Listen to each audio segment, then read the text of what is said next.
accessible resource early each month that outlines good practices and seeks to help election officials meet their language requirements under the Voting Rights Act and better serve voters. We have lined up some excellent speakers for you today, including election officials, advocates, and election stakeholders who support language in multiple languages in dozens of states, from Alaska to Florida to California to Massachusetts. Today's speakers come from all corners of the country. We are honored to have with us today representatives from the Civil Rights Division of the Department of Justice, the Redistricting and Voting Rights Data Office of the U.S. Census Bureau. We are also fortunate to have Nellie Gorbea, Secretary of State from Rhode Island, with us today. But before we get started, a few housekeeping things. First, silence your phones. If you're a social media user, we encourage you to post on the summits online using the hashtag LanguageAccess18, and there will be opportunities throughout the day for the audience to ask questions of our panelists. When doing so, we politely ask you to do three things. One, speak into the microphone so folks watching online can hear your question. Two, identify yourself. And third, and most importantly, ask a question.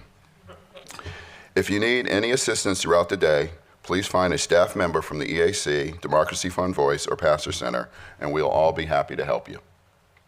Thank you again for coming, and let's give a special note of thanks to the election officials who are in the room today. And finally, I would like to offer my sincere appreciation to our partners at the Democracy Fund Voice and Pastor Center. At this time, it's my pleasure to introduce Albert Olivas, the Executive Director of the Congressman Ed Pastor Center for Politics and Public Service at the Arizona State University. Thank you once again for you in the audience today and your commitment to secure, accurate, and accessible elections. Thank you. All right, have fun. Thank you, Chairman Hicks. My name is Alberto Olivas. I'm the founding executive director of the Congressman Ed Pastor Center for Politics and Public Service at Arizona State University. And as the newest partner in putting on this summit, Arizona State University is incredibly excited and honored to be part of this partnership with the Election Assistance Commission and Democracy Fund Voice. The work of the Pastor Center for Politics and Public Service is all about helping students learn the skills of effective political and electoral engagement. I come to this work having been previously an election worker. I was a voter outreach director I was the first voter outreach director in Arizona under Arizona Secretary of State Betsy Bayless. And one of the things that I learned in that work is that voting is often what people think of when we talk about civic engagement and the need to increase civic participation in our communities. People immediately think of voting.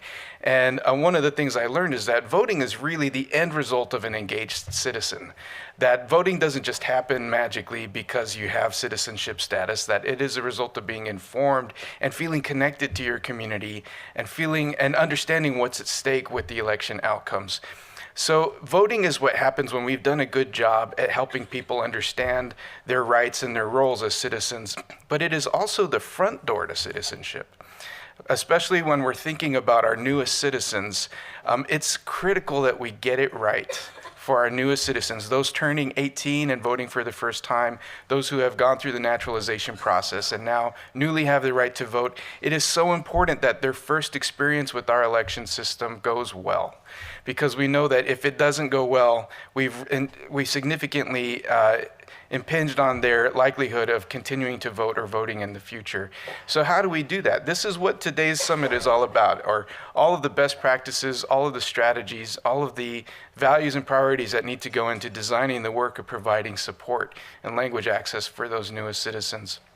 It's important that we think about how we describe this work, how we help those who may not understand the importance or the need to provide this sort of access to language access and support for voters so that they can understand what value that has for all of us, for our wider democracy.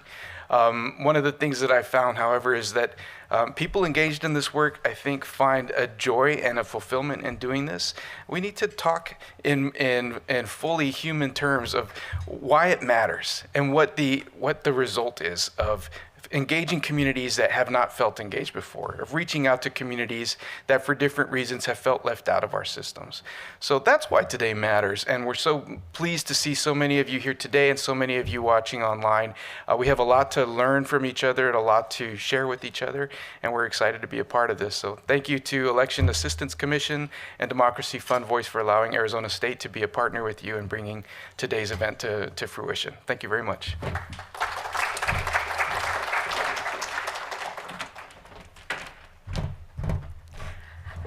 Good morning. So I'd like to start by thanking our partners, EAC, the wonderful staff at the EAC, as well as the commissioners themselves, Alberto and his team at ASU. My name is Terry Alminis. I am a senior fellow and consultant to Democracy Fund Voice and their election program. And I'm very excited to be here with you all today. Democracy Fund Voice is a young, nonpartisan organization dedicated to helping America build a stronger and healthier democracy, one that is responsive to the public and able to meet the greatest challenges facing our nation. Democracy Fund Voice advocates for solutions and institutions that work to improve and support election administrators with better processes because we believe that voting is the cornerstone of democracy. We also believe that every eligible American should have an equal opportunity to vote, free, accessibly, and securely. And in fact, this belief fueled our decision to come together with EAC to start having these language access summits. As Chairman Hicks mentioned, this is the third iteration of the summit, and it is an opportunity for us to all come together and have a great dialogue. In fact, from day one, we've been committed to bringing together election officials, community advocates, other stakeholders for a dialogue about how we can best serve voters with language needs. And each collaborative summit has been an opportunity to grow and deepen our discussion about language access needs.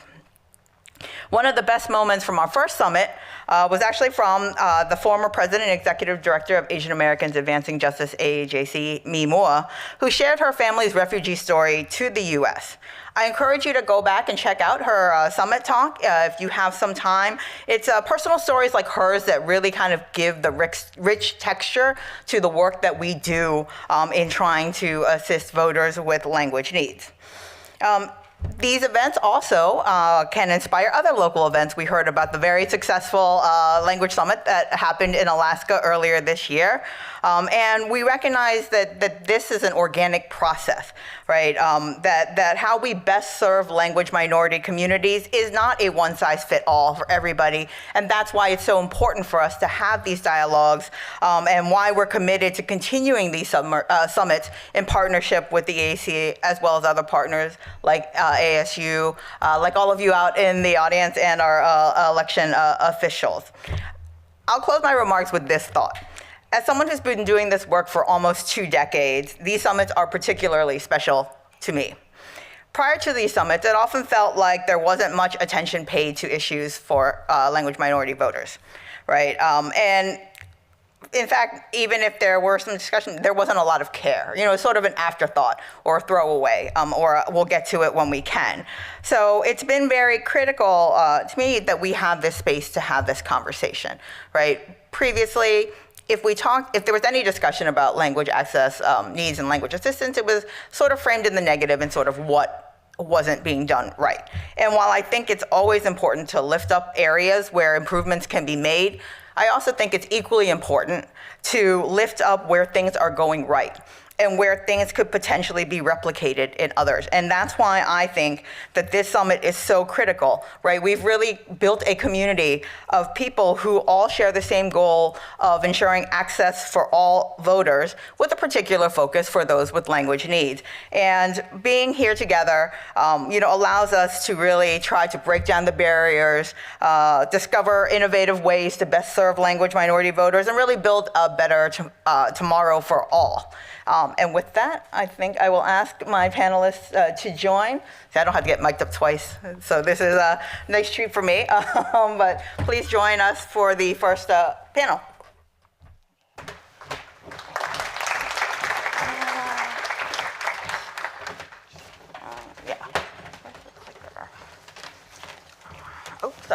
sitting in the wrong seat.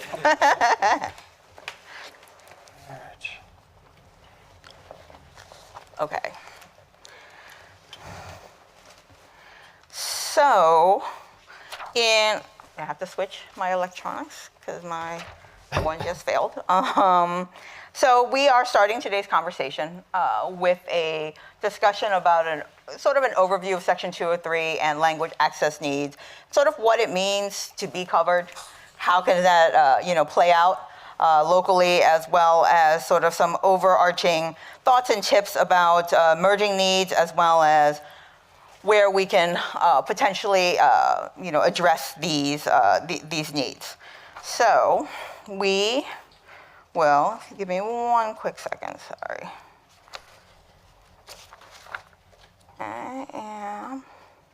So today we are speaking with, first, James Whitehorn, who is with the Census Bureau's Redistricting and Voter Data Office, correct? The chief of, almost. And then James has been there since 2006, I believe, and runs both the redistricting program as well as runs the work on doing the actual Section 203 determination. So we'll be hearing from him about how that sort of plays out. Next, we have John Yang, who is President and Executive Director of Asian Americans Advancing Justice, AAJC.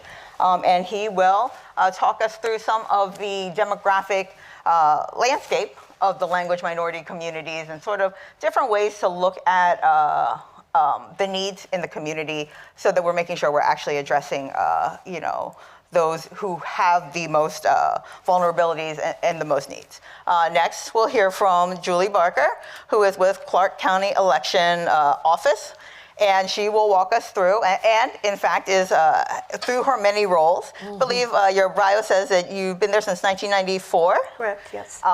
She also helped implement both the Spanish and Tagalog language program, so very excited to hear her talk us through the nitty-gritty, the actual on-the-ground experience of what does it mean to be covered, and what do we think about in trying to figure out, how to best serve this population. And finally, we will hear from Rosalind Gohl, Senior Policy Director. Did I get Close that? enough. Close enough.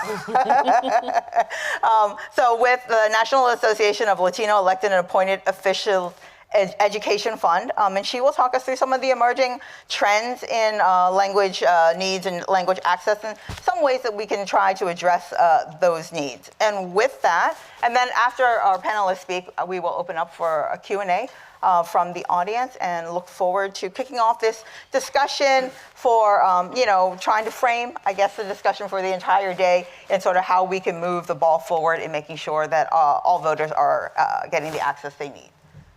So we'll start with you. Yeah. All right, well, thank you. Thank you for the introduction. I'm happy to be here today. I'm going to try to move really quickly through my slides because I want to make sure I stay within my time limit so that we have plenty of time for the question and answer period towards the end. But I'm really appreciative to be here again this year. I was there last year in Annandale, and it was a great experience. So I've been told that there are some people who are experts on this subject, and there's also people who this may be new to here. So I thought it'd be good to start with a short refresher about Section 203 before I get into census's role. Section 203 being part of the Voting Rights Act that requires states and other political subdivisions to provide language assistance to voters when the need for that assistance is established through the criteria that's indicated in the law. It puts requirements on the director of the Census Bureau to evaluate that need and then create what we call a determined list. So I'll often say if an area is determined is sort of the language we use. The law identifies specific language groups that need to be considered for this required assistance. There's Spanish, the American Indian and Alaska Native languages, and the Asian languages.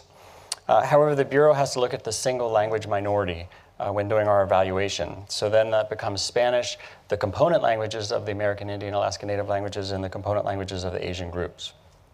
One important point that many people don't realize about the way the Census Bureau goes about doing these calculations is that when we look at language minority groups, we're actually using race as a proxy for the language. So for 2011 and 2016, this created 68 language minority groups.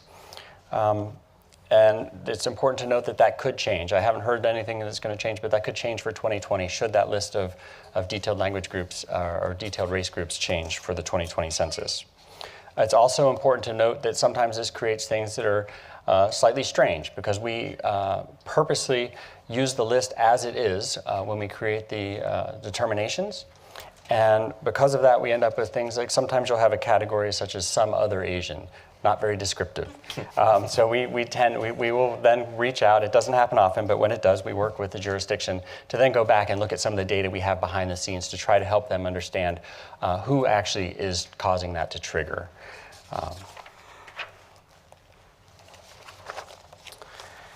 So the determinations are based on several characteristics that used to be gathered by the long form of the census, but now is currently gathered by the American Community Survey, the Continuous American Community Survey.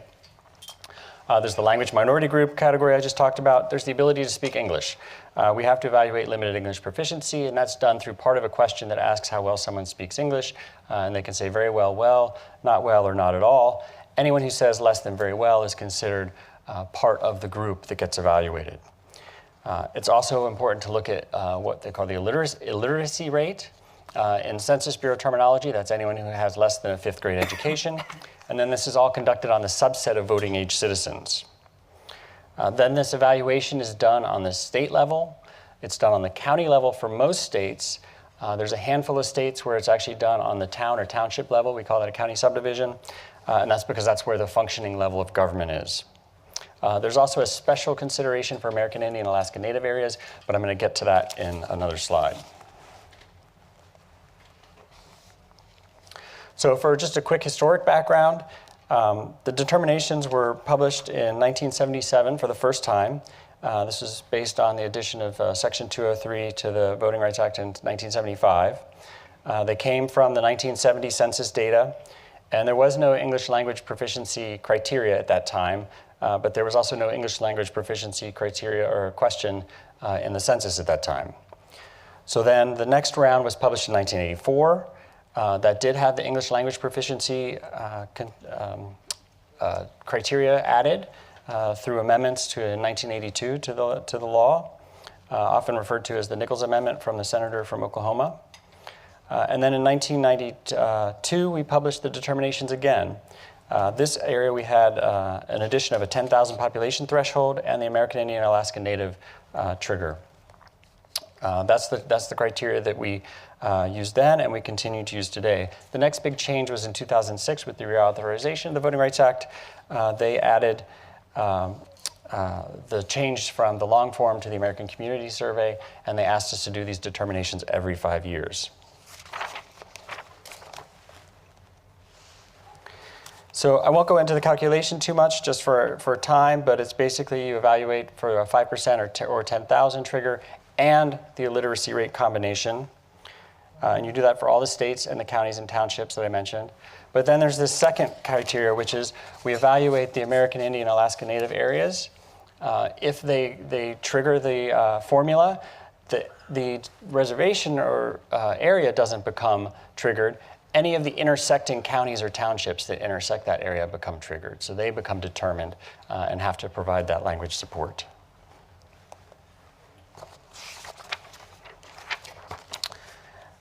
So now I want to get into some specifics about how we handle the current determinations. And I have to introduce a concept called a direct estimate and a modeled estimate. When we publish a number from the long form of the census or from the ACS, it's what we refer to as a direct estimate. It's directly from the survey calculated response. And the ACS, the American Community Survey, is very transparent in that they produce a margin of error for every data cell that they produce that allows you to know the level of uncertainty around that number. So with the switch to the ACS, which is the source for these calculations now, and expanding confidence in our statistical methods, Director Groves, who is the Census Bureau director, a couple directors back, he was over us when we were doing the 2011 determinations. He asked us to review if we could do modeling to improve the variance on those values. We did a rigorous review through our research and methodology department, and we had a criteria review of a 20% improvement in the variance. And we actually exceeded that greatly. So we went ahead and we started using modeling, small area modeling, for these determinations, and we continued to do that in 2016. The difference being in 2011, we had a census right near it, so we used that to sort of weight the ACS to current population levels, and then we had to tweak the formula for the latest round because we were in the middle of the decade and we no longer had that. So the main effect of that, what that does is, if for a large area with a significant population, the model doesn't really do anything. It just sort of, we rely almost directly on the direct estimate. It's for those very small areas that have small sample size, small populations that still need to be evaluated to see if they have this need. The model will tend to rely more on the regression estimate that's involved. And so then, how can you be involved? Terry was in touch with me before we did the latest round, and she asked that very question, and she was very helpful in identifying some things that we had produced in the past as sort of supporting documents, some comparison tables, things to help people digest what's happened, what's changed, what does these new determinations mean. And so we worked together and took those suggestions, and we produced sort of a more robust set of those support documents. The overall process of doing the calculations is fairly internal to the Census Bureau, but one of the things we do is we publish a public use file, which has all the calculations, except for a few that have to be suppressed for privacy concerns. And I know of at least one county that was determined for a language, and they went and looked at that public use file, and they found another language that almost hit the 10,000 trigger and missed it by 200 people. And they thought, while we're going through this process of doing the translations and engaging a contract, let's just add that one in, because we know this is a growing population in our county, so we might as well cover this now. So that's one of the things that you can do proactively. And then if anyone has technical background or has access to people who are statistical backgrounds, and we publish the methodology papers for these, I put them on our voting rights webpage. So any feedback that you have from someone doing a review of that, if they send it to my office, I'll make sure it gets to the researchers when we start this again in December of 2019. We'd be more than happy to take that feedback and make sure that that gets considered. And then making sure that the communities that are affected understand what the ACS is, and that you encourage them to respond and respond fully to that, so that we have the best starting level data. And then as an old geographer, I'd be remiss to also say, making sure you engage with census geographic programs, specifically the Boundary and Annexation Survey and the Tribal Boundary and Annexation Survey, because all these calculations are based off the boundaries we have in our TIGER database, and if your boundaries aren't correct, we're not going to be measuring your population correctly. And so that, I will kick it back to Terry for the group, but I just wanted to, I look forward to the question and answer period later. Thanks.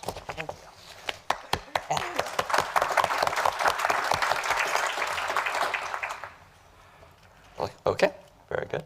Hopefully this will work, or do we need to load, or is it? This should just be pressing this, right? Yeah, you just press the green button, Yeah. so they may need to queue it up. Okay. Right. Well, while we're queuing it up, oh, there we go. Excellent. Just like magic. Excellent. Good morning, everyone. What I'm going to do is just walk everyone through data.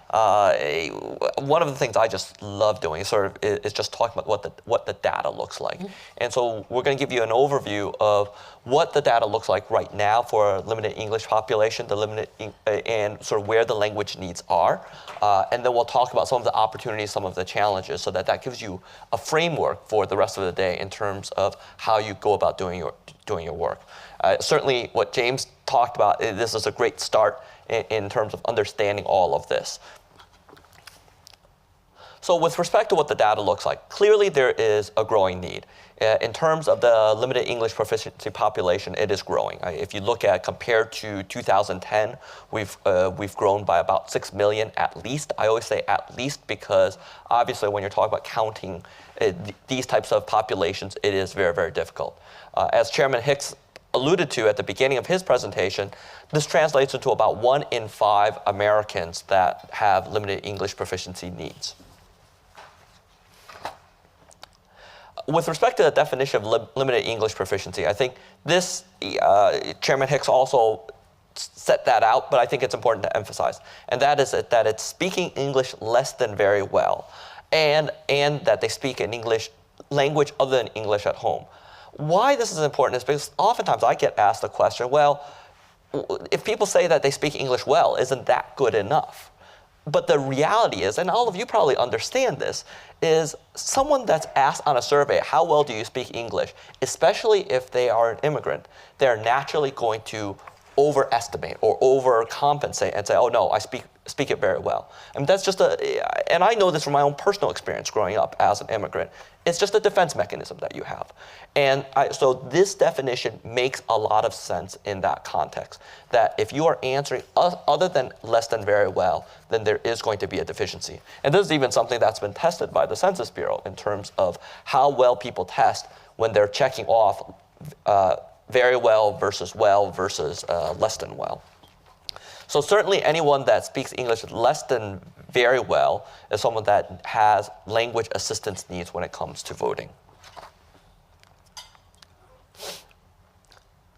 And the other piece of data that's useful at a general level to keep in mind is that to think about sort of what the LEP population is overall versus the LEP population which speaks a language other than English at home. So overall, the overall population is maybe about 8.5% or so.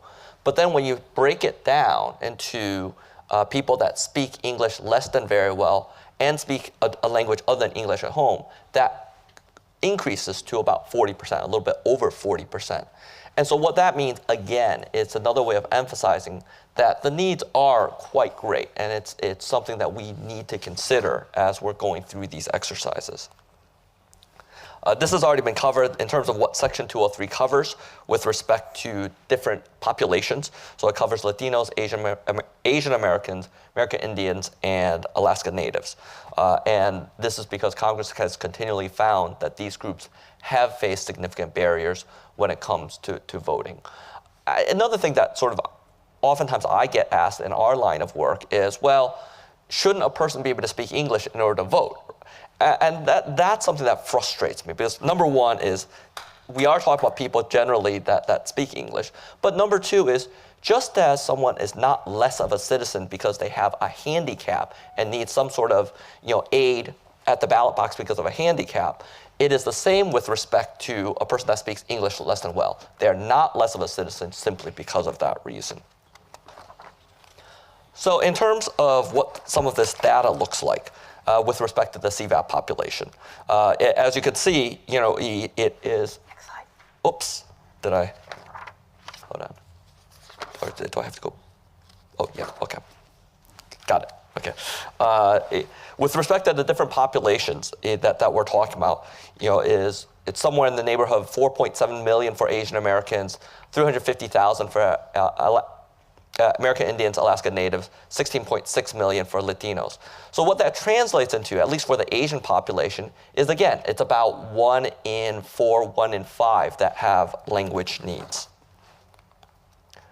And I apologize for rushing a little bit because I definitely want to get to questions as well. With respect to sort of the different language groups, this sets it out in terms of percentage-wise what we're looking at. In terms of the Asian Americans, American Indian, Alaska Natives, and Latino population with respect to LEP populations. If you look at it by state, these are where it starts getting interesting with respect to percentage of people who speak another language. Certainly, if you're just looking at straight out percentages, wait, we should have one that's, oh, got it, okay. Straight out percentages, then there's a little bit of a cross-section all over the map. Certainly California ranks very, very high up there in terms of total. But then if you break it down into the different populations, you get quite a different set of states that are covered. I mean, there are some commonalities like Illinois, some commonalities like let's see, like I think Pennsylvania comes up in a couple of different places, but there's not a uniform amount. But then if you look at it in terms of numbers of LEP persons, then it becomes much more uniform. California ranks at the top for all populations. Texas ranks in the top 2 or 3 for all populations. And then you start to have a smattering of different groups. And this is, again, another breakdown by percentage, by top 10 states by percentage of LEP persons. Again, California ranks at the top if it's overall, but if you break it down into different ethnicities, you see New York does still rank up there for all three groups in different orders. New Jersey comes up for the American Indian, Alaska Natives, and Latino populations. Rhode Island comes up there as well, but then there's different commonalities that you will see. And then this is another way of showing just top 10 states by percentage of those who speak a language other than English, plus are limited English proficient. I think it's, again, interesting to note that it's just a lot of different jurisdictions that are covered. With respect to opportunities beyond Section 203, there's a number of just missed jurisdictions to note, certainly in New Mexico for Latinos and Hawaii for Filipinos.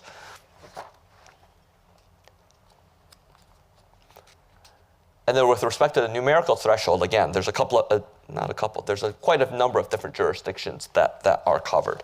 And I could give you the full list here. And I think these slides will be distributed to everyone, so everyone will be able to see in much more detail what this all looks like. I think the last thing I want to say, as I'm running out of time, is just with respect to the census. And that is that obviously all of this data does come from the census. And we need accurate data, whether it's accurate data in the decennial, but then certainly accurate data and the ACS. And that's going to be critical. As we come upon the 2020 census, there are a lot of challenges that all of you guys know that we are facing, from federal funding for the Census Bureau itself, for them to do their job correctly and accurately, to things such as the climate of fear with respect to the anti-immigrant rhetoric that is out there. This is also going to be the first high-tech census. Now people are going to be encouraged to fill out their forms online. What that means with respect to fears about privacy of data is going to be great. So all of us have a vested interest in making sure we get the census right, because that's going to drive what this data looks like with respect to the LEP populations and Section 203 coverage. So let me stop there, turn it back over to Terry, and then I will answer questions. Thank you, John. Cue up that next.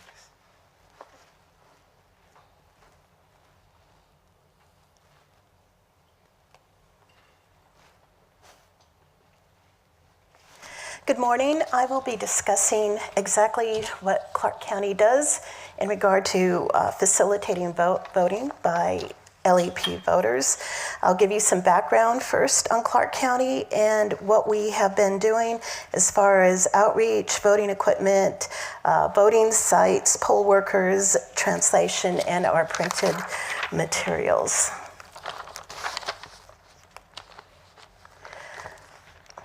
Some facts about Clark County. We have about almost 1.2 million voters. We have 70% of the voters in the entire state. We just went to vote centers this year. We have 172 vote centers. We have 90 early voting sites that we utilize over a 14-day period before Election Day. Our staff is 37 full-time employees. And the population of Clark County is a bit over 2.2 million, and it is 8,000 square miles.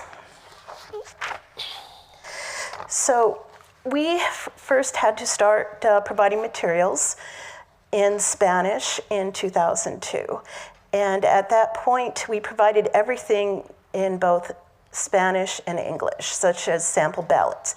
Everybody received a sample ballot that contained both Spanish and English. In 2011, we were mandated to start preparing materials in Tagalog. At that point, we had to stop preparing materials in all three languages. It was just going to be cost prohibitive to put everything in English, Spanish, and Tagalog. So the persons who receive their sample ballots in Spanish and Tagalog are those who have specifically requested to receive them in those languages now. In 2017, the Nevada legislature passed a bill authorizing election officials to provide foreign language materials to persons or in languages that are not mandated by federal law. So what we did is we prepared our first Chinese language brochure at that point, and we are anticipating after the 2020 census that we may need to start providing materials in Mandarin. As far as community outreach, we are doing a few different things. What we first started doing with the Latino community is we contacted the Spanish language media to identify the leaders and groups, and that was El Mundo newspaper. We contacted the Latin Chamber of Commerce and groups that register voters, such as Mi Familia. As far as identifying Filipino groups and leaders, we contacted Asian media, such as the Asian Journal, the Asian Chamber of Commerce, the National Federation of Filipino American Association, and some other organizations. So that helped us identify the leaders and groups that we needed to direct our outreach to. Our outreach is proactive and it includes a lot of voter education. So this includes after general elections, we meet with these groups to find out what we can do better and to formulate improvements. We have voting machine demonstrations at registration events, and we also distribute information at these events as well. One thing that we found was that once the word got out that the election department was ready, willing, and eager to provide outreach, these groups and leaders started contacting us in very large numbers, and we were very happy about that. As far as voting equipment, all of it needs to be able to accommodate currently Tagalog and Spanish-speaking voters. We just acquired some new voting machines this year, the Dominion ICX voting machines. They all have to accommodate Spanish and Filipino voters. We also have new electronic poll books, and again, those have to accommodate Spanish and Tagalog speakers. But in addition to that, looking towards the future, this equipment also has to accommodate character-based languages such as Mandarin. And you can see on the slide on the right is the voting machine, on the left is the electronic poll book. Yes, it's a little hard to see though. Early voting sites and our vote centers are selected to make sure that all voters, including Hispanic, Latino, and Filipino communities, have a convenient opportunity to vote before or on election day. So we are careful about selecting those sites. Early voting is very big in Clark County, so we are especially careful about that. More than 50% of people vote early than on election day in Clark County. The sites for both early voting and election day are approved by the county commissioners. As far as poll workers for both early voting and election day, we have Spanish-speaking poll workers at every single site. We may have more depending on the area where the site is. As far as Tagalog speakers for early voting, we have them at the larger sites. On election day, they are stationed at one site, but they rove within a 5-mile radius, so they go where they are needed. We do test the workers for language proficiency just by talking to them, so it's a very casual type of test. They wear large badges at the polling place so that people who do need assistance can easily see who to approach. And we recruit these workers through community organizations. We do some advertising in Asian and Latino media, such as newspapers. Translation for us is done in two ways. We have it in-house and contracted out. The in-house translation is for simple things and things that need a quick turnaround. We do not have dedicated translation staff. Everyone who does translation does other things as well. But we do encourage these employees to take advanced classes to keep their skills up, such as advanced grammar. One person who is the Tagalog translator, she is going to take some certified translator classes, and she's going to be certified in that. We use the Trados software to develop a glossary of terms so we don't have to keep translating things over and over again. The translations that we contract out are for ballot questions and more complicated type of material. We give that type of stuff usually to court translators. And as far as our website, we do not use Google Translate. Human beings translate that. And I have a final tip here. For printed materials, you often have to put Tagalog and Spanish in the same space as the English, but it takes up a lot more room, such as on voter registration forms. What we did is we acquired the Clearview text fonts, and they have some variations such as regular, condensed, and compressed. And the compressed I often use for the Tagalog forms that we use, and it works quite well. So in summary, we have community outreach is proactive and developed through a variety of sources. Our voting machines have to accommodate current and future needs. Early voting and vote center sites are chosen very carefully. Our bilingual poll workers are tested for their skills, and we have at least one Spanish-speaking worker at every site, and Tagalog speaking workers are deployed where we think there's a need. And translation is completed in-house, and we also contract it out. And as far as forms and things with limited space, for a relatively small investment, we did buy some specialized fonts for that. That really helps. And that is it for me.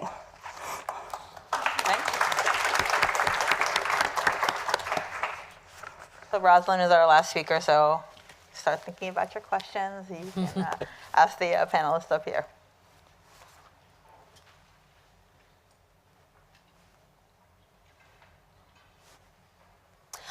Good morning, I'm Rosalind Gold, and on behalf of the National Association of Latino Elected and Appointed Officials, that's the NALEO Educational Fund, I first want to thank the Election Assistance Commission, Democracy Fund, Voice, and the Pastor Center for bringing this summit together and for inviting me to be a part of this very important discussion this morning.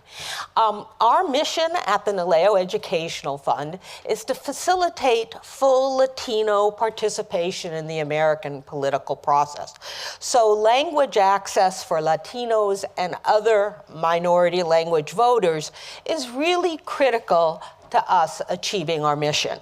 And in my presentation, I'm just going to touch on a couple of things to help set the context for the discussion moving forward. First of all, I just want to again highlight why effective language assistance is good for democracy, but also good for election administration. I'm also I like data too, so I'm gonna give you a bit of data about the Latino community and the growth, where growth in limited English proficiency, voting age citizens has occurred in the last 5 years or so. I'm then gonna talk about just an overview of some of the detailed things that Julie just illustrated so well in terms of ongoing issues as well as evolving issues in language assistance. And then I'm going to end up talking about just what happens if you don't comply. What are some of the enforcement mechanisms out there for violations of the Voting Rights Act? Well, just coming back to the place where we started this dialogue, why do we provide language assistance? Why is it important for our democracy? Well, I think it's important to remember, especially for people who work with elections a lot and we're very familiar with them, that actually voting in the United States is not always easy. It can be quite complicated. I really hate to pick on my home state of California, but I'm going to do it. In our last primary election, we had 27 candidates for governor and 32 for U.S. senator. Our voter information guide was 96 pages. Yes, so with all of the ballot measures and all of the text. So even for people who are fully proficient in English, who have a lot of education, this can be daunting to get the information you need to cast an informed ballot. Our nation recognized that there are people who have not had the same educational opportunities, who have suffered discrimination, and therefore it is our obligation, if we want our democracy to be robust, to ensure that every eligible citizen can vote, even if they are not yet fully proficient in English. Why is it good for election administration? it just makes things move more smoothly, okay? If you have a polling site with good translated materials, good signage, well-trained bilingual poll workers, your operations move smoothly. There's much less voter confusion. So it's really good for jurisdictions and to make the election process and election administration work well. Right, so like I said, I just want to show you some data about the increase in the Spanish-speaking, limited English proficient, voting age citizen population between 2011 and 2016. And first, I just wanted to show you the top 12 counties by the increase in the numbers of LEP, Spanish-speaking citizen voting age population. And some of this is like no surprise. Yes, Miami-Dade County, Florida, Los Angeles, Harris County, Texas, Dallas, Bronx County. These are all areas where you've had traditional LEP, Spanish-speaking populations. And at the same time, you know, some of the areas that also had large growth are interesting to watch. You know, we're particularly interested in Central Florida, Orange County, Florida, because we know that the hurricanes in Puerto Rico have probably had an impact on people moving to Central Florida and other parts of the United States. And that's going to affect who has to provide language assistance and the growth of the population. I also just looked at the increase in percentage, taking like as a minimum of, you had to at least 4,000 voting age citizens, Spanish-speaking CVAP, limited English proficiency, to show you some of the emerging areas. You might notice the top two are in the Washington, D.C. metropolitan area, the district and Prince George County, Maryland. Other places are in the Central Valley of California, and then you also see like Travis County, Texas, which is near Austin. So, you know, economic trends, job trends, mobility trends, all will be affecting the future of where we provide language assistance. As I mentioned, I wanted to take, you know, a high-level view of some of the ongoing and emerging language assistance and access issues. First of all, I wanted to make you available of a resource that we have worked on with Asian Americans Advancing Justice and the Fair Election Center. We're going to be putting out a handbook on best practices. If you want to get a sneak peek over at the resource table, there are fact sheets that you can pick up, and stay tuned because we will be releasing this in a few weeks. Also, a shout out to the Election Assistance Commission glossaries and resources that the EAC provides. So, you know, I could probably just, you know, do this very easily by saying, listen to everything Julie said if you want to know about ongoing language access issues, right? You know, you start by knowing your community. You not only use data, you talk to your community-based organizations. You need to invest time and resources in developing relationships with those organizations. It does not happen overnight. So a lot of jurisdictions that are newly covered, we hear from them, well, we invite people to our meetings and nobody comes. No, you just have to keep over and over again reaching out, and then, as Julie mentioned, people will come to you. And, you know, community organizations are really important for all of the aspects of what you do in terms of language assets, whether it's help with translations, outreach, poll worker training and recruitment, troubleshooting with operations. So that's time well spent in building relationships. And then also, you know, again, as Julie mentioned, you know, have to have good mechanisms for evaluation and accountability, constantly monitoring, see what works, see what can be improved. Involving language access issues. Well, you know, technology is great. It's made voting more accessible. But if you're going to be talking about technology, you need to bake in language access to anything you do in terms of your technological improvements or new use of new technology. Can't be having operations people here separate and your language access people here in another place. These people should be talking to each other all the time when you adopt and utilize new technological approaches. I'm glad Julie mentioned that she does not use Google Translate. We are very aware of some jurisdictions that for their websites, think they're doing language assistance compliance by using Google Translate. Going beyond the minimum legal requirements, another emerging issue. It's not just important because it's good for communities. It's also important because that's, again, how you build relationships with communities you may eventually be covered with. And then finally, I know one of our other speakers have alluded to this, we have a very challenging political environment now that could affect how you need to be able to talk to your stakeholders and your community and your constituents about language assistance and why it's important. So be prepared for that. Finally, what happens if you don't comply? Well, the Department of Justice can bring actions under the Voting Rights Act, not only Section 203, but actions have been brought under Section 208, which requires people to be able to bring in somebody to help them personally with assistance at the polls. Section 4E, which deals with language assistance for Puerto Ricans. If you want to have a good read of how these cases are settled, also like what you shouldn't do, I gave you the website for the various settlements and memoranda of agreement. Just very interestingly, relatively robust enforcement during the Bush and Obama administrations than we have seen, at least so far, with the Trump administration. And then the other, in addition to the Department of Justice, private actions, which are brought on behalf of individuals or tribal councils or community groups, civil rights and private attorneys bring these. You're going to be hearing a lot more about this, I believe, when we hear about what's going on in Alaska, because that's a prime example of private actions. So where do I want to just end up? I just want to, again, really emphasize that it's really important that we really make this a priority in all the work that we do in election administration. I also wanted to come back to what John had mentioned about the census and really making sure we have a full count, an accurate and fair Census 2020. And we are facing a very serious threat to that. There is the proposal by the Department of Commerce to add a question on citizenship. This last-minute addition could really end up with really bad census data. If you go to our website, www.naleo.org, there's information on how you can submit comments. They're due by August 7th.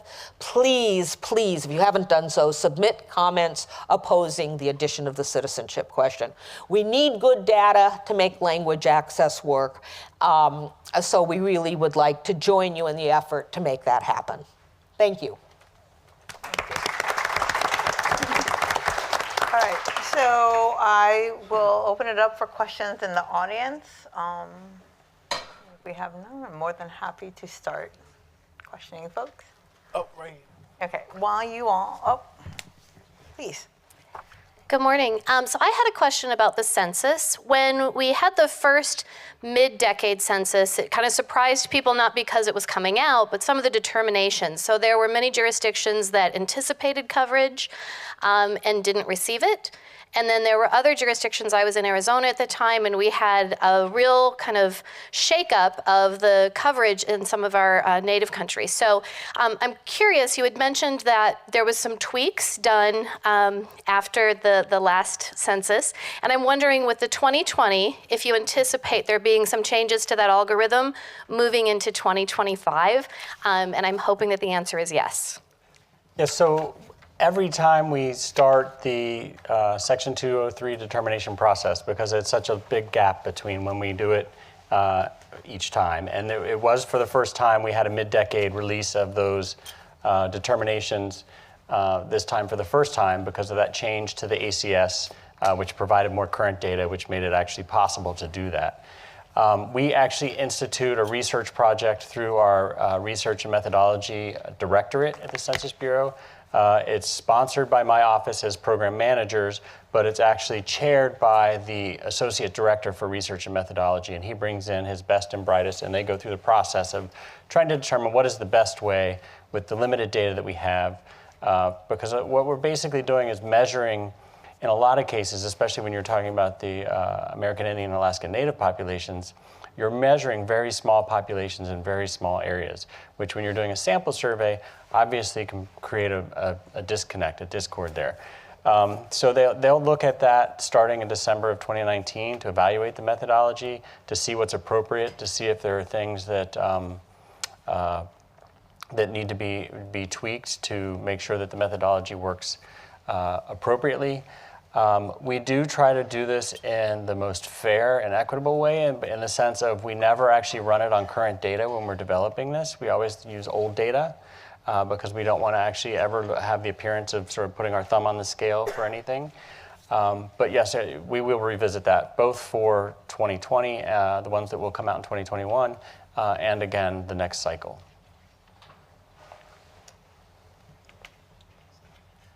Hi, good morning. My name is Li Yang. Thanks for your presentation.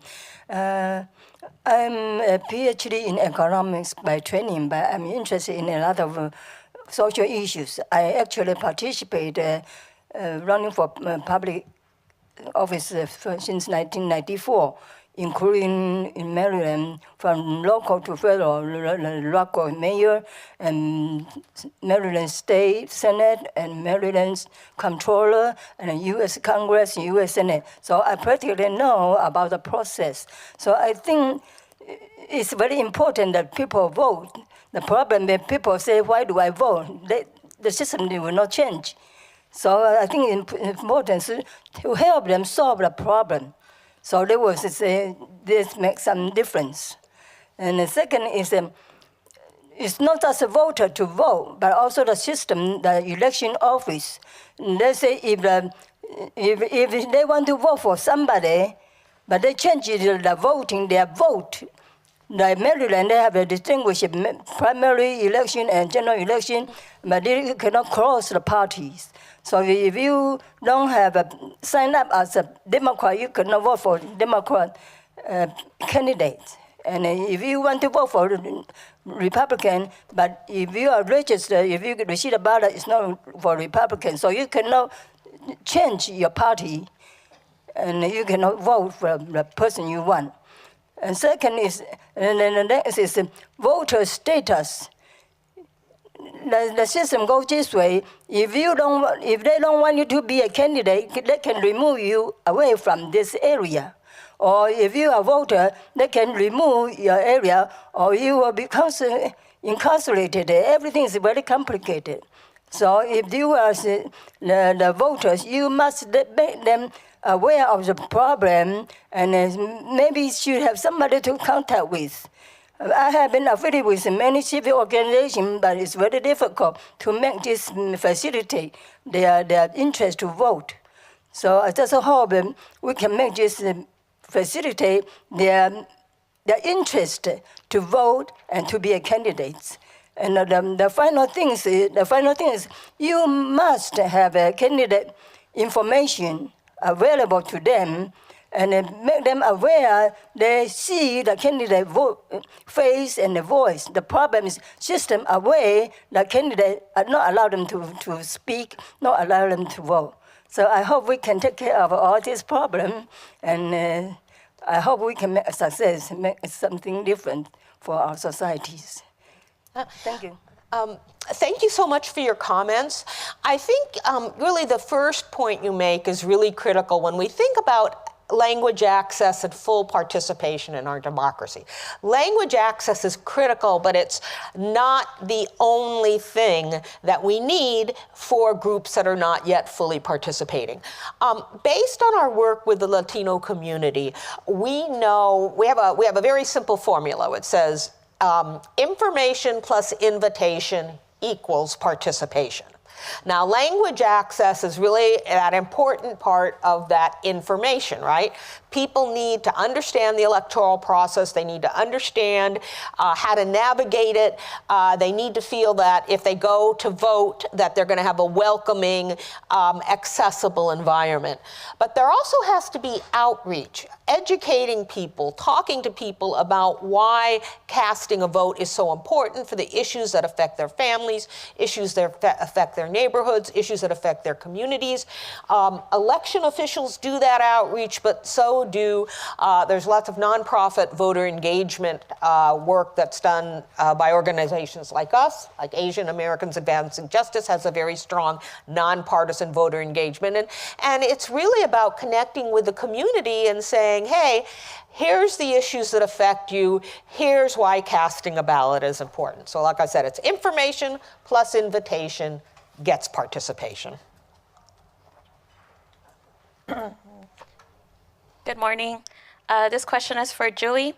I'm Laura from Dallas County, and I was wondering, do you have a different pay rate for your bilingual poll workers? Actually, it depends. If the job description includes bilingual skills are required, then they do not get paid extra. However, if we use staff that does not have bilingual in their job description, but we're still using them for bilingual purposes, then they do get an increase in pay as long as they can pass a test in that language. So the person who does our Tagalog fits into that category. She had to pass a test for Tagalog, and she does get a bump in her pay for that. And do you do, like in California, like they give appreciation, like they do buttons or a certificate, anything else after the election for the poll workers?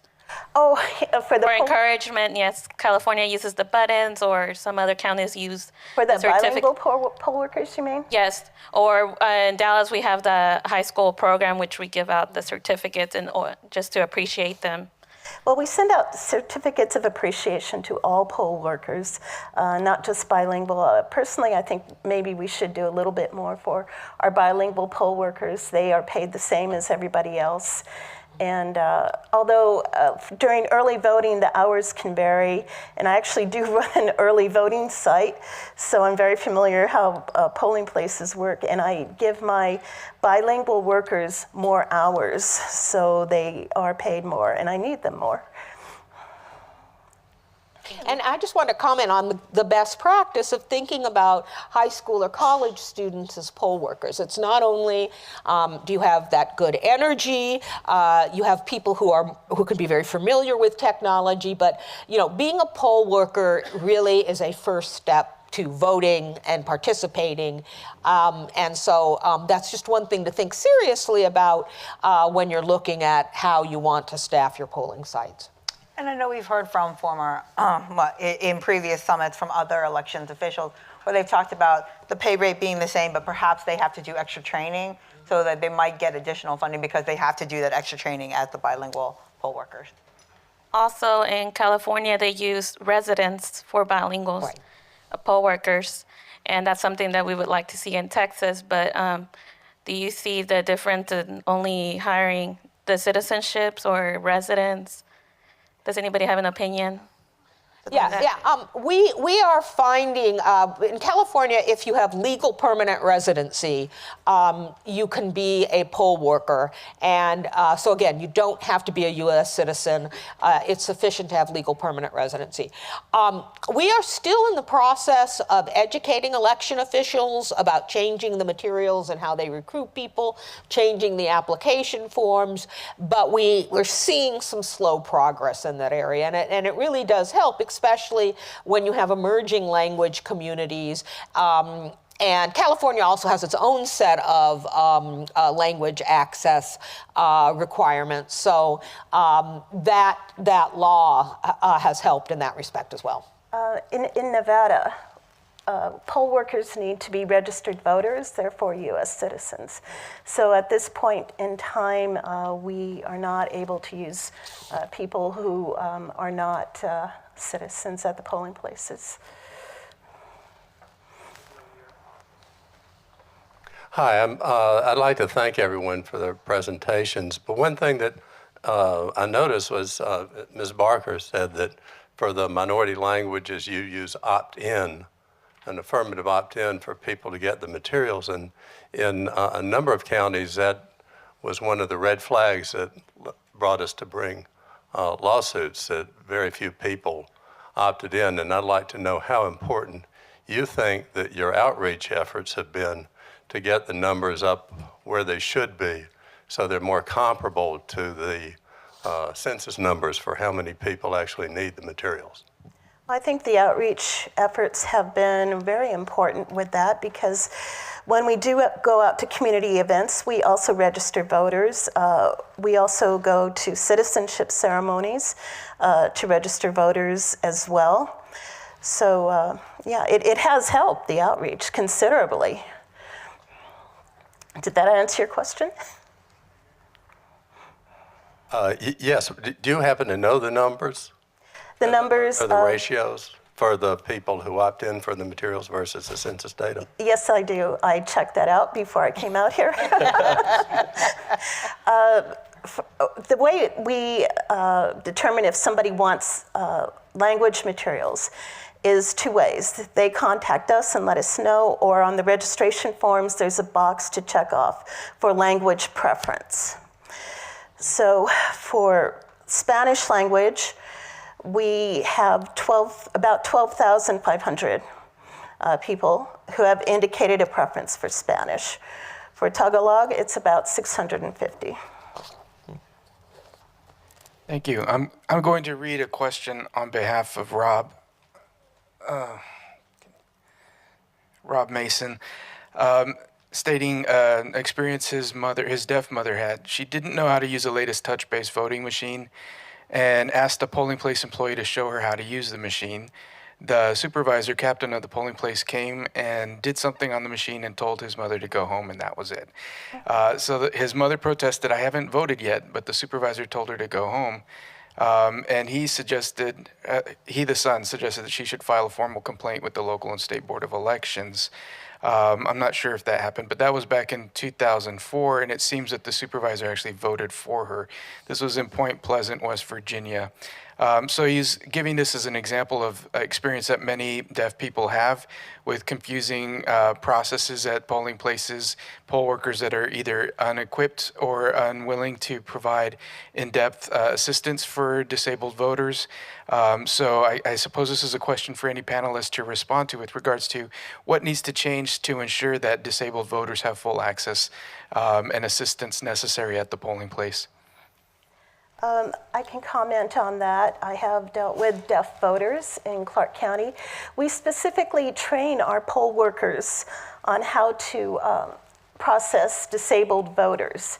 We have a video that we put out online on that, and it is in their training materials. So we do specifically train them in those issues. Oh, I just wanted to comment, just as language access needs to be baked in to your election administration and your operations, access for voters with disabilities also has to be something that you're constantly thinking about, whether it's, again, with your voting equipment, how you train your poll workers, how you do outreach. Just as an advisory group on language access issues is important. Similarly, an advisory group and working with community organizations that serve voters with disabilities is really critical. I have one more comment about that, too. We do work with groups that are disability advocates, and that has been very helpful for us in developing our materials for voters with disabilities. I mean, I guess one other thing I would mention is under Section 208 of the Voting Rights Act, you're allowed an assister of your choice. Right. So if that is one thing that certainly we as community organizations try to remind our people, is that you could bring someone with you, and that will help in the process. And then if that person is denied access or denied to provide assistance, that's another grounds for filing a complaint or looking into other further recourse. Oh, over.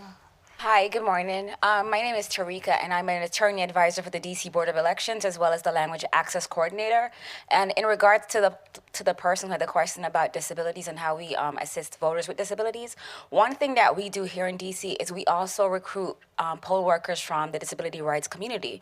And so when you have voters with disabilities inside the polling places, they tend to be more attentive. They tend to provide better service to our voters that have disabilities when they have poll workers who are also there with disabilities. And also, we don't just focus on the census numbers as far as languages, Spanish, Vietnamese, etc. We also focus on where we have voters with disabilities, such as people who are deaf, and we have poll workers we have sign language interpreters assigned to all those polling places. And that way, voters who come in that need that assistance, they are aware that they have that kind of assistance, and they don't feel so isolated in the process. And also educating people about what services you offer. So on each door, we'll put, hey, if you have any kind of language access need, if you need a sign language interpreter, here's the number to call.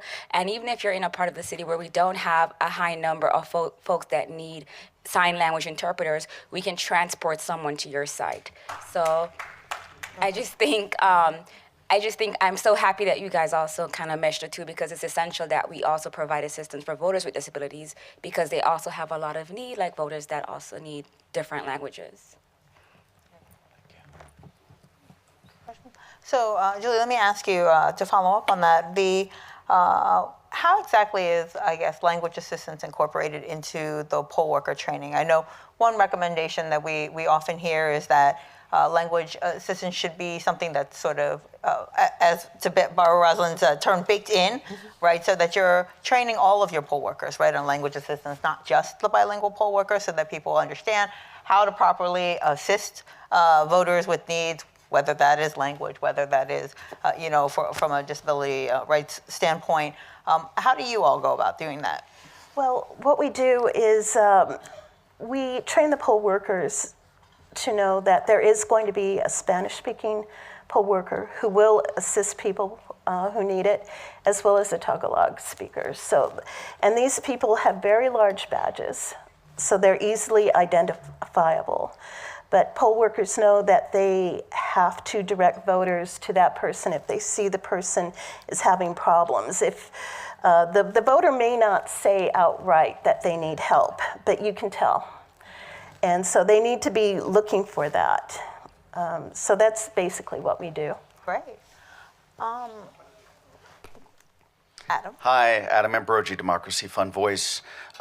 Ms. Barker referenced relying at times or looking to the court's translation system as a potential model. I was wondering, given that many courts have a more sort of robust emergency translation system for the judicial processes, are there ways that smaller jurisdictions can find a backstop in looking to how their courts use translation to assist sort of last-minute needs for their voters? Are there any examples that you have using that court system for election processes? Well, yes, we use court translators, and they do this aside from their court work. But they're certified translators for the court, and we use them for ballot questions because it's difficult for our staff to spend a lot of time on these ballot questions and documents with a lot of legal terminology. So we do use them for that purpose mainly. The problem with it is that the turnaround is slow, so we have to give them that material way in advance. And of course, as I said, in-house, it's things that we need more quickly and that are easier to translate. Rosalind, I wanted to ask you really quickly, you talked about sort of the accountability and sort of evaluation methods. Can you give some maybe best practices or tips that you think are important for jurisdictions to keep in mind as they think through their language assistance program? So first of all, you should have both formal mechanisms for monitoring what happens, keeping track of what you're doing, the number of people you're deploying, when your trainings occur, what your processes are. First of all, it's partly just keeping records, but then watching for outcomes. What is working, what happens if there's a problem, kind of debriefing afterwards and saying, hey, this didn't go as smoothly as we thought. Is it just a glitch, or is it really something that's systematic? So just constantly, monitoring what you're doing, taking feedback, talking to your community groups, and then using that to improve your systems.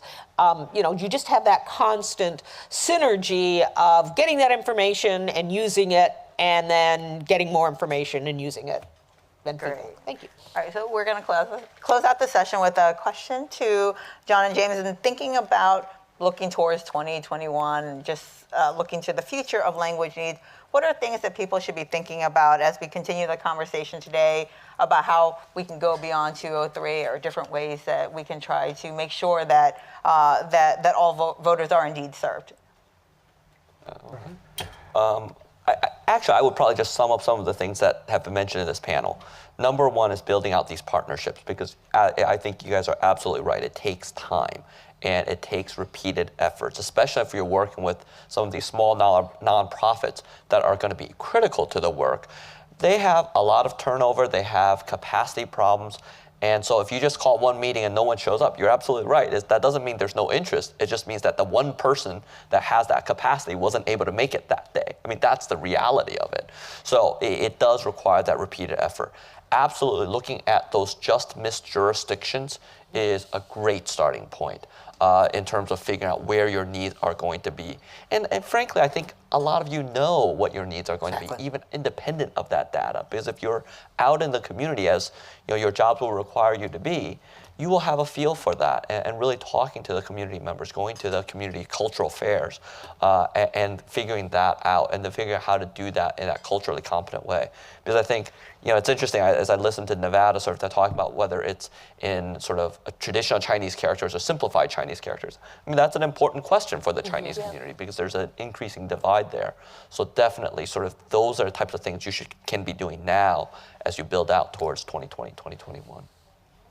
And I would just say for the Census Bureau and the actual calculations of the Section 203 determinations, these are something that we take very seriously at the Census Bureau. It's one of the few authorities that's given to the Census Bureau directly to the director, and not through the Secretary of Commerce and then down to the Census Bureau. And our directors that I've worked under for both of these have taken it very seriously. So if there's, if you have thoughts or if you have ideas of things we can do to help support you in your work with these determinations, and you can identify them for us, my office is always available, and we want to hear that. We will start this process again in December of 2019 for an expected publication in December of 2021. It's a long process, but if the earlier we hear from you about your concerns, then we can make sure that they're addressed, and that we can incorporate that into the research that we do as we go about the next round of creating these vital statistics. Great, thank you. And join me in thanking our panelists for our first panel today. And turning it back over.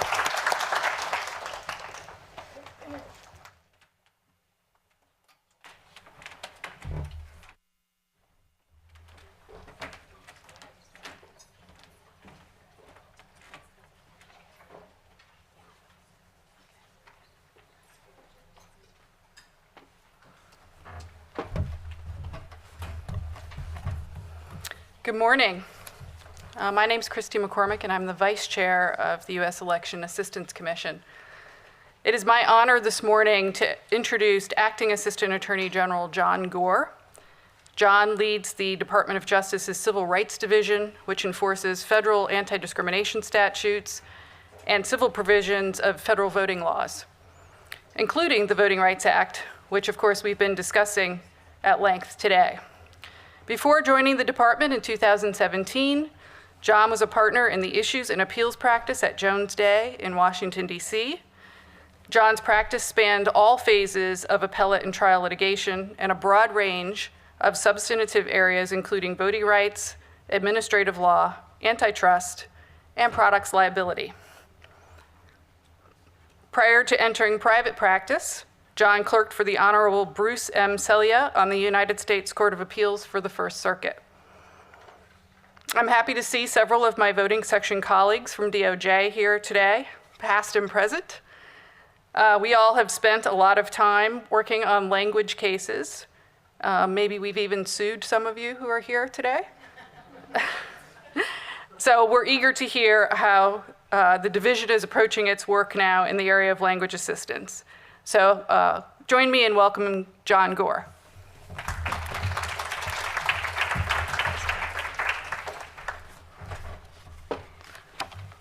Well, thank you, Vice Chair McCormick, for that wonderful introduction. And thank you to the EAC for inviting me to participate in this great event today. And I want to thank all of you. I want to thank all of you for your commitment to our vibrant democracy. If you stop to think about it, what we're talking about today is one of the foundational rights of our grand American experiment. It's the right to vote. It's the right to make one's voice heard at the ballot box. And federal law guarantees that right to all American citizens, regardless of which language they speak. So the work we're doing today is the work of promoting and enlarging and increasing our democracy for all Americans. I was honored to speak last year at the EAC conference in San Antonio. I said then and there that our goal at the Department of Justice is to usher in a new era of federal and state collaboration and cooperation in our election administration. Our vision is to work with state and local jurisdictions all across the country to make our elections more free, more fair, more open, more equal, and more accessible to all Americans.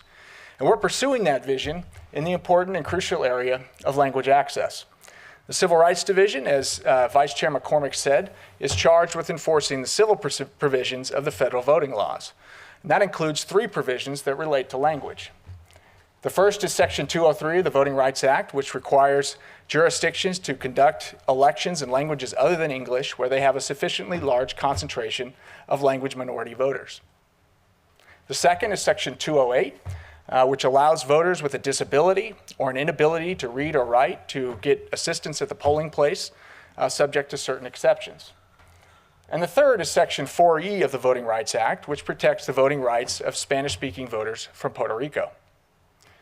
The Voting Rights Act charges the Census Bureau with the responsibility to make coverage determinations under Section 203. The Census Bureau makes those determinations every 5 years using data from the American Community Survey. The last round of determinations was completed in December 2016, and as we just heard, the Census Bureau is planning on the next rounds around the same time of year in 2021. As with past determinations after the 2016 round, the Civil Rights Division wrote to cover jurisdictions, informing them of the coverage determination and their responsibilities under Section 203. As part of that outreach, we pointed jurisdictions to our language access guidelines, which are published at 28 CFR Part 55, and they contain practical guidance and considerations for crafting a language program. Since that time, our outreach has continued all across the country to jurisdictions and local communities that are covered by the Census Bureau's determinations. Our outreach takes a number of forms. It can come in phone calls, it can come in in-person visits, or in monitoring on Election Day. A good part of the work we do in the Civil Rights Division and in the voting section on Election Day is geared towards gauging compliance with Section 203.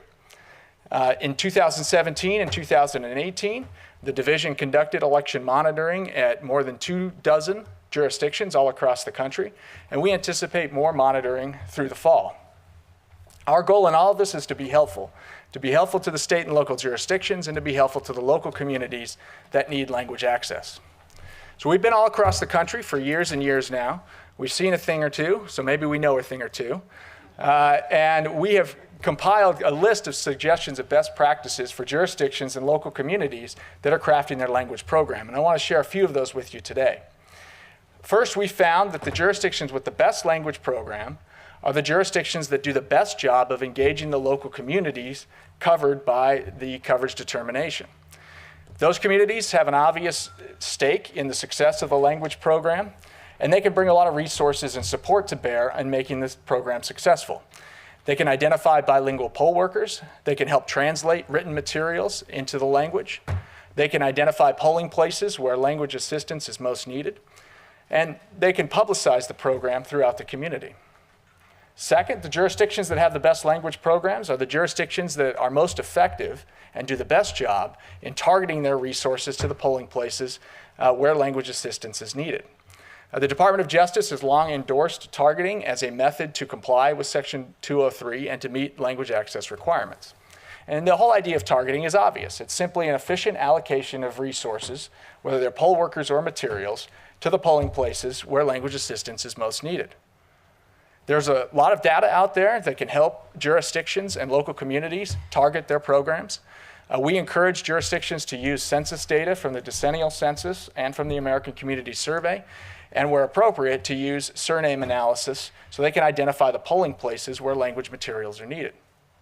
Our lawyers have a lot of experience in this area. They've done this for a lot of years, and we are more than happy to work with any jurisdiction and local community to help them craft the targeting of their language program.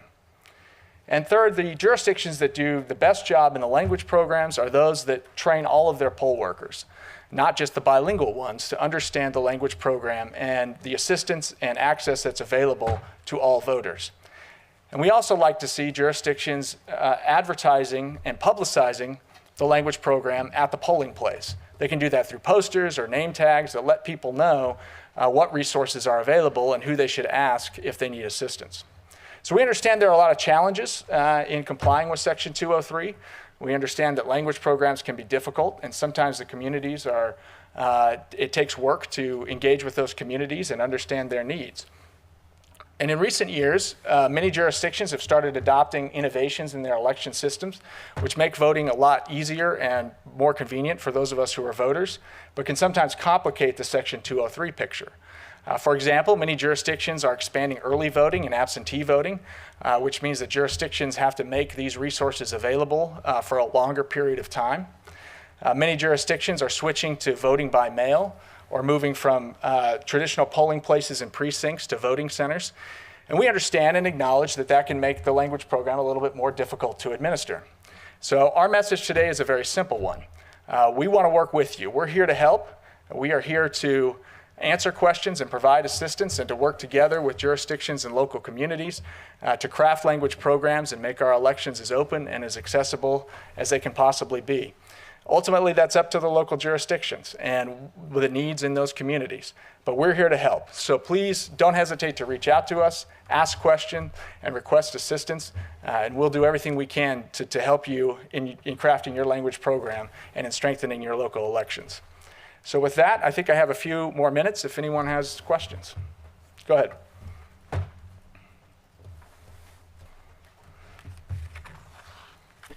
Thank you. Thanks for your presentation and your effort to improve the democracy. And I'm thinking that Department of Justice should have a lot of work to do, because you got to know people want to reach the Department of Justice who have something to comment or complain, probably usually be ignored. Just like regulations.gov or any website of government, maybe they are deleted or disregarded. So what I, especially in this voters voting and democracy's sake, I think important internet connections. Now we have internet supposedly invented by government, by now it's basically commercialized. And if we have this big corporation to monopolize all those internet communication, the general public have a disadvantage. And not only that, they will be obstructed, manipulated about their communication with any other people. So they make the democracy reverse, upside down. And second is the candidate information. The public government should be maintain some archive for candidate information, so you don't have to repeat every year, every month, every day you campaign, and basically with some kind of soundbite that really mean nothing. But it seems this system working that way, so there's no way to improve our system. So I just wonder if you can really, first is really resolve people's complaint and improve the internet communication. Before internet, we have a phone and a fax. That's the same thing. That's not only hurt the individual, but hurt their business, because they obstruct everything. And if people have complained, means their resources will be depleted too. So archive is very important. Currently, there's the vote.md.org. They maintain a good website. but it's some sort of sometimes some people obstructed or manipulated their changes, so that make it very difficult for the candidate information to really spread out. So if we can improve this direction, improve in archive and communication and people freedom to speak, and that would be good. Well, thank you for your question. And I'm glad you raised the issue of the internet because we have posted a lot of materials on our website at justice.gov/CRT about our language access program. So we have information about prior cases. We have information about settlements that we've entered into with jurisdictions all across the country. We have contact information so that anyone who's got a question about a language program can reach out to us directly, let us know what their question is or their request for assistance is, and we are responsive to that, and we've been responsive all across the country. We hear from state and local officials. We hear from voters. We hear from voters who speak all kinds of languages, Spanish-speaking voters. We hear from Asian American voters, from Native American voters, even from Native Alaskan voters from time to time, all of whom are part of these coverage determinations that the Census Bureau makes. So we've made a very concerted effort to get the word out about our program, and I invite anybody who's got questions about it to visit our website and learn more about the work that we can do and the assistance we can offer in your jurisdiction. All right, it's a comment from Mr. Mason. He would like us to think about deaf-blind voters, meaning both deaf-blind individuals, not blind and deaf separately, for various needs. And he expressed that while there are, it sounds like, forums to talk about disability needs, that it's hard to kind of know about those events. There was an instance where deaf-blind voters had to actually bring magnifying glasses to the polling place to look at the ballot. So certainly, as it relates to, I think, the Department of Justice, there's an opportunity, I think, for all of us to just be very thoughtful about the needs of various communities, and certainly DOJ is part of that enforcement effort to make sure that needs are not going unmet. Absolutely. Thank you, Mr. Mason, for that comment. I completely agree. The Constitution and federal law protect the voting rights of all American citizens, including citizens with a disability. As I mentioned, Section 208 of the Voting Rights Act protects that right and allows individuals with a disability or an inability to read and write to bring someone with them to the polls to assist them in casting their ballot. We also have Title II of the Americans with Disabilities Act, which requires state and local governments to make all of their services, programs, and activities accessible to individuals with disabilities. And again, I would point you to our website and our prior work in that area. We've had an initiative for several years in the Department of Justice to improve the accessibility of polling places and of elections in many ways. We've gone out to polling places all across the country, even to improve physical accessibility, which is very, very important for citizens who want to cast their ballot on Election Day. We recently entered into a settlement in Arizona on that very issue, and as I said, we've had settlements and litigation all across the country. So we are aware of the issue. If you have more information about it, we want to hear that. We want to know what's going out in the field and what challenges individuals are facing, and we will bring our resources to bear to be of assistance.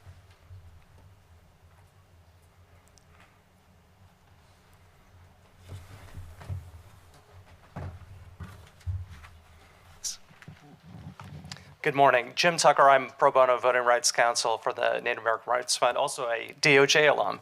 Wonderful. I wanted to start off by thanking you, first of all, for the efforts of the department. You mentioned federal monitors. We've had federal observers in Alaska monitoring the improvements that have been made following the litigation we brought up in there.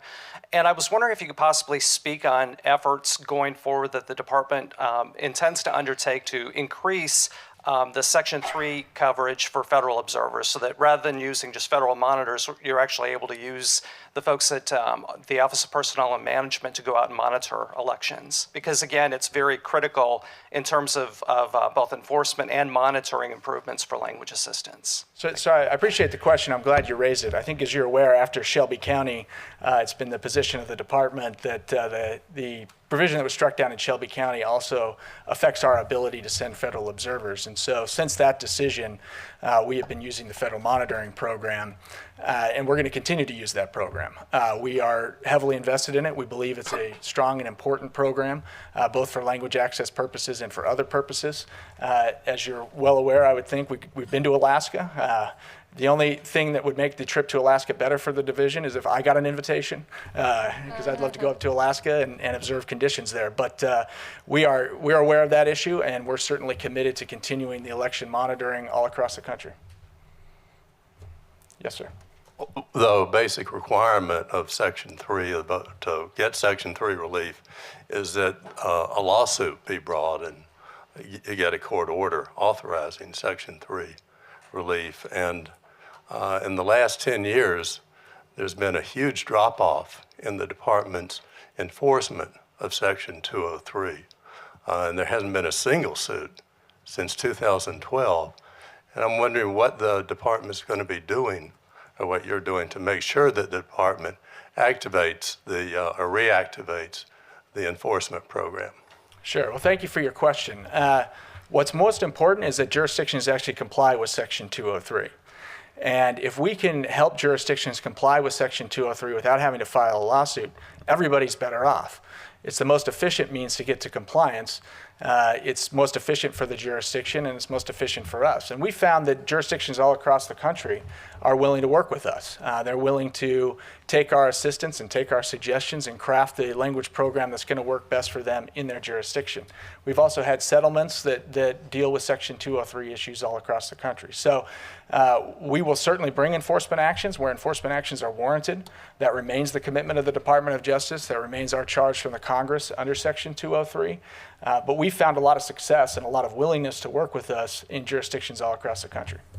We just heard earlier that in Clark County, Nevada, fewer than 6% of the census population of people who need election information in Tagalog are getting it from the county. And that seems to me to be a pretty poor result. And I wonder how long the department's going to tolerate that level of noncompliance. Well, I'm not familiar with the particulars of the Clark County case or situation that you're mentioning. We have plenty of voting section lawyers here today who are taking notes, and I expect to hear more about it soon. We have time for one more question over here. Mr. Gore, you mentioned the monitors, how you sent some out recently, how you plan to do it again in the fall. Can you tell us a little bit more about what some of those problems were, or why you sent them to those places in the past and where some of those places are? And where do you plan to send them in the fall, and what are your concerns about those jurisdictions? So that's a great question. What I can tell you is we've sent them all across the country, and we have been focusing on jurisdictions that are either newly covered or have newly covered languages under Section 203. And there have been a couple of places in various states throughout the South and really throughout the entire country where we want to go and observe the language program in its infancy and see how the jurisdiction is doing implementing a language program for the first time. That's really been our focus, but those aren't the only jurisdictions we've been to. There have been other jurisdictions we've gone to observe conditions generally in addition to the Section 203 language conditions. And so those determinations are made by our career staff who present that to me, and I approve those requests when they're made. But they have the best sense of where the monitoring is needed and where the support from DOJ is needed most in those jurisdictions. We don't. We've not gotten to that point with respect to the fall elections yet. Well, thank you, John. Thank you. Appreciate you being here. Great information. So we have a break until 11 o'clock. We've got, I think, coffee. So please help yourselves and be back at 11. Thank you.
Ladies and gentlemen, please make your way back to the main session room. The program will resume in 5 minutes. Once again, please make your way to the main session room. The program will resume in 5 minutes.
Ladies and gentlemen, please take your seats. The program is now starting. Once again, please take your seats. The program is now starting.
Hello again. I am really excited for our next session.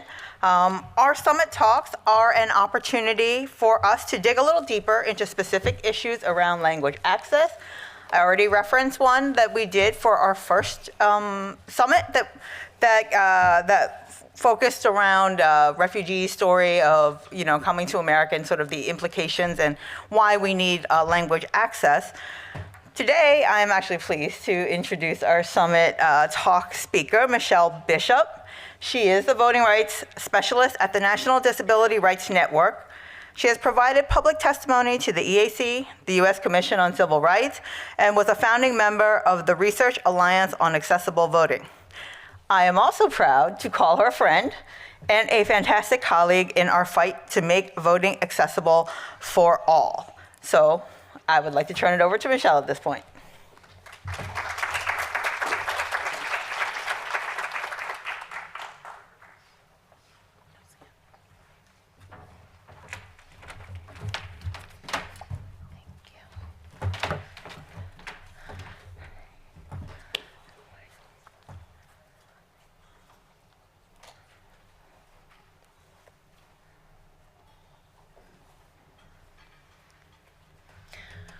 I'm sorry, does no one else here speak ASL, American Sign Language?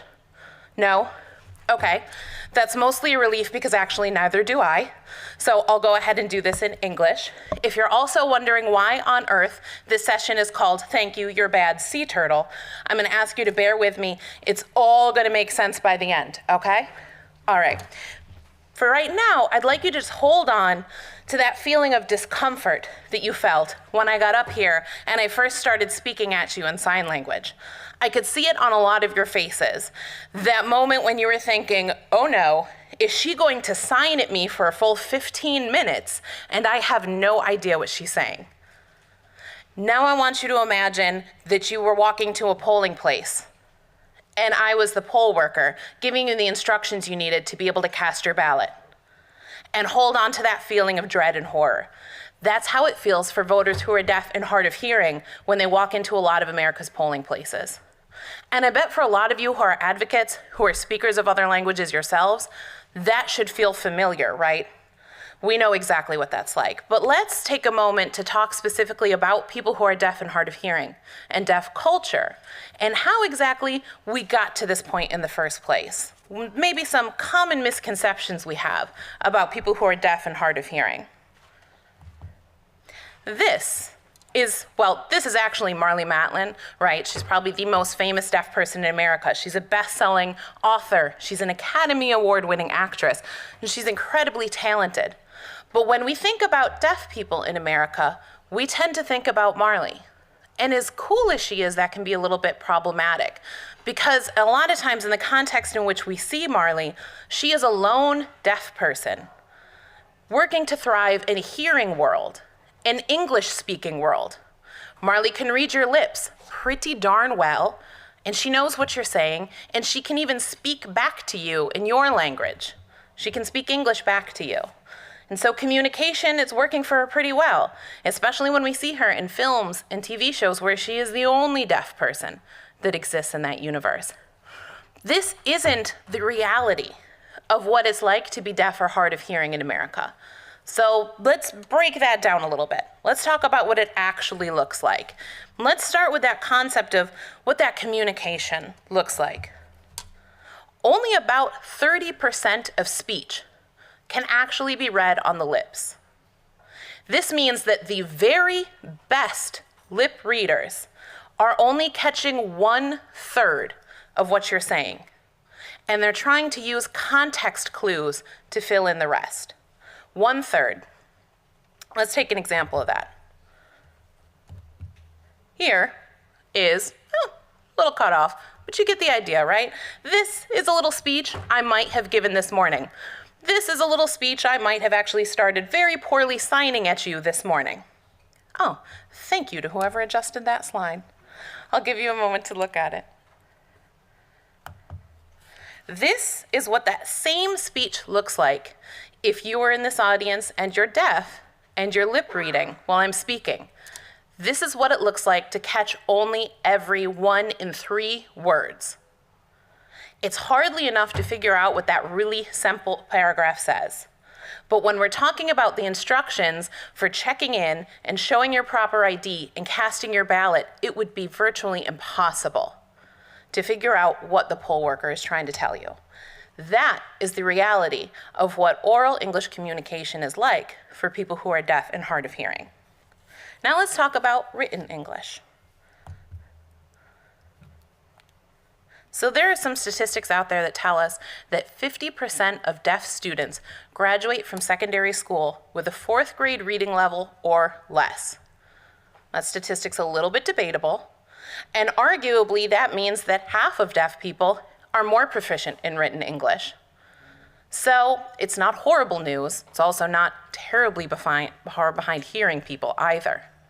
But the concept that written English is going to be completely accessible to everyone who's deaf and hard of hearing just doesn't hold up. And there are reasons for this, if we think about it.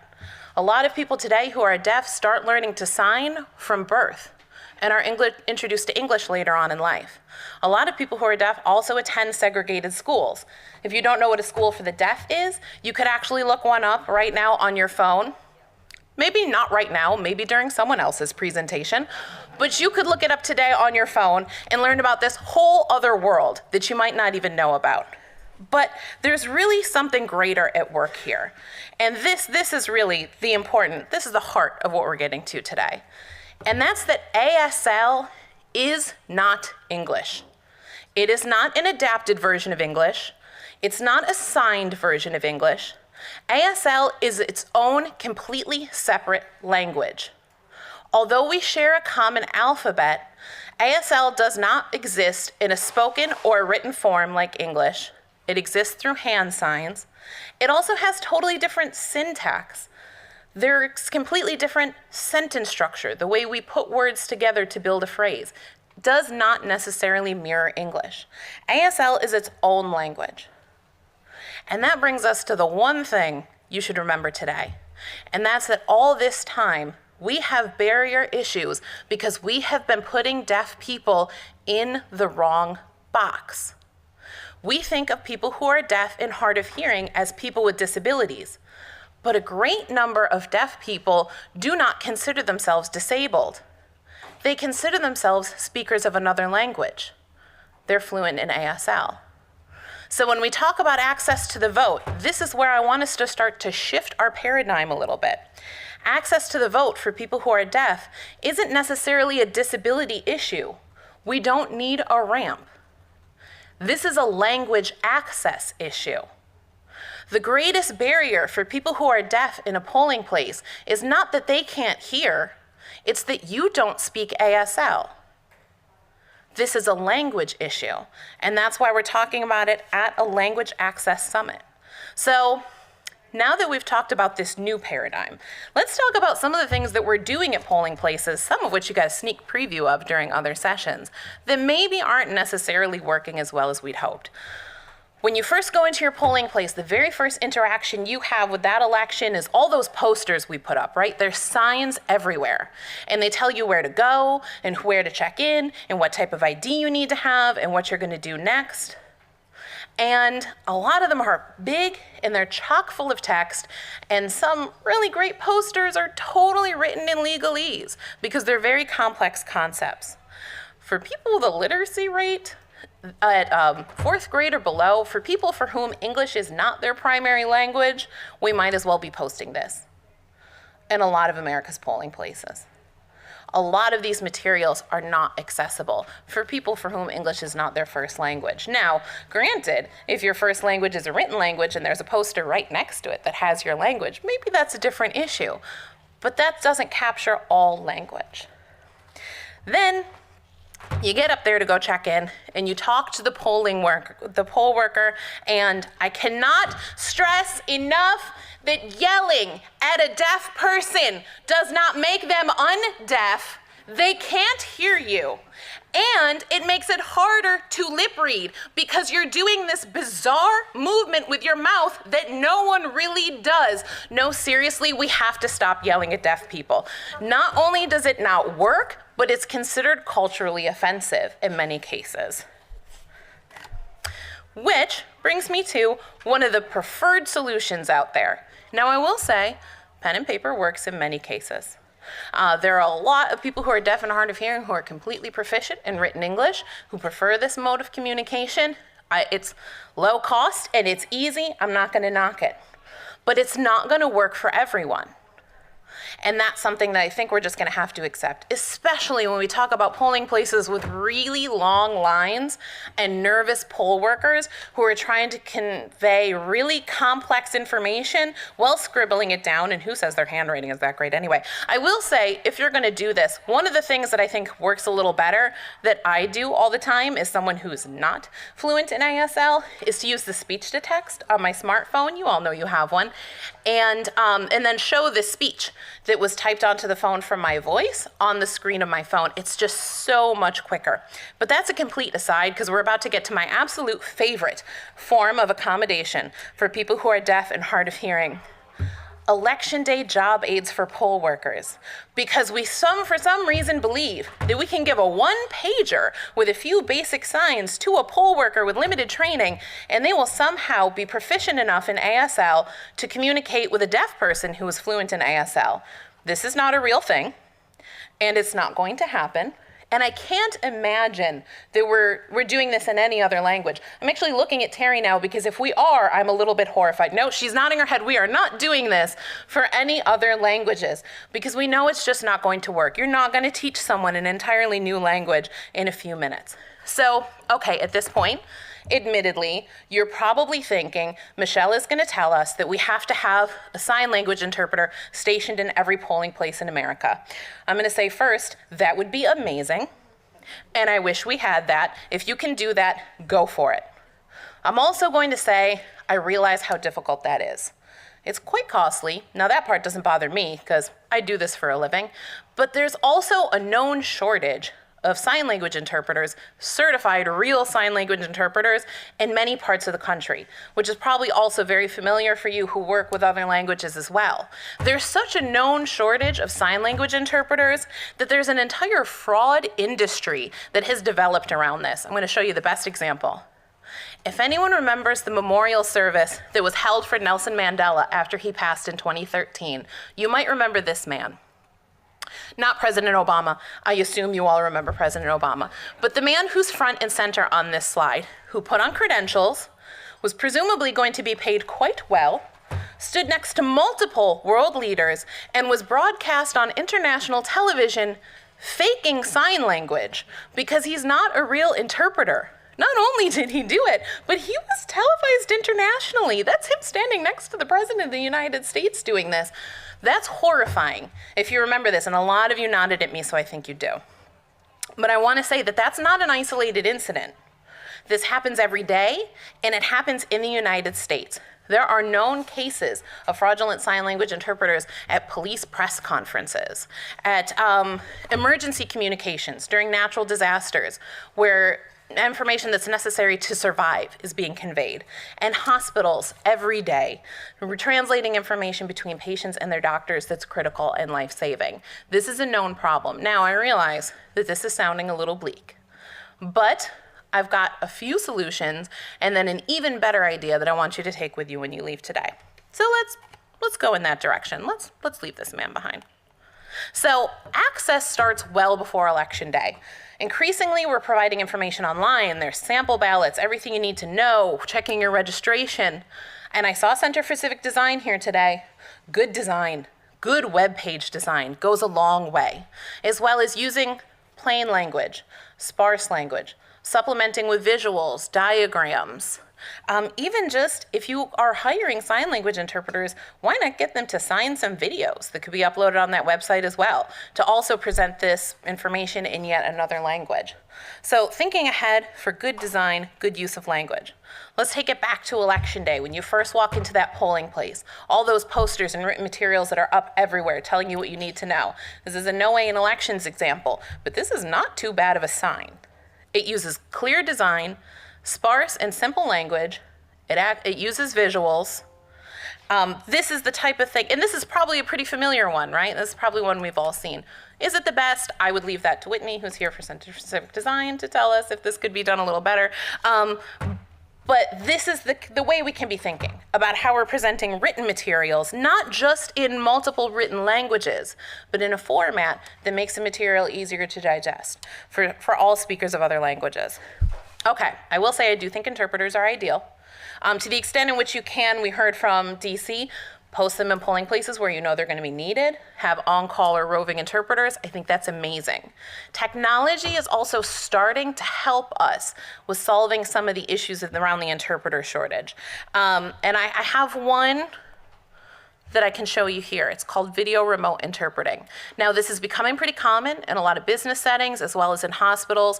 It provides the opportunity to use a tablet or a laptop, something that's typically already in a polling place these days anyway, to have a live interpreter who can hear who's speaking and see who's signing and relay information back and forth. Now, this is where we're really going to get down to the core issue, because this is awesome when it's done well.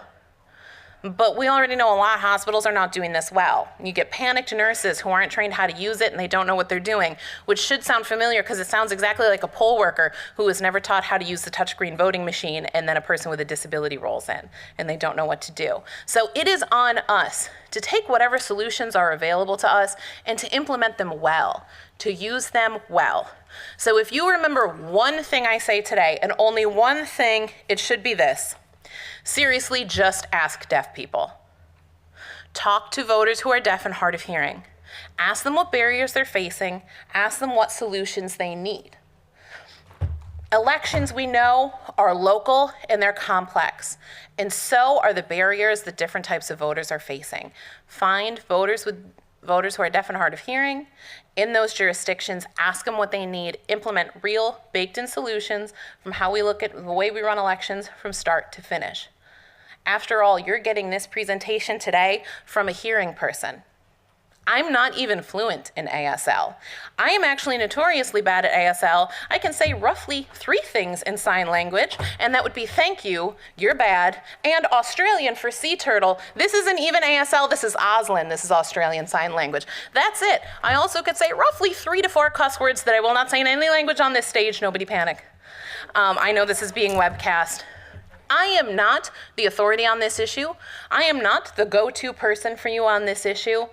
I am admittedly not a deaf person. Don't ask me, ask deaf people. If you remember one thing today, remember that. Now, if you remember two things today, you should also remember that if you start hearing reports that there's a sign language interpreter who's being paid very well to help voters who are deaf and hard of hearing in Northern Virginia, but coincidentally, the only thing she knows how to say is thank you, you're bad, and sea turtle, we all have to plan for our retirement, people. Please don't turn me in. Thank you.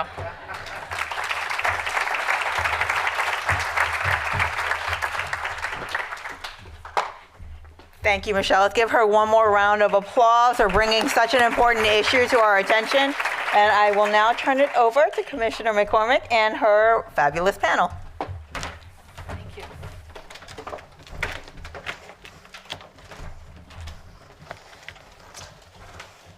So first I want to say thanks to Michelle.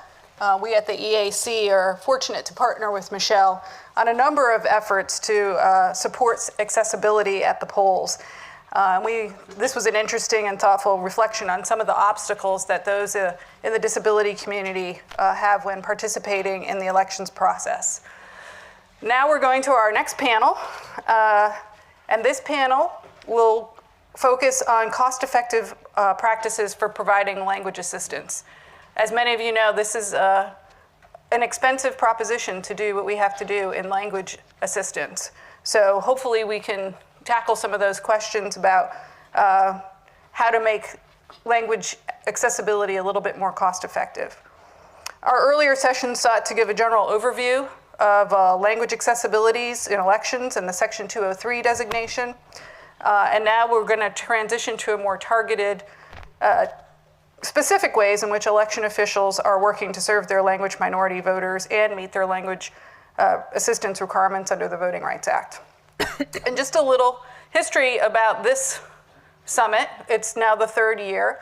This summit's genesis came out of my work at DOJ when we worked on so many of the language cases under John Tanner, my former section chief, is here. We did a lot of language cases, and we found that a lot of the officials needed help. They needed to figure out how to meet their requirements. And so when I got to the EAC, I worked with Stacy Scholl, and we came up with this idea to try to get this information out to those who need it. And I think it's been a really effective manner of doing that. And we've had some feedback where people have taken some clips of former previous summits and shown them to their boards of supervisors and funding partners to get resources to be able to do these great projects in language accessibility. So election officials know better than most the importance of adopting strategies to spend their limited resources as effectively as possible, whether it's finding cost savings in big ticket items such as voting systems or shaving seconds off at the voter processing times at the polling place. Election officials are constantly finding ways to be more efficient and cost effective in their work. Providing assistance to voters with language needs is no different. Cost-effective approaches to language assistance are particularly useful for jurisdictions that are newly covered or expect to be covered soon under Section 203 of the Voting Rights Act.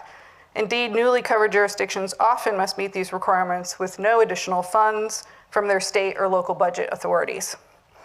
Our panelists today will explore this topic and discuss a number of issues, including collaboration with other jurisdictions on translation, leveraging existing resources, and partnering with local organizations to recruit and train bilingual poll workers. We'll also discuss some of the unique challenges faced by small and medium-sized jurisdictions in this regard, as well as jurisdictions that are covered for multiple languages.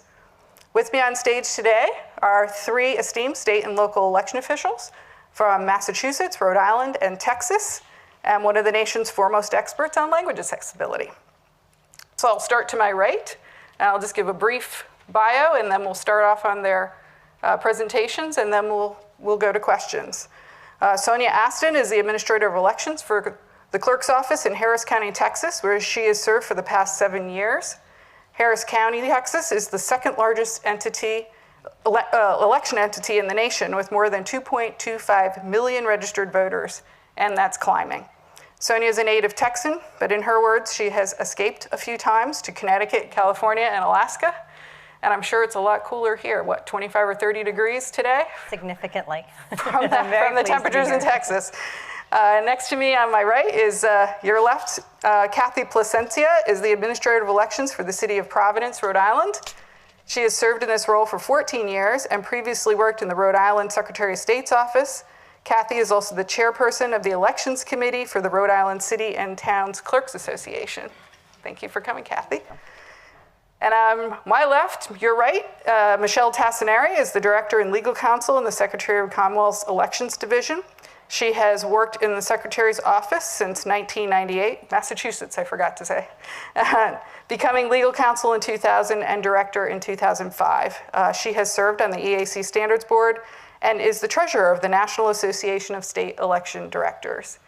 And on my far left, your far right, Dr. James Tucker is an attorney with the law firm of Wilson Elser LLP in Las Vegas, Nevada, and serves as the pro bono voting rights counsel to the Native American Rights Fund, NARF.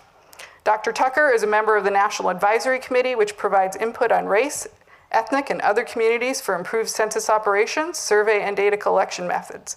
Dr. Tucker's publications include a leading book on language access, The Battle Over Bilingual Ballots, Language Minorities and Political Access Under the Voting Rights Act. Thank you for being here. So we'll go to prepared remarks and we'll just go down the line. I think you have a little clicker there. So, and then we'll shift into question and answer. Take it away, Sonia. Okay, great. Well, thank you so much for having me here. This is the second time I've attended and spoken, and I really appreciate the opportunity to be here. Welcome, and thank you for having me. As we mentioned, we are the second largest election entity in the nation, and very busy. We have 3 elections, basically every election. We have a ballot by mail, which is available for people over 65, disabled voters, and people who are out of the area during the course of the election season. We have 46 early voting locations, and then on election day, we have anywhere from 750 to 800 locations that we deal with. We have 4 languages: English, Spanish, Vietnamese, and Chinese. Chinese is the most recent language that we have acquired, and that was in 2012. We started creating advisory groups, and those have been invaluable. Basically, we meet 3 or 4 times right before an election. This year, we're having so many elections, we're pretty much meeting the entire year. And what is great about having these advisory groups is we get buy-in from the community. And so we ask leaders in those foreign language groups, business groups, if there's any sort of embassy type folks, we invite them in. And we get them to help make decisions if it's a brand new jurisdiction to decide on dialect. For instance, with Vietnamese, it was very difficult because you had northern and southern Vietnamese and then pre and post communist regime. And the dialects were different. So we had to come to a consensus that the entire community would agree on. Chinese was similar. There's a number of different dialects in Chinese. And what we looked at was basically what the print newspapers were using and went along with that, but we still had the buy-in from the community.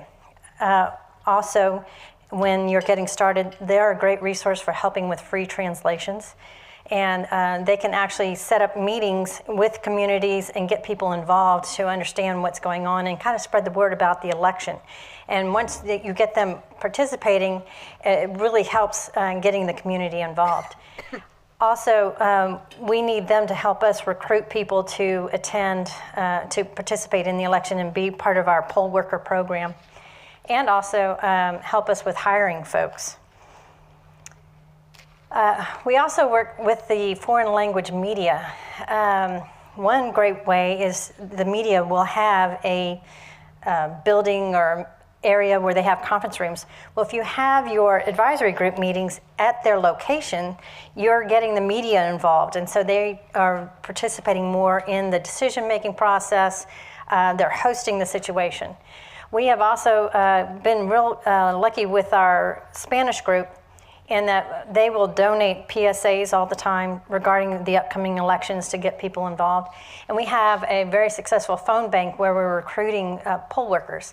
And they will allow us one evening to have a phone bank, and they'll sit there and pan over to the group and have people calling in and making phone calls. And we get the students involved to participate in the phone bank, so they're also getting involved, and they're also participating in languages in the poll working group as well.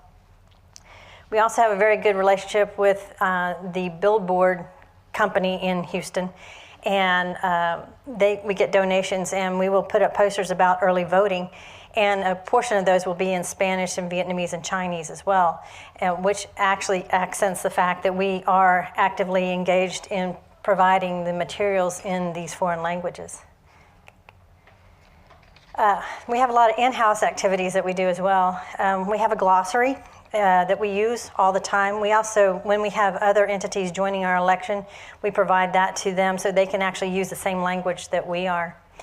We have an excellent outreach group, one person per language, and we attend a lot of the foreign language activities or cultural activities that those people are involved in, and work with them to educate them on elections and when they're coming up and how they can participate. The outreach group also works very closely with all the schools to hire students, and students are an excellent resource for the Chinese, especially in Harris County, and other languages as well, getting young people involved in the elections and also supplying the needed foreign language assistance. We also hire foreign language speakers and translators, as Clark County was speaking about employees. We all wear different hats, and we all have multiple jobs that we do. And so we hire people who can speak and translate those languages and doing their other jobs, and then they kind of are frozen in time when we're putting the ballot together, or just during the course of the year, we may have some sort of educational materials that we provide for the county. One thing that's helpful when you're getting started is have your advisory group help you vet the first employees. Unfortunately, we hired one person recently, and noticed that all the interviews ended up being in English. So we quickly realized that his language skills weren't exactly as he had tested or had promoted. So it's good to have a number of people. Testing's not necessarily the be-all that end-all. Have community leaders actually talk to the person and see how they work with that. We also have a website, has all 4 languages that's available. If you have a new language, contact another jurisdiction that has that same language. Recently, Tarrant County in Texas, which is Fort Worth, started having Vietnamese. And we ended up sending them over all of our documents, which basically, very nice package for them, very easy, and we'd be happy to do that for you as well. We also had some legislation change in Texas that required the state is coming out with a new document that they need to translate into the needed language that we have in our jurisdiction. That works most of the time, not all the time, but it is helpful. That is good. We also, there's something else I want to mention about that.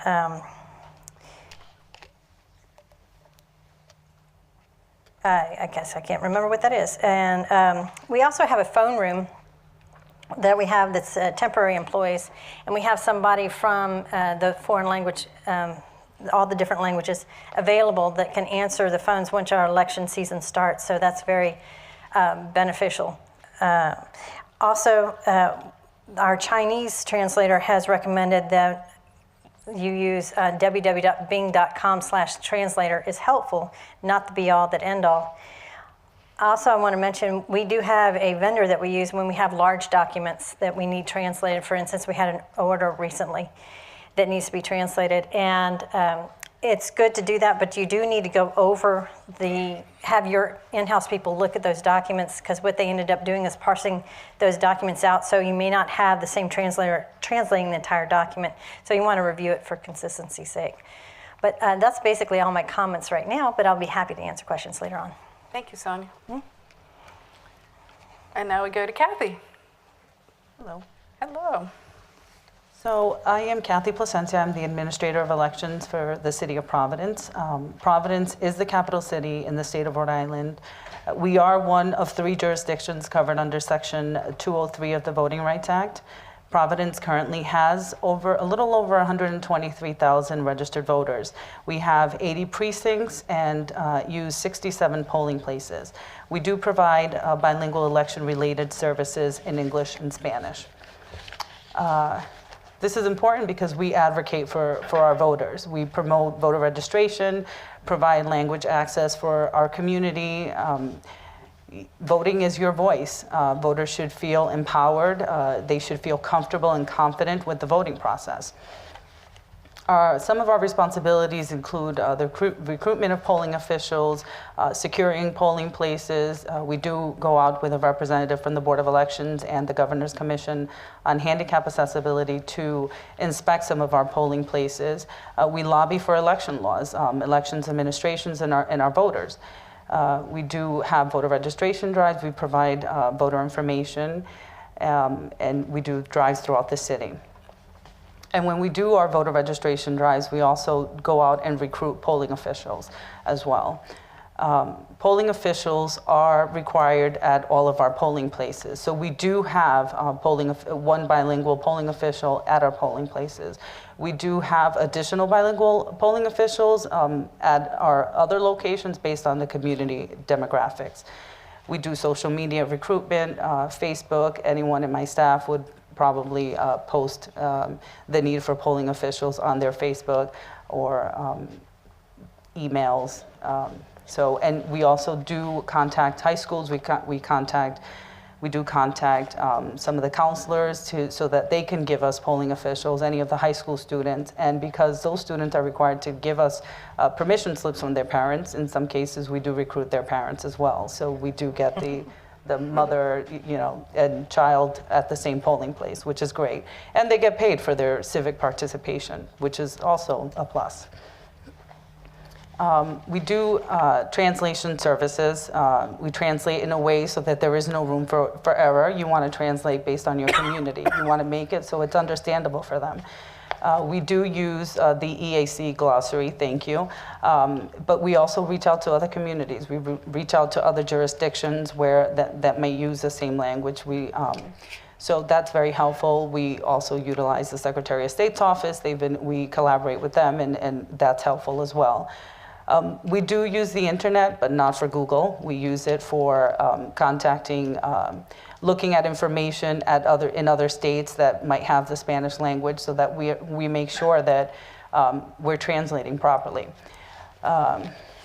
We provide the Board of Election, the Board of Canvassers, or our office is responsible for providing election day material or any election related information from the municipality, but the Secretary of State's office is responsible for translating ballots and election guides, and the Board of Elections is responsible for translating election day and polling place materials. We do have a bilingual clerk that translates all of our information, all of our documents and advertisements. All our documents are duplex, so any letter that goes out, it is duplex with English on one side, Spanish on the other side. So it does save on paper, however, we use a lot of ink. We do advertise in 2 local papers, Spanish papers, that do not run concurrent to each other. We want to make sure that our information is out there to our community. So the good thing is that we have a good relationship with one of the papers, so we don't pay. We send them the advertisement, they advertise for us. And the other paper, we pay minimal cost. So it's good to develop those relationships. And I would say that it does cost a little bit more because we have to translate, so the mailings are a little bit more costly because we use the same index card for Spanish and English, so the index cards are a little bit larger. So that does incur a little bit more cost. And I believe that's all. Thanks so much, Kathy. Thank you. Now we go to Michelle.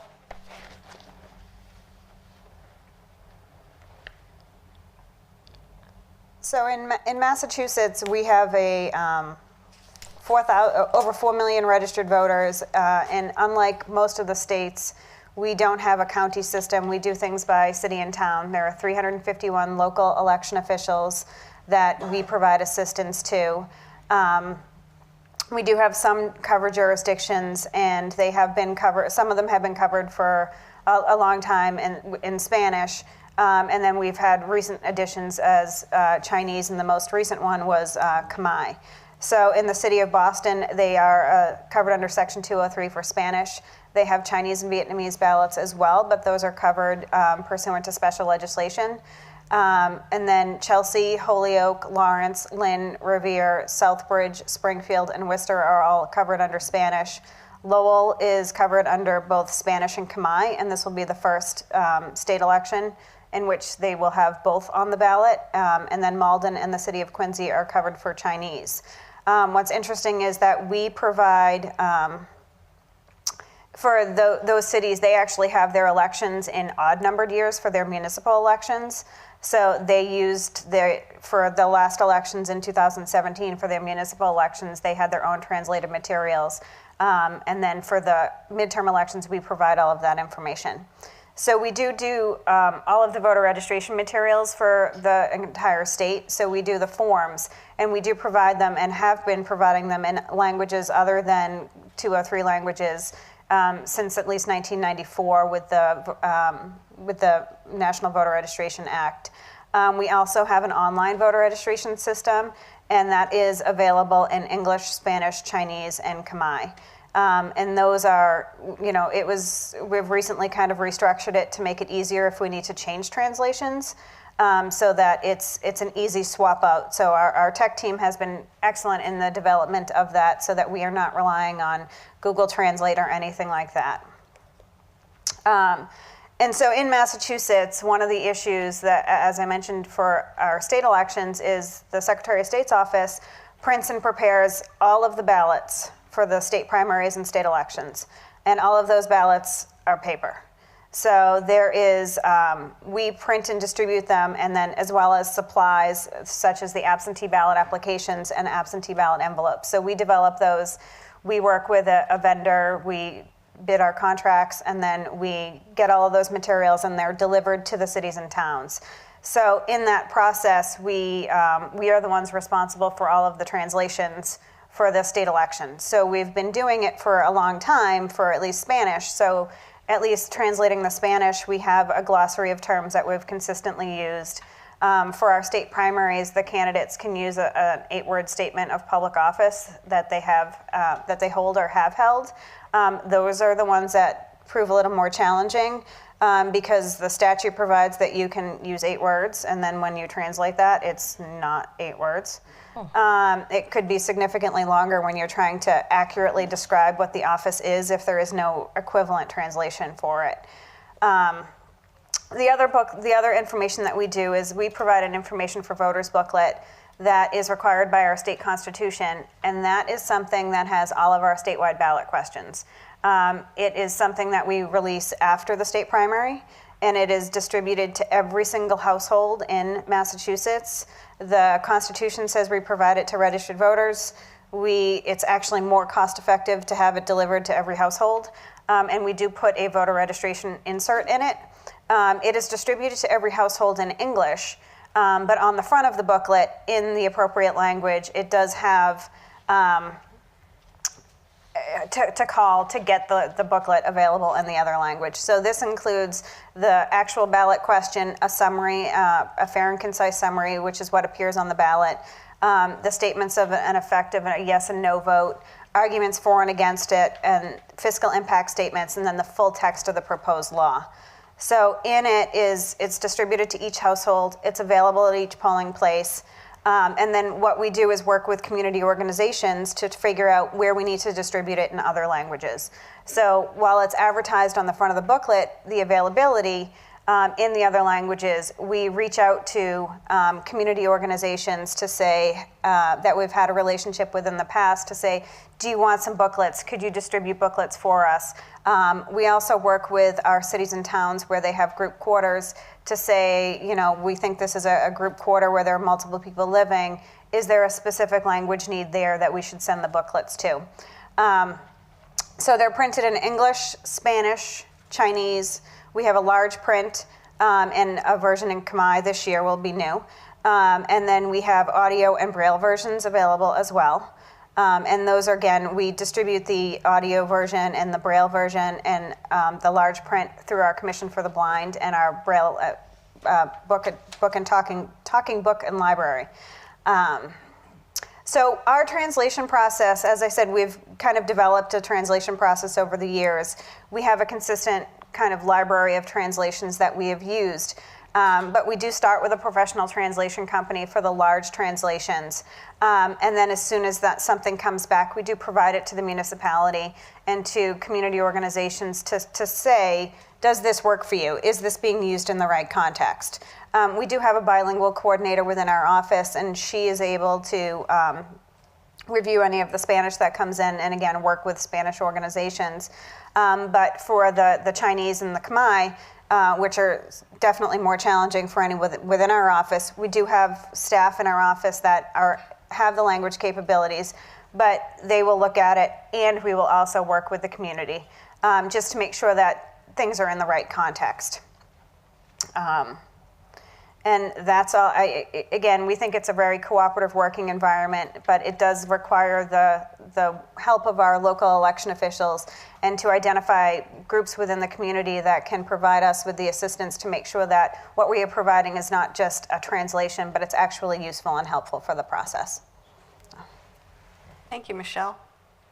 I'll go to Jim. So while it's loading, I have a lot of slides. I'm going to cut through a lot of them very quickly.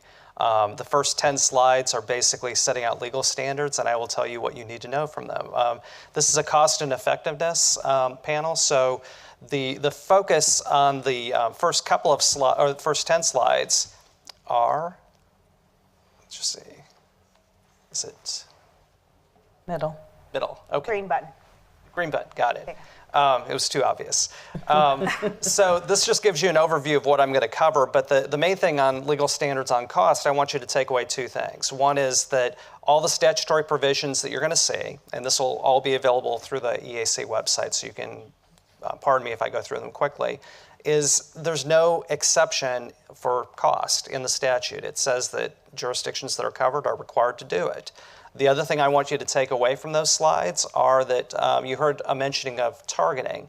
Targeting is not in the statute. It's been interpreted through the Department of Justice regulations. And basically what it says is that you can target to those communities or those precincts where there's actually a need for language assistance. And generally speaking, that doesn't mean that if you have like one limited English proficient voter in a single precinct that you have to have a bilingual poll worker there. But at a minimum, you should have some mechanism, whether it's a call-in number, but there should be some mechanism that that voter can still get language assistance. So I will just go through these very quickly. I'm not going to test you. You don't have to read it all. But these are the regulations and the statute. Again, please download this from the website. And these say what I just said they said. And again, good faith is no defense. In other words, if you're covered, you have to comply with Section 203. Doesn't matter if you try really, really hard and you do a bad job, it's still a violation of the statute. The other thing that really needs to be mentioned about 203 is that it's a unique statute because it's a bottom-up statute. And what I mean by that is, again, it doesn't matter what the jurisdiction does. The focus is on effectiveness, and effectiveness isn't measured from the election administrator standpoint, it's measured from the voter standpoint. So, and essentially what effectiveness means is the voter getting a complete, accurate, and uniform translation of the information that's provided in English such that they can participate in any aspect of the voting process from registering to vote, if there's a voter purge, are they getting that information in a language they can understand, voter assistance, all the way through casting a ballot that's counted. And so again, pardon me for going through these quickly. I mentioned targeting. Again, it's in the legislative history and DOJ's regulations. And so I'll cover the studies real quick. There have been 3 major studies on cost effectiveness in terms of language assistance. 2 were done by the General Accountability Office in 1986 and 1997. You can see the summary there. The 86 study was a little more comprehensive. The 97 study was very limited because there were only about 28 jurisdictions that provided full cost data. And then, of course, this has to be a shout out to the Pasteur Center because I am a Barrett Honors College alumnus for Arizona State University, and we actually did a 2005 cost study that basically found very, very similar to what the GAO had found in the 2 previous studies, which was that a majority of jurisdictions actually reported they did not incur any additional costs for providing language assistance. Now, I will tell you that in retrospect, we found out the reason in some cases was because some of the jurisdictions weren't doing anything, and they were actually violating 203. But what we did find in terms of the actual costs are in the places where there were costs incurred. Generally speaking, about 3% of the all election costs were attributable to providing written language assistance, about 1.5% to oral language assistance. And I just want to show you a few scattergrams. These aren't, again, I won't test you on this. What it basically shows is you look at the red line and that shows what the average is. You'll see a few outliers where there are jurisdictions that are attributing every cost that they have for conducting elections to language assistance. So, but you kind of throw those out, and what you basically see is that the total costs, regardless of jurisdiction, tend to average about 4.5% of all election costs. Now, in some places that can be greater. LA County has a lot of languages covered. Their costs are going to be a little bit higher. But again, no exception in the statute for costs. And the way that we always like to frame it is, how can you possibly put a cost on the fundamental right to vote? And so again, the data trends. You'll see in some cases, there actually tends to be, some of the costs can actually go down in larger jurisdictions because you can use the same materials that you're providing. You can provide, you create training materials, and it makes it easier because you're basically using those across the board, or in some cases, like in Harris County, you can share, kind of spread the love with the information you've already developed, and it can lower some of those costs in other places. But oftentimes you'll find that the more sparsely populated jurisdictions, as a percentage of cost, will tend to have higher costs, just because if you have to hire a bilingual coordinator in a jurisdiction where you only have 5 election workers, obviously the costs are going to be higher there. So cost of noncompliance. I'm a litigator. I love litigating. I love working even more with jurisdictions that are collaborative and working with us, as we're going to hear from our friends in Alaska shortly. But I'm also going to mention that we spent a decade suing Alaska. I didn't have a good time up there because I didn't get to see much of the state. I mainly saw the inside of a courtroom for the better part of a decade, but it was very expensive. You look at the total costs, and the costs between the 2 cases that we brought up there were well in excess of $5 or $6 million if you add up our costs and the cost of the state. Very bad press for the state. And then, of course, trying to get caught up and remedying the problems, the violations can be even greater. So I'm going to talk real quick. This is an add-in from one of the things I talked about last year. You had heard some references earlier to mail-in voting. It's a very unique issue because mail-in voting, in theory, is a great idea because it's making voting more accessible and it's allowing voters to vote when it's convenient for them. But it raises the very important question of how do you address populations, particularly limited English proficient populations, including a very high percentage of whom who are functionally illiterate. How can you accommodate them to make sure that you're making it as accessible for them? You'll see some of the findings that I have in there, as well as on the next slide. We just finished conducting a series of field hearings, 9 field hearings in 7 states with over 125 witnesses, almost 5,000 pages of transcripts. We'll be having a report coming out later this year. And what we found was that mail-in voting, especially in places with limited English proficient voters, was very problematic. I know the State Advisory Committee of the U.S. Civil Rights Commission in Alaska also addressed some of the concerns they had, basically saying the only way that mail-in voting would work in the Alaska Native villages is essentially if you had voting centers in every single one of the 220 plus Alaska Native villages, because you have to have in-person opportunities and in-person language assistance where you have what are widely unwritten, or at least not a large number of people are using the written language. So I'm going to talk about a bad player for a moment. This is a warning sign of one of the things that we've encountered in terms of language assistance. So even where you've got a great language program, that can all go for naught, and everything, all the progress you've done, you spent years doing or litigating or working collaboratively together, it can go away in the stroke of a pen. You can have a new election administrator get in place and everything goes away. That's what happened in San Juan County. The EAC held its first language summit 11 years ago in 2007 in Albuquerque.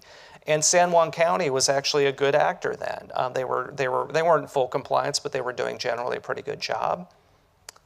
And the issue you see the kind of the pink at the bottom, that's the Navajo population in San Juan County. It comprises roughly about 60% of the county's population in San Juan County, Utah.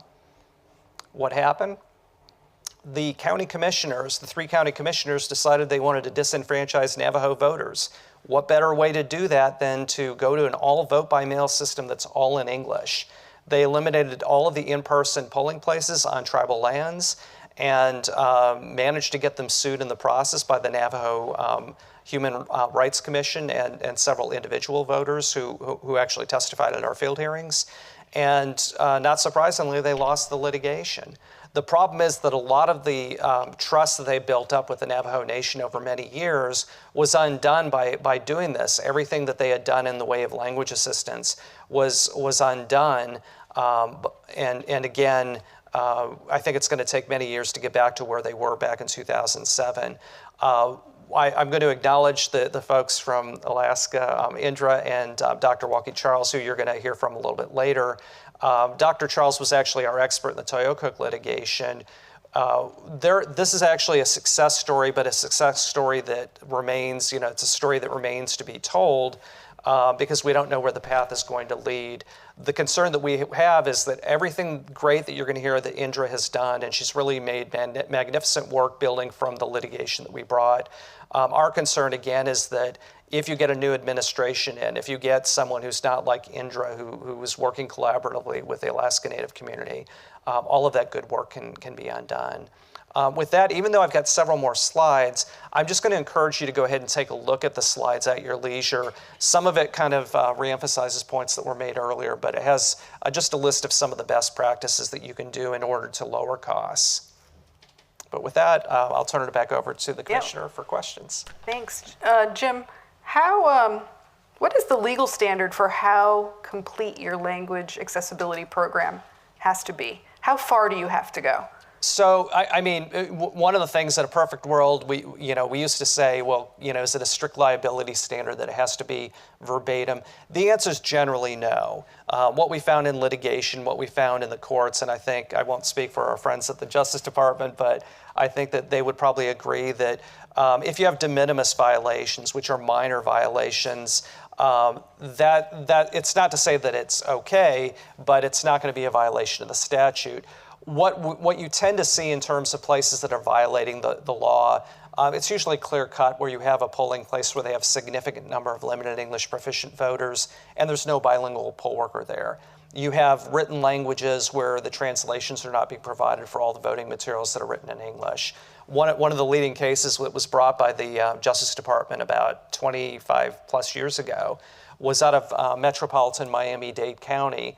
And the Miami-Dade County decision, it's a very short order, but it's very, very important because it talks about how that if you have a publicity, voter information pamphlet that you send out in English, you have to provide that in written form to those languages that are written. And for those languages that are predominantly oral, you have to provide an equivalent to make sure that information is communicated.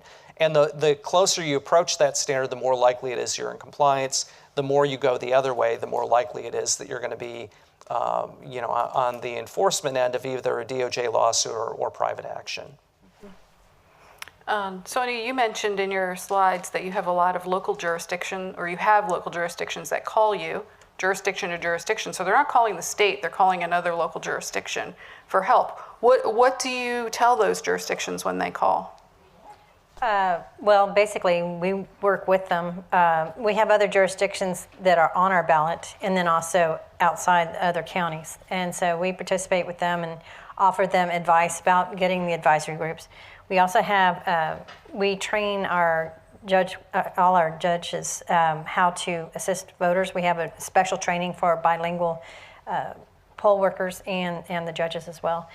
And so with the other jurisdictions that join us, they, of course, are supposed to provide all the information to us in 4 languages. And we've started a portal now that we keep their language historically that they've used so that they don't have to reinvent the wheel every time that they join our ballot as well. So you're talking about like the municipal utility districts and things like, because you have hospital districts, and Texas has multiple jurisdictions that fall under your county, right? Do you provide all the language materials for all those sub-jurisdictions? Yes and no. We have a glossary, and we require that they provide us, because it's their language, so they should have it the way they want, but then we will review it to make sure it's not saying something crazy, or that it's consistent throughout our ballot as well. But we do recommend we have a vendor that we use, and we recommend that they use that, but then again, we will review it. And then what I'm really proud of the fact is we now have this portal that it's going to have historical language that particular jurisdiction's used in the past, so that they don't have to pay again to use it again. So they'll just have a drop-down menu that, this is the mayor and this is, the different offices. The different thing that will change is when they start having the propositions that will cost money to get translated. Okay. Michelle, you, in Massachusetts, your jurisdictions, as you mentioned, are townships. So you've got really small, tiny townships to huge jurisdictions. What do you see, what are the differences in what you see between the small jurisdictions and the larger jurisdictions and how they approach the language access issue? So we reviewed the jurisdictions that have Section 203 required languages, and they are, their printed materials and their ballots and everything is bilingual, and, having poll workers. But even, we work with our local election officials to identify where there is a need that is not necessarily a Section 203 language issue. So even, a place that's not covered by Section 203, where they identify that there is a polling place that has a high population of Spanish speakers, to work with them to make sure that they have at least someone in the polling place who is able to speak Spanish, or give them references to be able to call our office so that the person can get assistance. And it's not just making sure that it's available, it's making sure that the voters are aware of what's available and that the poll workers are aware of what's available. And so we, really work with them to publicize that, we are a resource. We have a 1-800 number that on election day, we are fully staffed all day long, and calling into our office if there are questions, and, making sure that's available at the polling place for the poll workers if they need assistance, or with a language issue, or the voters themselves can call in so that we can make sure that they're getting the assistance that they need. How did the smaller and medium jurisdictions overcome the cost challenges to some of these issues? So the jurisdictions that are covered under the language requirements are larger jurisdictions to begin with. So, incorporating the translated materials, again, we've had a lot of them, so we work with them to be able to provide that. I think the one that has been the biggest challenge for us is in the city of Lowell, where they have Spanish, which was the easy part, and they've had that for a period of time, and then they recently were assigned Khmer. And so Khmer is a challenge because most of the people, the community has indicated to us that most of the community does not actually read Khmer, they will only speak it. And so we're putting it on a ballot, but having someone in the municipality review it to make sure it's accurate is a challenge, as well as for our printing vendor. So it's a cost challenge where, making sure that they have community organizations that can review it. And we do recommend that if they're going to have like a long ballot proposition on their local ballot, that they need to use a professional translator and get the community feedback. So, and we assist them with that, but it's a challenge just to get the poll workers, I think, and to get bilingual poll workers, I think, is the biggest challenge for our local election officials. To get poll workers generally, but then to get them that can offer language assistance. Our requirement is that you have to be a registered voter in Massachusetts to be a poll worker. We work with the communities to say, if you have the funding, we would also recommend that you use non-registered voters for translation purposes where you can. So. Great. It's a good way to save some costs. Yes. Yeah. Kathy, in Providence, do you have a budget for language access? And if you, how do you control the costs? Well, we don't. I mean, you submit a budget for elections and you just kind of work with that budget. So we don't, there's nothing that we allocate funding for translating purposes or for language access. You know, like Jim said, this is what is required, so this is what we do. So you just find the funds somewhere to do what you have We to do? submit our budget and hope that it passes. So. Same with you, Sonia?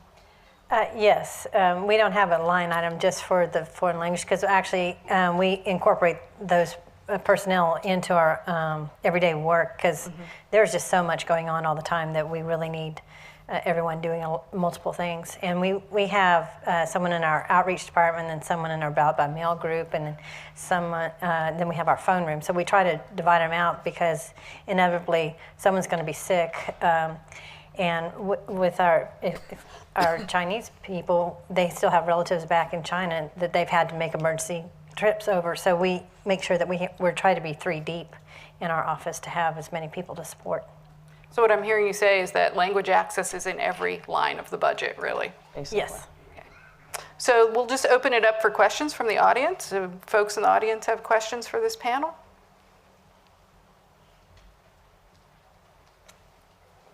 Got one over here. There's one over there. I had a question regarding litigation activities. Have there been instances in jurisdictions where, I mean, some elections officials might be really hesitant because they're concerned about translating incorrectly and not having the right information and translate it. Has there been concerns in terms of litigation as it relates to that you've seen? Or is that a false concern? No, I mean, I think it's a legitimate concern, and in some respects, it actually is what we experienced in Alaska. And again, this is all pre-Indra, so I'm going to, she shares none of the blame for this. But in Alaska, they had bilingual poll workers, but the issue was that they weren't providing any written translations in advance, and poll workers were being required to translate things on the spot. And so the level of information, the quality of information, and the accuracy of the translation varied a lot from person to person. I mean, it's really, really dangerous when you rely entirely on the-spot translations because you're really taking the risk that, and you're really making it unfair to the poll worker because you're asking them to basically assume the entire mantle of what the jurisdiction's responsibility is on their shoulders. And what we actually found, I'll just use an example, and this was something that really got the federal judge's attention in the first lawsuit we brought.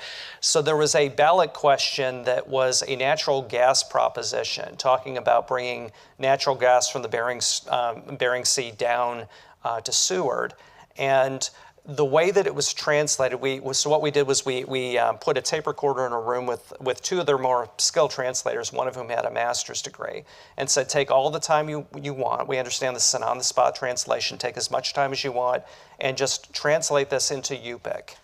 And so they did, and then we took their translation and we worked with a translator like Dr. Charles and had it translated back into English, and what we got was one of the translations was something to the effect that this gas, this fire, this gas that's so hot until it's about ready to explode, like it was talking about a gastric issue and you're in, an intestinal issue.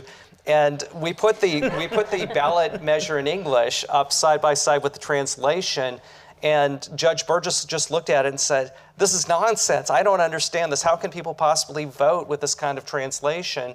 And that actually won the case for us in the first case. So the answer is yes, there are instances in which the accuracy or inaccuracy of the information can lead to a challenge. Most of the cases you're seeing brought are instances in which they simply have, they're not translating all the voting materials into the covered language. They're not doing sufficient outreach and publicity before the election. And then most tellingly on election day, they don't have a sufficient number of trained bilingual poll workers in the polls.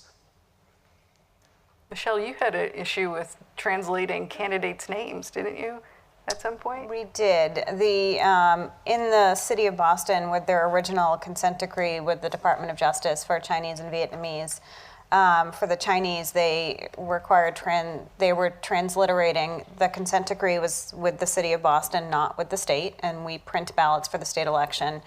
And there was an issue with the transliteration as to whether it was part of the consent decree.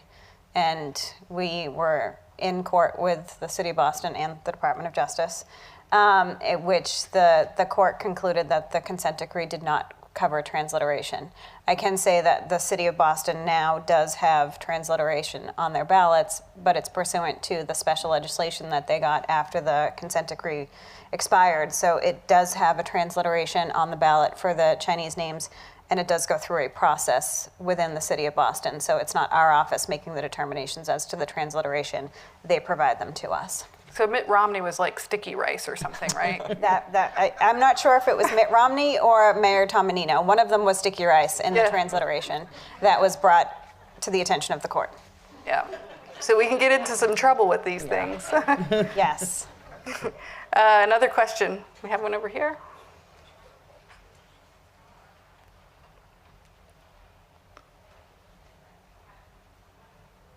So kind of backing onto that, my name is Jessica White, and I'm with the Montgomery County Board of Elections in Maryland. And so we have a Spanish requirement, but those of you with multiple languages have to even more run into the issue first with the proper translation. But the other cost that comes into that for us is time, because you're often up against a tight deadline. And I brought several of my translation staff, one is from Guatemala, the other one's, other countries. There's always that question of what the language really should be. There's different dialects, but then how do you get through the time period piece of it? I mean, we get into a position where we're almost up against our printer's deadline for our sample ballot. And so if we miss that deadline, we now have to pay to express print and do these different things. So how do some of these other jurisdictions, especially with multiple languages, kind of solve that problem? You want to take a stab at that, Sonia? Sure. The state has a requirement of when you're supposed to order an election, but we work with our other jurisdictions that are part of our ballot and set deadlines further back that we actually have to have the language earlier, because we do the review and make sure that it all makes sense. And if it gets late, they're going to have to suffer the consequences of the language not being correct or as is. So we really push very hard with anyone joining our election to do it several weeks in advance to get us that language, and work really hard with those people. And we actually print in-house, because we found with as many ballots as we have, we can't depend on an outside vendor to supply it for us. One other thing I wanted to mention, you need to make sure you work with your vendor. One of the concerns that we have is that maybe the vendor that's providing the machines or equipment may not have the characters for the language that you need. So you need to be working with your vendor to make sure that they are able to support the language that you're expecting to have come on. Kathy, do you want to weigh in on that? Well, luckily for us, the Secretary of State's office is responsible for printing and translating the ballots. So there is no rush on our end or on the municipalities. But you get the rush on your end, Michelle, because you We do. So we do, because we use a professional translation company, anything that we know that we can translate ahead of time, we do that. And for the ballots themselves, the challenge is always the ballot questions, and we do allow for some local ballot questions to appear on the state election ballot.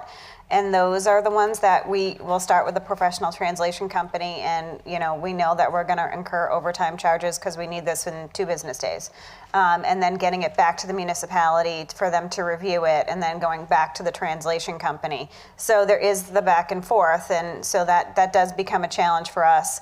And I think another expense that we all see is, especially with multiple ballot questions appearing on the ballot, when it's a bilingual ballot, we're now going into, instead of 1 ballot card, we have 2 ballot cards.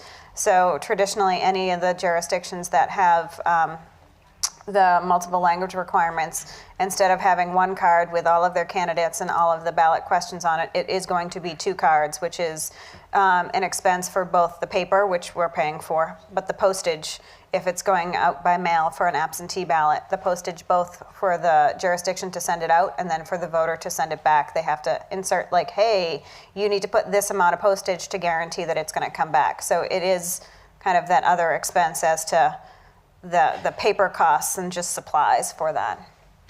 Do you ever have to send out translated overseas ballots? All of our ballots are, well, any of the jurisdictions that are covered under the Section 203, all of their ballots are bilingual, so they're absentee ballots as well. So any of them that do go out are going to be bilingual, so it's going to have both the English and Spanish, and so we do send those out as well. And I just wanted to add one thing. It's a great question. So from a litigation standpoint, when we end up having a remedial decree, we actually spent 9.5 months around a conference room table with election administrators in Alaska for that very reason. Because people don't understand that there are very tight deadlines that election officials are working with. And so we literally took everything and worked our way backwards to figure out how much time realistically we could have for translation panels to do each step of the process. And so I would actually encourage folks, if you're interested in looking at this, either look at the Toyocook decree, which you can get online, or go to DOJ's website and look at some of the consent decrees, and you'll see how those times are actually, some of the timelines are actually built in. The only other thing I wanted to just mention real quick is you also mentioned different dialects, and I think it's an important point. So DOJ's guidelines on those are that if you have multiple dialects of a single language, you have to typically identify the most commonly used one for the written materials and provide it. You only are required to provide it in a single dialect of a language. But for oral language assistants, which would be the people, the bilingual poll workers in the polls, you're required to account for all dialectical differences. And certainly, again, just looking ahead to what the folks from Alaska will be talking about will be a lot of the dialectical differences that they've had to address up there. So would you choose the dialect based on the population? I mean, say you have Puerto Rican Spanish speakers, Central American Spanish speakers, Mexican Spanish speakers. How would you decide which translation to use? So that's where, I think Rosalind Gold and John Yang had talked a lot about going out and doing the community outreach and working with your groups, because you can't just do it based on census. You really need to find out from the community, what do they want? And the one that comes up most frequently is Cantonese or Mandarin for Chinese. Which dialect are you going to use? And the answer is you should use whichever dialect the civic groups are telling you is the one that's most likely to be used the most among that population. So that interaction with the civics groups, it's invaluable really for doing this work. It is. You cannot have an effective language program without having those community relationships. Other questions? One here. Hi, Jacob Broussard from the National Congress of American Indians.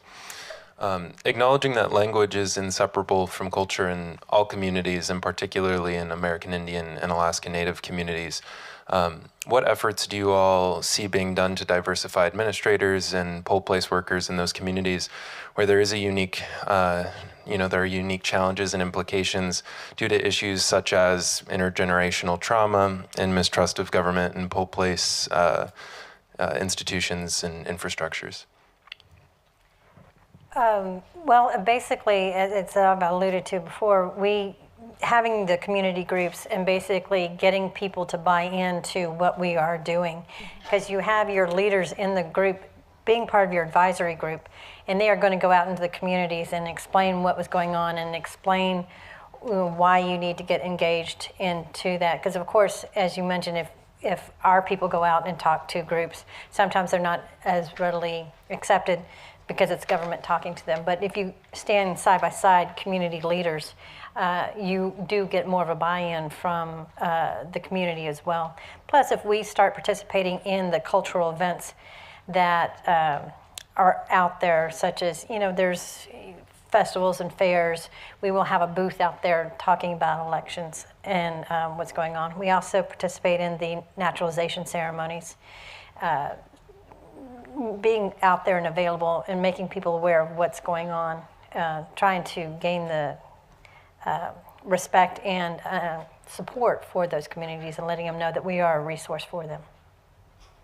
Anyone else want to speak to that? No?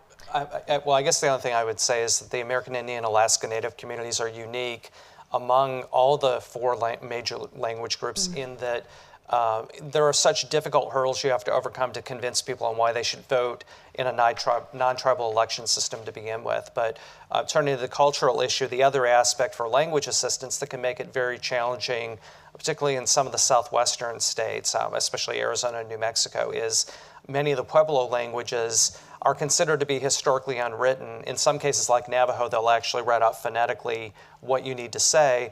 But many of the Pueblo languages, it's culturally inappropriate to ever use their language in written form, which what we found really places the burden on individual one-on-one translations, and so that individual bilingual poll worker has to build up a rapport with the voters themselves to get them to vote. I think, and we have a pretty diverse group of polling officials, and I know for us, we try to put our polling officials within their community so they're close by. And so that makes it a lot more comfortable for voters to come in because they're seeing a familiar face. They see someone from the area, and they're more comfortable to go into the polling place and have a conversation with that polling official and feel comfortable. Question back here. Michelle, I was hoping you could elaborate more on how you... Name. I'm sorry. Please give your name. Sure. My name is Thad Hall. And I was hoping you could elaborate on how you handle the situations with Kamari voters who have oral communication skills but don't read the language. And how can you talk a little bit about the process of how those voters are assisted and how that works in a practical way and what guidance you give to local election officials in dealing with those types of situations? Sure. In the city of Lowell, which is where they are covered for Khmer, they actually have they have elected representation in the city that do speak Khmer. So it's a strong Cambodian population. They do have a community organization where they work through that organization. One thing that is, we in Massachusetts, our accessible voting equipment is the Automark Voter Assist Terminal, which has the audio capability, and we are working with the community to have one of their own members doing the oral translation for that, so that not only do they have bilingual poll workers who will be there to assist them, they can use the Automark Voter Assist Terminal to listen to the ballot questions, to listen to what's on the ballot, to hopefully make that process easier so that they're not necessarily relying on waiting for one-on-one translation or assistance with someone in the polling location. So that is the biggest challenge, because they've identified within the community that not many people do read the language. It is something that is primarily something that they speak with each other. So the city has been great where they have their connections within the community to be able to work with us to say, hey, this is the translation we came up with. What do you think? Does it work for your community? Are there better words that we can use? But I think having that Automark Voter Assist Terminal with the audio capability will be a great asset at least for the November election, where we will have 3 ballot questions that I think are going to be important. And again, being able to provide the translations with that audio, as well as working with the community groups ahead of time to figure out what other needs they might have for election day will be important. Other questions? I kind of have a follow-up to that. Jessica White again with Montgomery County. And in these languages that aren't written but spoken, we often get into the issue with notification of the election, what the ballot questions are ahead of time, when the election is, and so forth. So how do you go about communicating that or getting that out to the community? Is it just traditional outreach methods, or are there other things that are set up within the community for that kind of information to stream? At least in the city of Lowell, even before they were covered for Khmer, they actually have as I mentioned, one of their election commissioners was a native speaker, and so he would do a lot with the local cable access as well as the local radio programs. So, he was able to communicate even before it was a requirement to provide that information as to at least, the general information as to when the elections are. It's interesting that I think they'll have a very active state primary this year, because they have 3 candidates that are native Cambodian that will be on the primary ballot. So it'll be an active race for them, which I think it's already getting out there as to that campaign piece will also drive the voters out. Communication? In our local papers, that's how we advertise our local papers. When the last day for voter registration is, where that will be held. It's on our website, so that's how we usually get that information out there. There's also in Harris County a lot of very local newspapers that come out once weekly print, and we go to those. And there's also, and I assume it's around the nation, but Nextdoor, My Neighborhood or whatever, these websites where the neighbors are in, and you get people to get involved and promote that they start acting through social media. And social media is a big help too, is trying to get people to participate, because I know the Chinese have special sites where they go to. I'm not familiar as much with the Vietnamese, and of course with Spanish. There's always the social media group, so you're basically spreading the word through social media as well. And the issue with Alaska Natives is particularly unique. So they have no broadband access. About a third of the villages don't get radio or television stations. They lack basic services. So the way that it works there is that many of the basic announcements are made over citizen band radio within the village. And the other thing that we built into the agreement with the state of Alaska is we have mandatory outreach, depending on the type of election, that ranges from 30 to 50 hours per election, so that they'll have an outreach worker that will call community meetings and basically call people into the tribal council building where they can discuss what's going to be on the ballot, including the ballot questions. But it's really, really difficult with languages that are predominantly oral. It just makes it much more challenging. It can be a little more labor intensive. But again, you definitely can do it. The jurisdictions that have that challenge can certainly meet the challenge. We also do a citywide mailing a week or two before the primary. They have polling place information. They have information on when the next two elections will take place, the primary and the general, the hours of operation, and our telephone numbers if they have any questions regarding the elections and what's happening. So we generally do that before every primary, and that we reach every registered voter in the city. Did I see a hand over here somewhere? This lady here?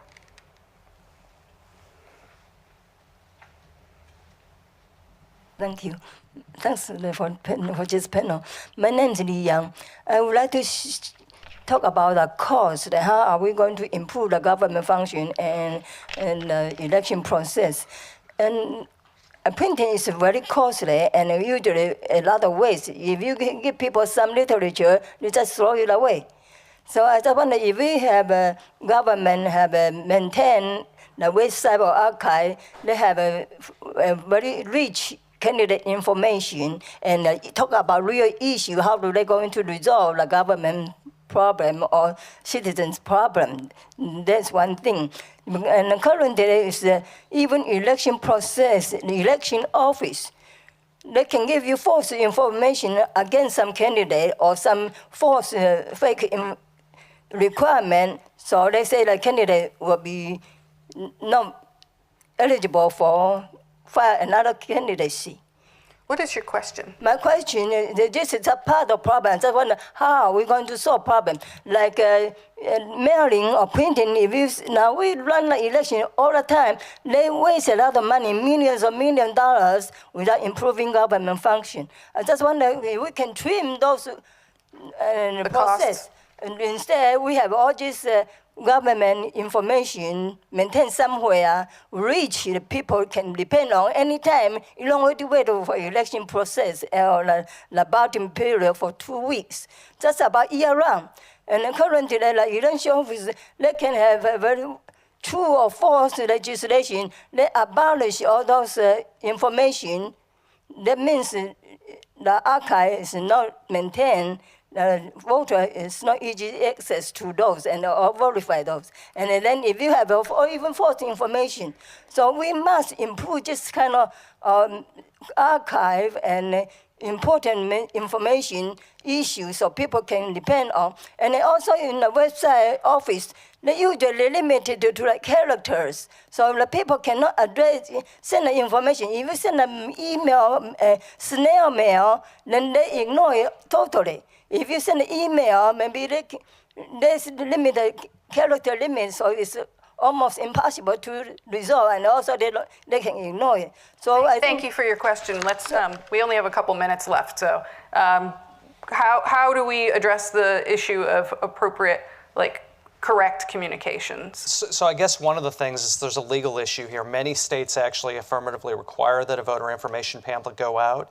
And where that's the case, then that voter information pamphlet has to be translated in whatever form, either orally and or written form, to the voters. The other thing I would say in terms of communication, one of the things we haven't really talked about yet is having a toll-free number with a bilingual worker to answer the phone.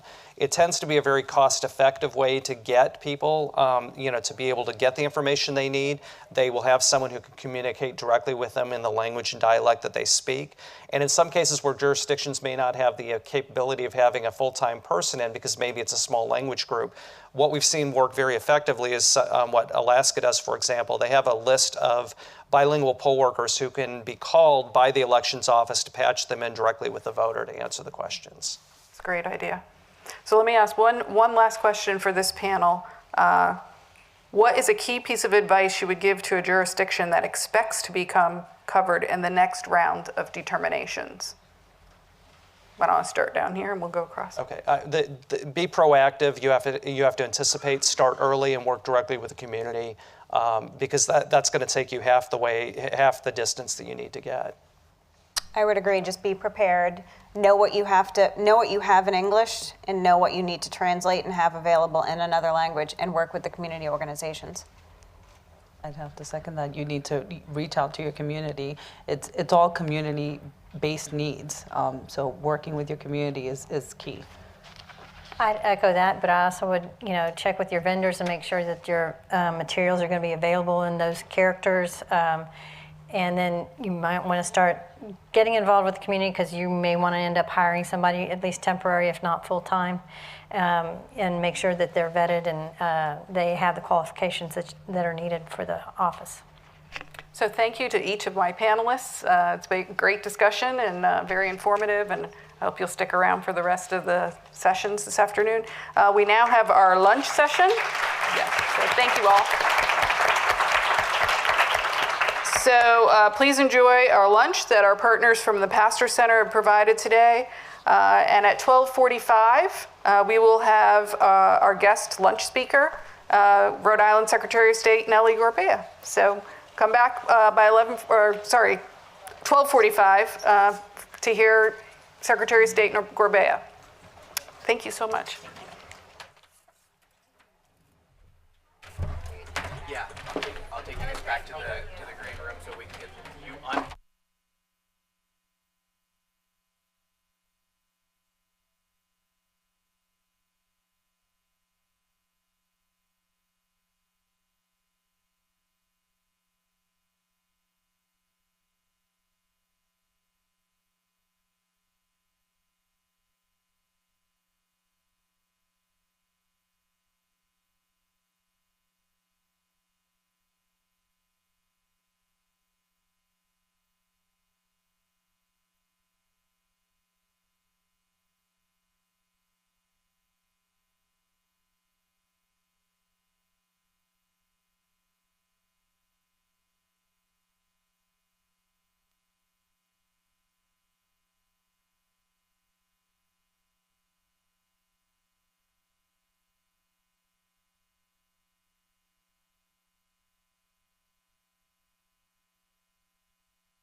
Good afternoon.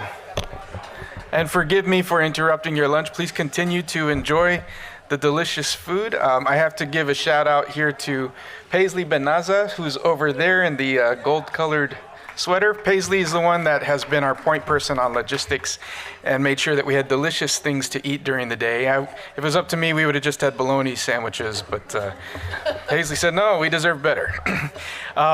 So good afternoon, buenas tardes, Kwali Yoali.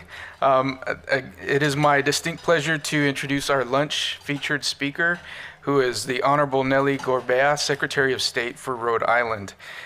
When you hear Secretary Gorbea, I think you're going to sit up and take notes, so be ready. You'll be looking and hearing from someone that is really the face of history. When she was elected as Secretary of State in 2015, she was the first Latina, the first Hispanic elected to statewide office in New England. She has rapidly emerged on the national scene as a leader, taking on some of the toughest issues and getting results, leading the way for other states across the country. Before being elected as Secretary of State, she was leading an organization working to make housing affordable in Rhode Island. She has served as Deputy Secretary of State and led the creation of the Rhode Island Latino Civic Fund, among many other accomplishments. She's originally from Puerto Rico, as a graduate of Princeton University's Woodrow Wilson School for Public and International Affairs, and holds a master's degree in public administration from Columbia, of all places. So she is quite accomplished, and she's a very fun speaker. I have to tell you, when her name came up in our planning committee, everyone just basically applauded and said, how could we do better? So we're very excited to hear from Secretary Gorbea.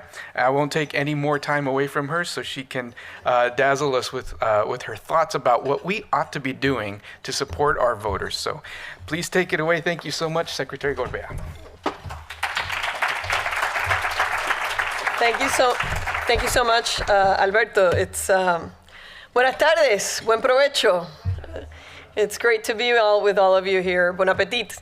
I want to thank, of course, Chairman Tom Hicks and the EAC team, Alberto and his team over at Arizona State University's Pasteur Center for Politics and Public Service, and of course my good friends at the Democracy Fund Voices for putting together this really wonderfully informative Language Access Summit today, and particularly to the Democracy Fund for allowing us to all eat together. There's something to be said, I think, in a lot of our cultures. We really do provide sort of a space for all of us to get together over food and break bread, and that this is really important. And so, and I was particularly impressed with your lineup, not necessarily because of your lunch speaker, but because you have a really strong Rhode Island bench. And it's great to see Kathy Plasencia from our Providence Board of Canvassers here as one of your panelists. And I also want to acknowledge my Deputy Director of Elections, Norelis Consuegra, under whose leadership we've been able to really expand bilingual offerings here in Rhode Island and our civics materials. So I am particularly grateful for this invitation to speak with you today because the issue of language rights and access to the ballot box has been something that I've been interested in most of my life. It didn't start that way, though. I mean, I grew up in Puerto Rico, and language access or language rights for elections on the island weren't really an issue growing up. Puerto Ricans are U.S. citizens who are native Spanish speakers with various levels of English fluency. And we can do fine in the elections locally where everything runs in Spanish and everybody kind of knows the system, and it's once every 4 years and it's fairly simple. It's very uniform across the island. Every municipality has the same setup. And all you really have to focus on is in the parties and what's on the news. And so it's really our migration as Puerto Ricans to the mainland that really brought to the forefront Section 203 for me. And in fact, it was my coming to college, and I decided to take a course in college at Princeton.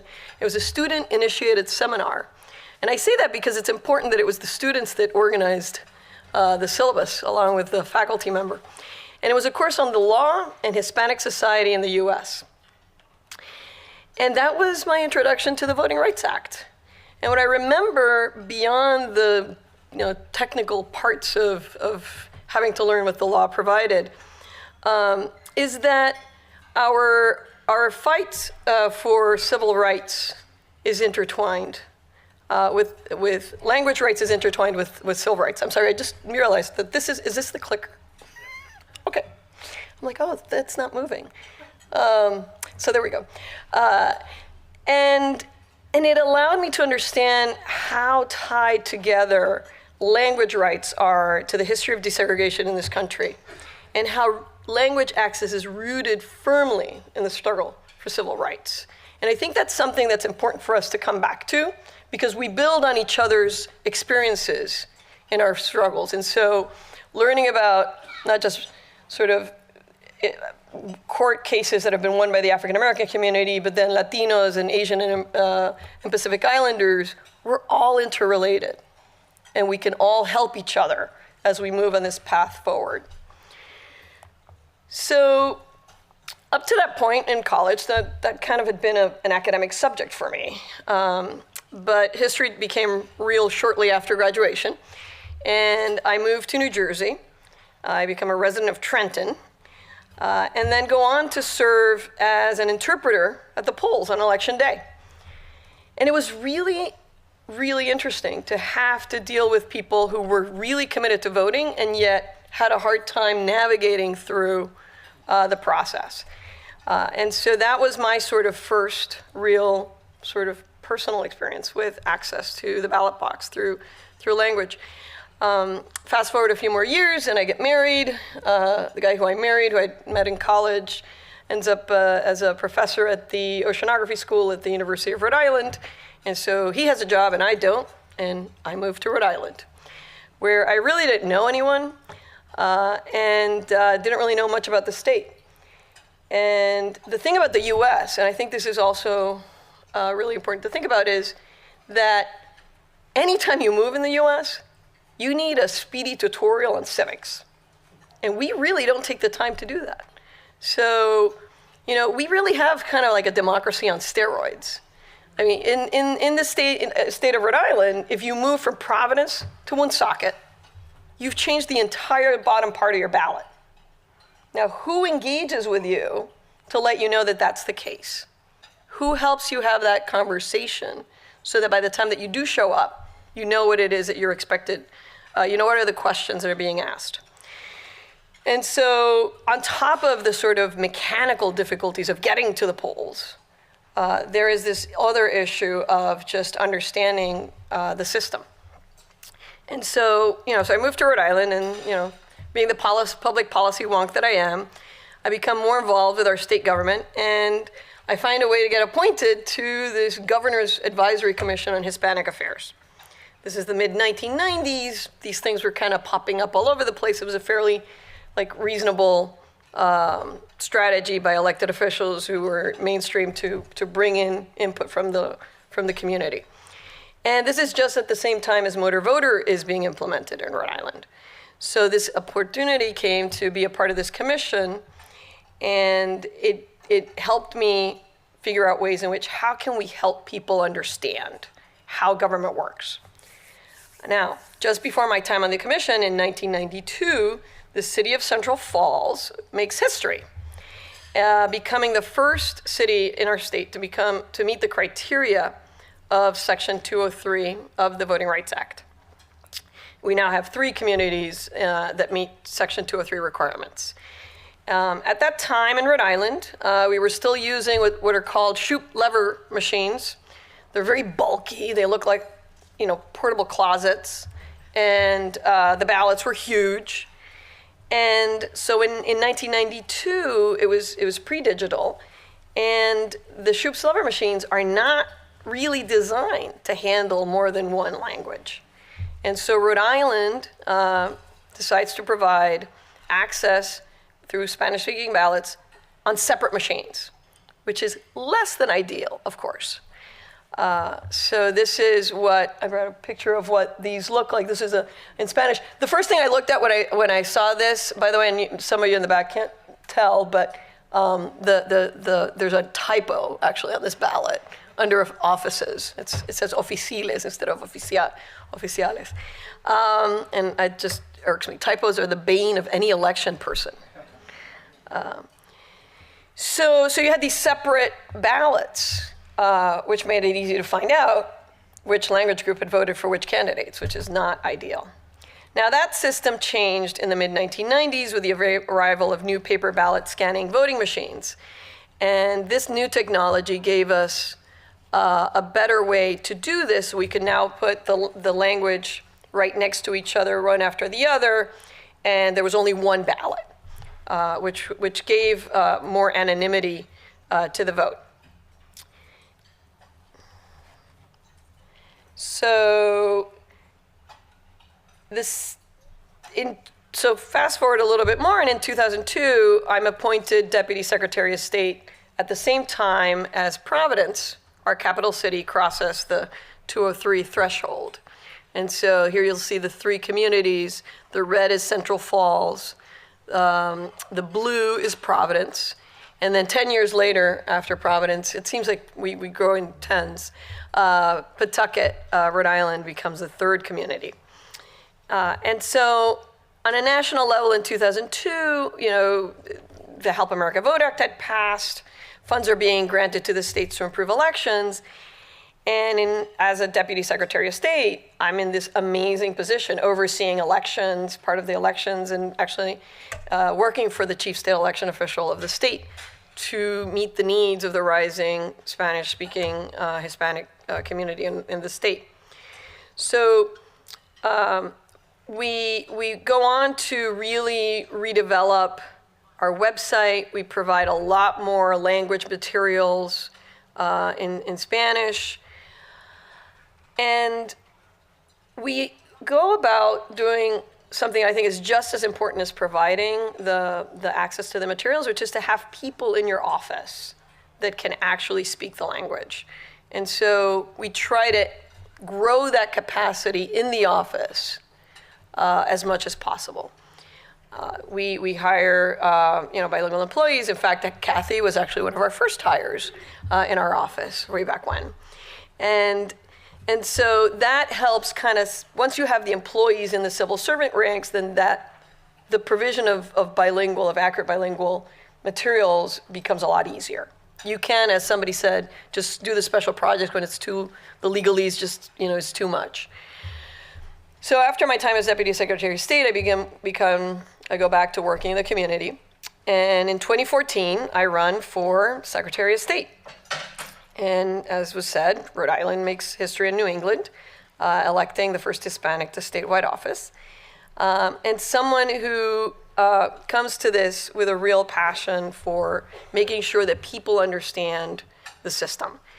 Over the last 3.5 years, we've been working even harder to make language access not just provide language access by translating, but actually doing the civics education that people need to understand what it is that they're voting for. And so we began looking at this sort of deeper communication with two things in mind. One is plain English, because you got to start with plain English. And then designing things in a way that are accessible and approachable. So we began with the ballot, and we worked with experts at the Center for Civic Design, the Election Assistance Commission, the American Institute of Graphic Arts, and the Brennan Center for Justice. And we also had a lot of input from organizations like the Disability Law Center. Sorry, that's a graph. And so this is harder too. Later on, when you have a closer look up to these, you can see. This is our previous ballot. It had the arrows. Some of the arrows, it's hard to see which column are you actually voting for. And we go to the bubbles. And that was because we had purchased new voting machines and took advantage of that change in technology to make sure that we made it even more accessible. And I'll tell you a funny story. Historically, referenda questions in Rhode Island had been all done in caps and bolded.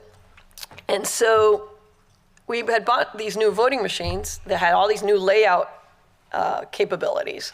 And I say, why are we all doing this all in caps? Can't we just do on different font sizes? Somehow to make it distinguishable that it's the referenda question.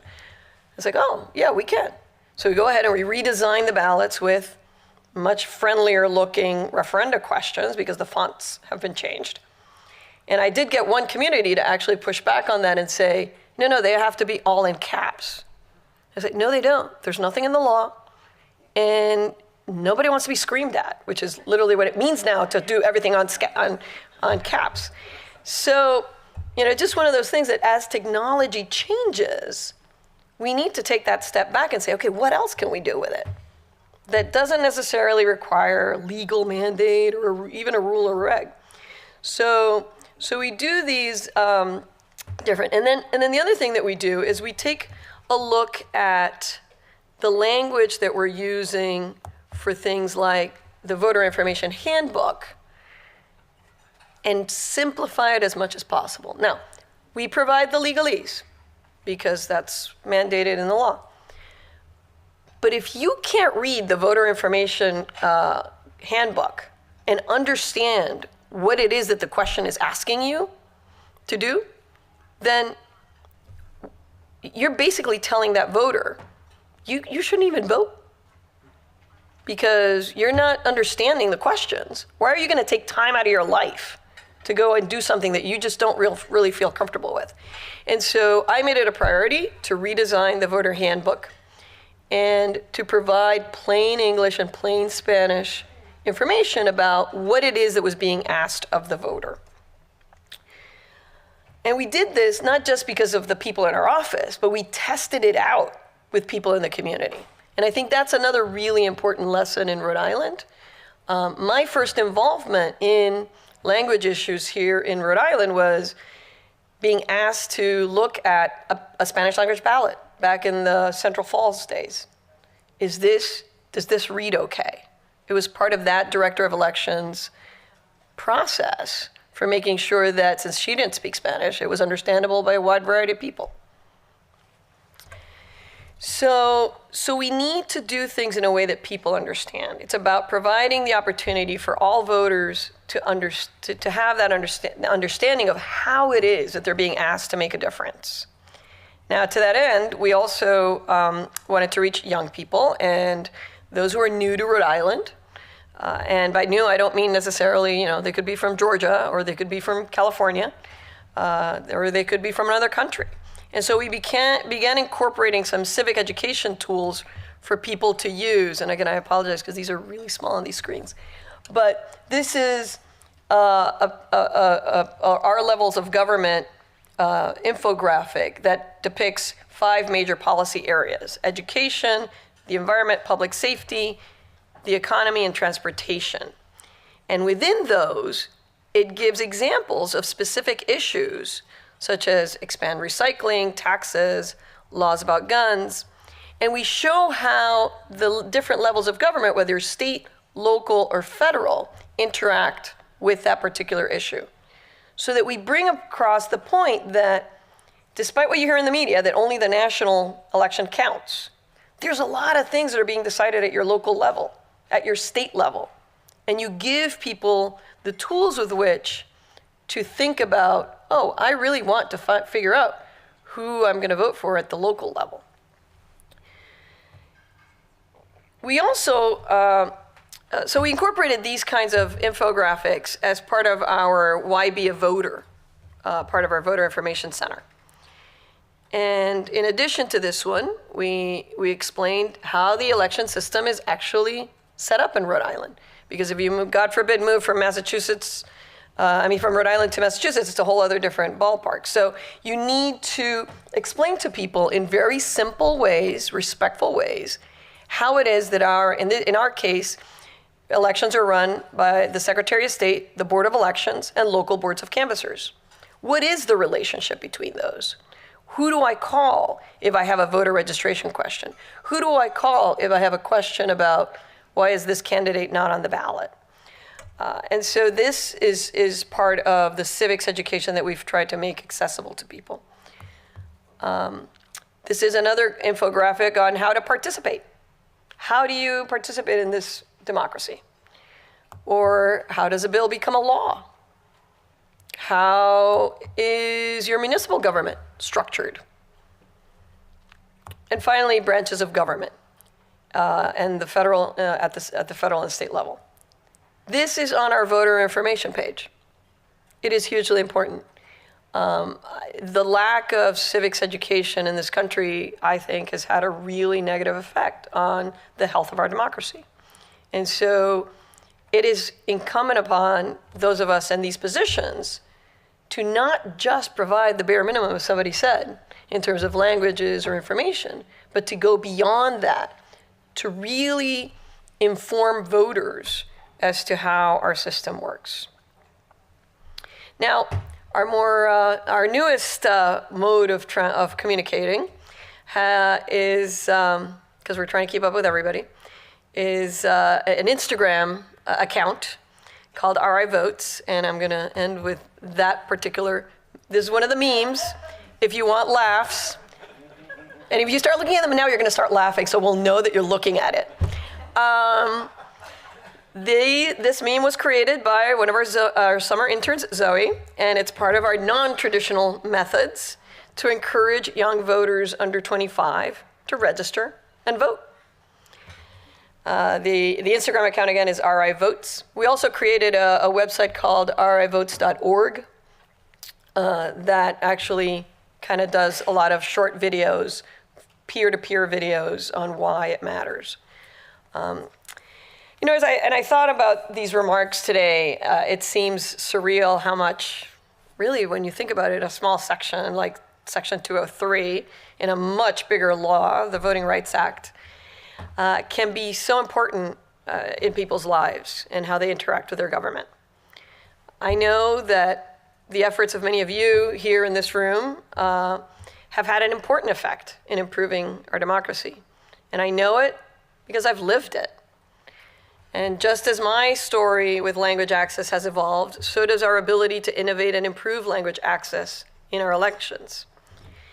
And if there's anything that I wish to encourage you to do as a follow-up to being here today is to, first and foremost, simplify your English so that translations are made easier. And by the way, I want to give a shout out to the people interpreting into Spanish. They're doing a phenomenal job, and that's a tough job. And two, engage those in your language minority communities in helping you address these issues for their own communities. Not only will it build a stronger capacity in those communities that you want to engage, it gives them the vehicles with which to engage in their government and make our democracy stronger. And who knows, maybe one day, thanks to you and those who fought for and crafted Section 203, one of those community activists that you work with can even become Secretary of State or even higher.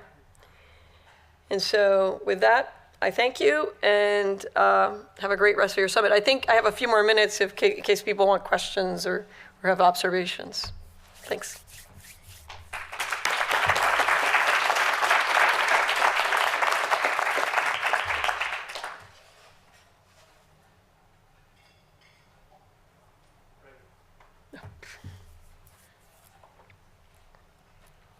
Hello, my name is Mike Moser from the Pennsylvania Department of State. Thank you for being here. And I absolutely love that you're hitting the point of plain language as a base to hone in the usability and the understanding of the content. And so I was just really curious if you could speak more to the organizational and cultural change within the government to make that happen, because it's a topic we're really interested in Pennsylvania. So I'm just curious how you're able to transform in that direction. Well, like all transformations, it starts at the top, and I know that your secretary is an awesome leader, and you've been led by some really great secretaries. I happen to personally know both of the current and the former Secretary of State of Pennsylvania. There are no shortcuts. I mean, you have to drill down the message, and then you have to go at it over and over and over again. You know, maybe because I come from a community that has access issues, I think about that a lot. And so when I see something, I'm always thinking about how can we make it simpler? How can we make it simpler? And in turn, that will make it easier to be translated. I don't care what language you're translating into. Having a simple form of whatever it is that you're trying to communicate makes it a lot easier. So we go through a lot of drafts, a lot of sort of going back and forth, and we have a fairly large review process so that whoever's writing has several layers of review that they have to go through, including to people who have nothing to do with elections. In fact, most importantly, to people who have nothing to do with elections. So our staff in business services will read something, our staff in the archives, people who are part of community groups that we know that we can ask them for a quick turnaround. And so it's about engagement. You have to build the time in for that kind of review until you've translated the bulk of the or rewritten the bulk of the information into as simple as possible. So that's my advice on that. I mean, I'll give you sort of part of what my impetus on this. I remember, and I love public policy, right? I'm a total public policy wonk. And I remember reading a voter information handbook several cycles back and going, I don't understand what it means to approve or reject this question. Now, I have a master's degree in public administration, and I love this stuff. If I'm not understanding what this means, what hope does somebody who honestly has a lot of other things on their plate and maybe not as interested? And so you're dissuading people from participating in the democracy by making it very complicated. And you're basically telling them your vote really doesn't matter. Same voter information forms. Like we redesigned the the voter registration form because it was hostile looking. There's no reason a government form has to look hostile. And you all know what I'm talking about. So clean it up. I mean, it's something that the private for-profit sector does all the time. They make it pretty, they make it nice, they make it easy for you to you don't even have to read it. It just jumps out you what it is that you're trying to communicate. That should be the standard for government as well, because we want to hear from you.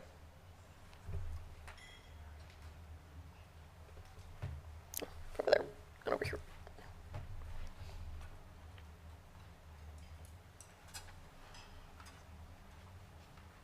Hi, Jim Tucker on behalf of the Native American Rights Fund. Thank you so much for speaking. I have a question related to what you just covered. I think it's fascinating. So the Election Assistance Commission has been really good at serving as a clearinghouse. It seems to me one of the areas that we're falling short is where the states that are great innovators, where you have these great ideas, are not necessarily getting the word out to other state election administrators who can kind of follow in your footsteps.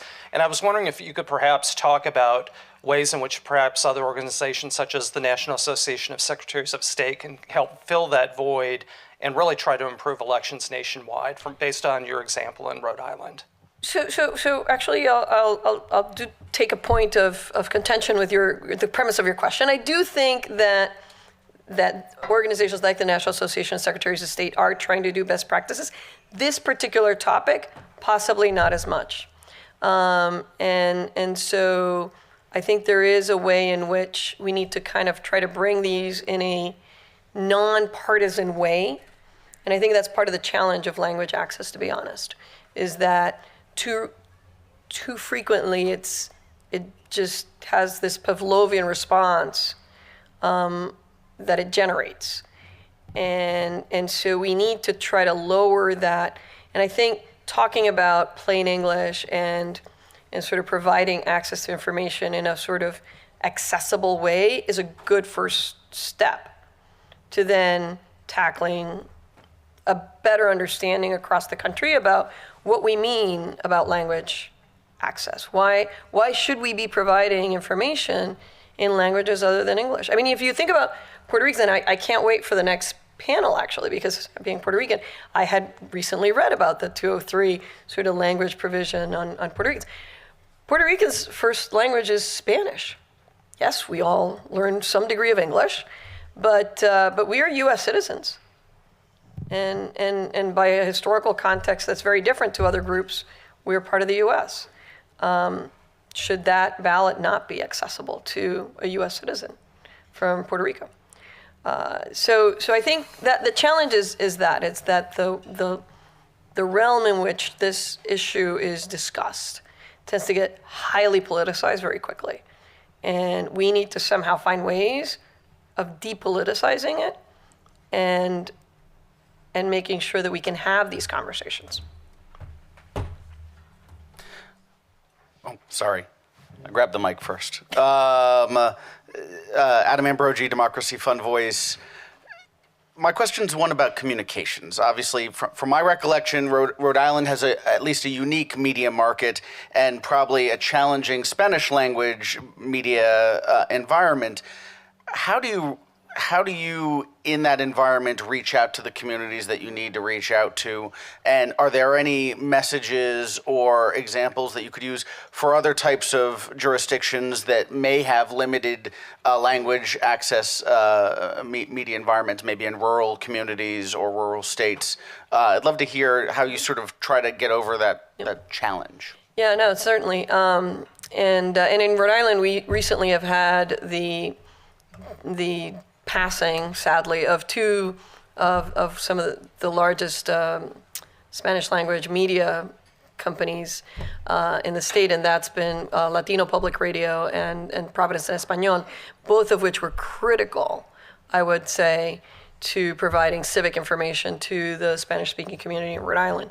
But we're going to have to, deal in this new world, and I think social media gives us a really good opportunity because I think Latinos overwhelmingly all have cell phones and are somehow trying to connect through the digital world, and I think we need to look at that.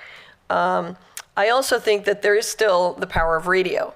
And I've been amazed as I travel the country how many, for example, Spanish language radio stations there are in this country. And I think that engaging with those stations and making sure that you're providing some civic education through their programming, which they need to provide some sort of public education type programming, is critical. And so those are some of the ways that we do it in Rhode Island, but Rhode Island is rather small. It is a city-state. So I recognize the complexities of other states and also respect the fact that when you have 20 different languages in one metropolitan area, that can definitely be challenging. But you have to go where people are. And in order to do that, you need to have conversations with the leadership of those communities. And I think you'll find that they are going to be very welcoming and starved for that information and very willing to help you figure that out. Yes.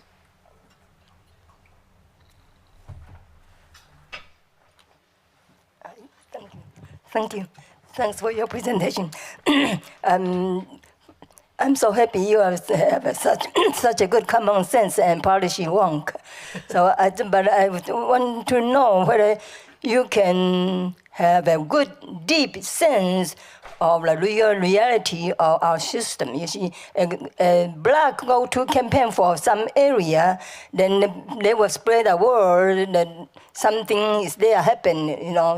It's just so the bad implication. So I just wonder if we have a system we can promote, just like you're speaking here, we have a sort of candidate forum here, rather than somewhere else. They cannot even go there because their car sort of was stolen and taken away. It's not accessible or it's not possible to go to the forum. The forum itself can be discriminatory too. So I think for the purpose, for the best interest of our nation, and maybe in Rhode Island, if we can promote this, make the candidate possible to present themselves, and you still can see in the League of Women Voters now, they have a paper form or a candidate voters guide, but there's not even photo in the guide. Mm-hmm. So I just wonder if we can make a good sense, common sense, make this availability of candidate issues and social issues. Whoever wants to participate to speak, and they can speak, and we can make the whole thing is so that community-wide and nationwide, make the social issue, especially justice and fairness. This one is simply almost ignored almost anywhere.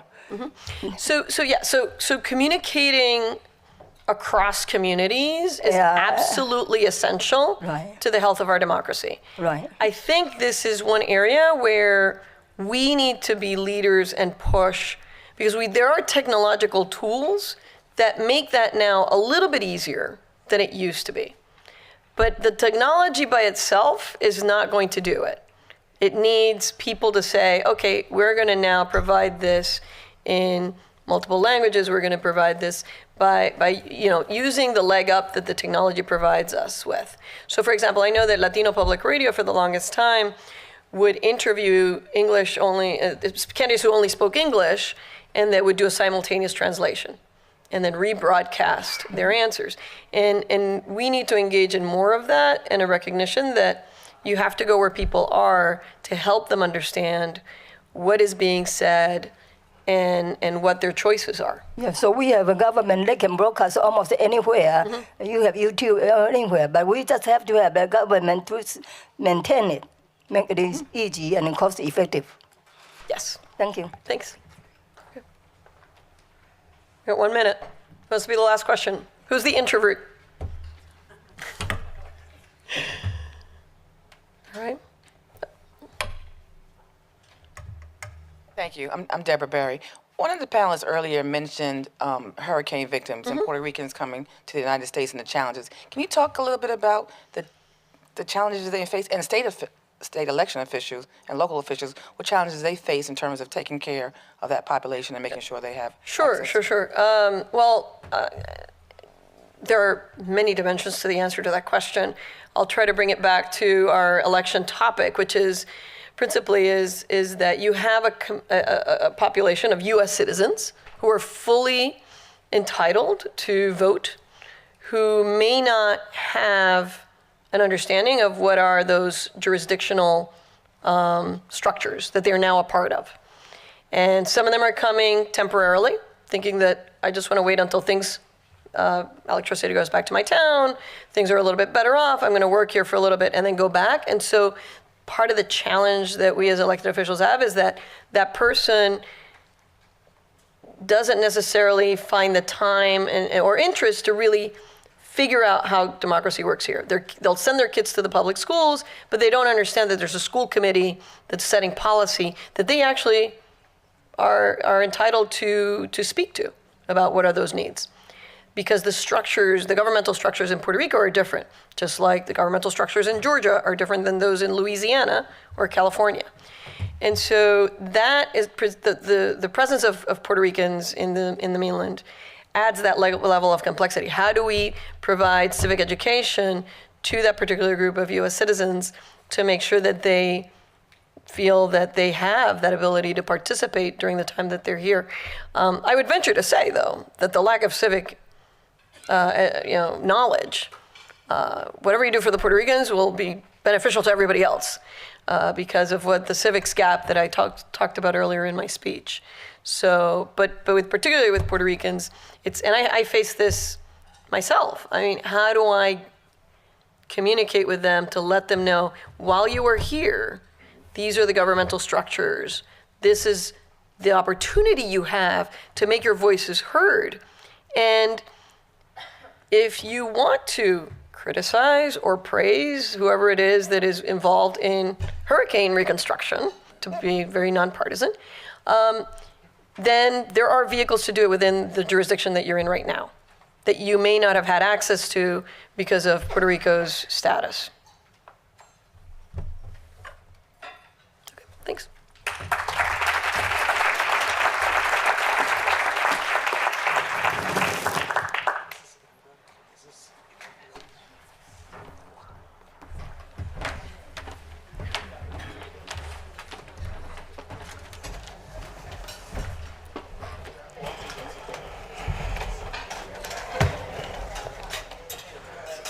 Now we get to watch the servers. Huh? We watch the servers.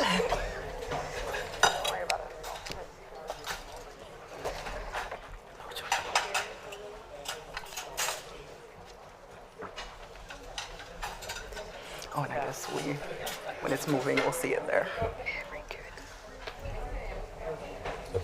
No, the first two.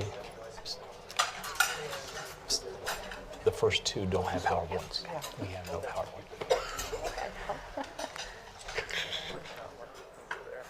All right, I know folks are having their tables cleared, but we want to stay as close to on time as possible. Hello, everyone. Thank you for joining us, partners, friends, to those watching online. We appreciate you being here, tuning in. I use the term friends because I think if you're here or you're dialed in at home, you're showing an interest in this topic, you're wanting to learn, you're keeping an open mind, sort of suspending some of your preconceived notions. But not a blank slate. You bring your own opinions and experiences. And so I think on whether it be through social media or the conversations happening up here, it is a conversation, and that was by design for this event. And so just look forward to sharing this panel with you. I'm Stacy Scholl. I'm a program associate with the Democracy Fund Voice, which is one of the sponsors of today's events. And we have been a longtime partner with the EAC to bring this event to you. And we're so pleased that we have ASU, the Pasteur Center, joining in on this sort of now a trifecta of folks involved. I'm facilitating the panel today on voluntary language assistance and other federal areas of coverage, including Section 208, which you've heard mentioned. This involves assistance from a voter's person of choice, and Section 4E, which covers stateside Puerto Rican Americans. So we'll dive a little deeper into that topic as well. The end of 2016 brought updates to Section 203 coverage for language assistance, but the broader picture actually includes multi-directional demographic changes, including increases and decreases in counties across the country. So in one instance, Salt Lake County, which was covered under Section 203 previously, is no longer covered. And it's speculated that's because English proficiency actually increased among their Spanish-speaking population. In contrast, my home state of Nebraska, it's a very small state, it's a flyover state, you might not have ever been there, is actually one of the largest refugee resettlement areas per capita in the country, but not enough to trigger language protections under federal law. So when jurisdictions like these, if they're not covered, provide assistance, it's certainly voluntary and it is appreciated. But the decision to provide assistance and what form it should take is not always clear or easy, and they often need partners to make this assistance meaningful. Additionally, as mentioned in previous panels, in all instances where a voter needs assistance, Section 208 is a safety net. Section 208 establishes that any voter who requires assistance to vote by reason of blindness, disability, or inability to read or write may be given assistance by a person of the voter's choice, with some caveats. In creating this section, Congress made it clear that they recognized that this type of assistance may actually be the only way that a voter can have meaningful assistance. Today's panelists will help us understand then how that section can be operationalized to help voters with these accommodations. Lastly, we want to focus then on some of the particular challenges of 2018 with Section 4E of the Voting Rights Act. And it's because of the tragic aftermath of Hurricane Maria and numerous Puerto Rican Americans moving stateside to rebuild their lives, and that's really key. It's a moment of welcome. It's a moment of inclusion, and we want to really unpack what's happening there. So Section 4E specifically prohibits the denial of voting rights of persons born in Puerto Rico on their ability to read, write, or understand English. So I am not an expert in this area. I am learning alongside all of you, and so we've assembled a great group of experts for you today. So starting on my right, your left, we have Bill Cowles. He's a native Floridian and is the supervisor of elections in Orange County, Florida. He started in the elections office in 1989 as the chief deputy and was elected supervisor in 1996 and has been reelected 5 times. Bill has also been a past appointee of the EAC Board of Advisors and Standards Board. He's the past president of IACRIAT, and I'll leave it to y'all to look up the definition of IACRIAT. no longer exist, actually. Bill, well, it exists, but in a different form. Bill has earned his bachelor's in public administration from the University of Central Florida, and he's married with 2 sons and 4 grandsons. Following Bill, you'll hear from Kira Romero Kraft. She's an associate counsel at Latino Justice, Pearl Deaf, where she focuses on immigration rights, voting rights, criminal justice reform. And she began her legal career as an Equal Justice Works Fellow for Legal Aid Society of the Orange County Bar Association in Orlando, Florida, where she focused on representing undocumented immigrant children. Prior to joining Latino Justice, she was the program director for the Children's Legal Program at Americans for Immigration Justice, where she led a team of lawyers representing immigrant children. Kira is the co-founder of the Advocacy Committee for the American Immigration Lawyers Association Central Florida chapter, and she's a graduate of Rollins College and the Florida State University College of Law. To my left, your right, we have Francesca Menes. She's the Florida State Coordinator for Local Progress, a national network of progressive local elected officials. Prior to joining Local Progress for over 10 years, she led statewide voter engagement programs targeting Black immigrant, Latinx, and new American voters. Francesca is the co-founder and steering committee member of the Black Immigration Network and serves on the Miami-Dade County Community Action Agency Executive Board, in addition to a number of organizational boards. She's a graduate of Florida International University, earning her bachelor's in political science and women's studies with a minor in philosophy, and her master's is in public administration with a certificate in community development. Francesca is a first-generation Haitian Dominican American and was raised in Miami's Little Haiti community. And we also are from the Sunshine State to the northeast. We have Nicole Crispo. She's the city clerk for the city of Quincy, Massachusetts. She joined the city clerk's election department in 1999, and over the next 10 years advanced to the department's top supervisory position, earning her certification as a certified municipal clerk in 2011.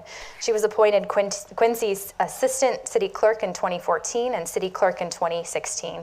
Mrs. Crispo proudly serves as the chairwoman of the Board of Registrars, member of the License Board, clerk of the City Council, notary public, justice of the peace, as well as the city's shellfish warden. This past spring, Nicole was elected vice president of the Massachusetts Clerks Association, and she and her husband of nearly 30 years, Jeff, are lifelong Quincy residents and proud parents to a son. So again, you'll notice we have a lot of representation from the Sunshine State, and so we will start there with Bill Cowles, and he's going to tell us a little bit about Orange County's approach to language assistance, including serving displaced Puerto Ricans who are rebuilding their lives in Florida. So thank you, Bill. Thank you, Stacy, and thank you to the 3 partners for having us here today.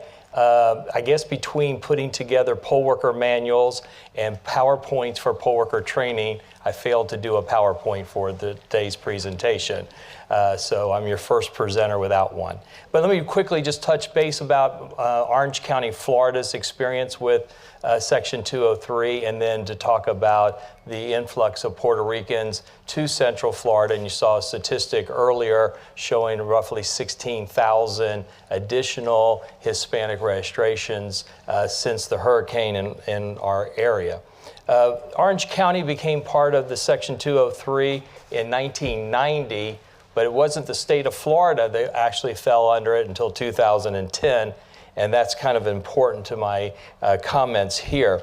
Again, we have been doing everything bilingual in English and Spanish since 1990 in all of our materials. And everything was going great until the year 2000. Now, some of you think about the Florida election in terms of the presidency, but in actuality, several voters in our county called the Department of Justice on us. And the issue was, it goes to a key part about the Section 203 is about the Hispanic language and dialect. Back then, we had questions on the ballot in that election. And so when the state of Florida had to put the questions out to the counties to put on the ballot, they took and sent the ballot language down to Miami-Dade County, asked Miami-Dade County to translate it, sent it back to the state, and the state then passed it on to each of us who were covered under Section 203 and had to provide the questions in English and Spanish. And lo and behold, that was when the complaint came in that we were using Cuban language on our ballots and that our community was Puerto Rican. And how dare I put Cuban translations? And so that then led discussion with the Department of Justice. We wound up with a consent decree, but it pointed out the issue that not only do you serve a language, but you also have to figure out the dialect for that area. And particularly in a state of Florida, as diverse as we are, the language is very different. And so from that standpoint, Department of Justice came in, looked at our operations. They recognized that we had enough bilingual poll workers, but as we've heard today, they were not placed in the appropriate precincts. So we learned the process about how to target precincts and to make sure that we had the staffing appropriate in those. And then we moved forward, but I think the new issue in Florida, and particularly in my community, is now we're getting that separation between, okay, so we're doing things that are perceived to be in Puerto Rican language, but what about the Haitian Creole community, a very fast growing segment of our community? And interestingly enough, Haitian Creole is not a language that is covered by the United States Census. So it's not going to come on one of those letters from the Department of Justice. And so each of us are looking at how we best serve that area. Miami-Dade County Commissioners mandated Miami-Dade to do it. And then one other county, Broward County, Fort Lauderdale, is volunteering it. We're this year doing a composite Creole translated ballot that will be in every polling place so a voter can use it as a way. But I think as we move into the 2020 census, the issue with the Haitian Creole is going to be a major topic. Some of the things about our area, I think we've talked about here today. Make sure your office staff reflects the community in terms of your structure. Interesting enough, ours breaks down almost 33% white, 33% black, 33% Hispanic, and 1% other. Our staff has developed to be the translator because they know the community and working with them.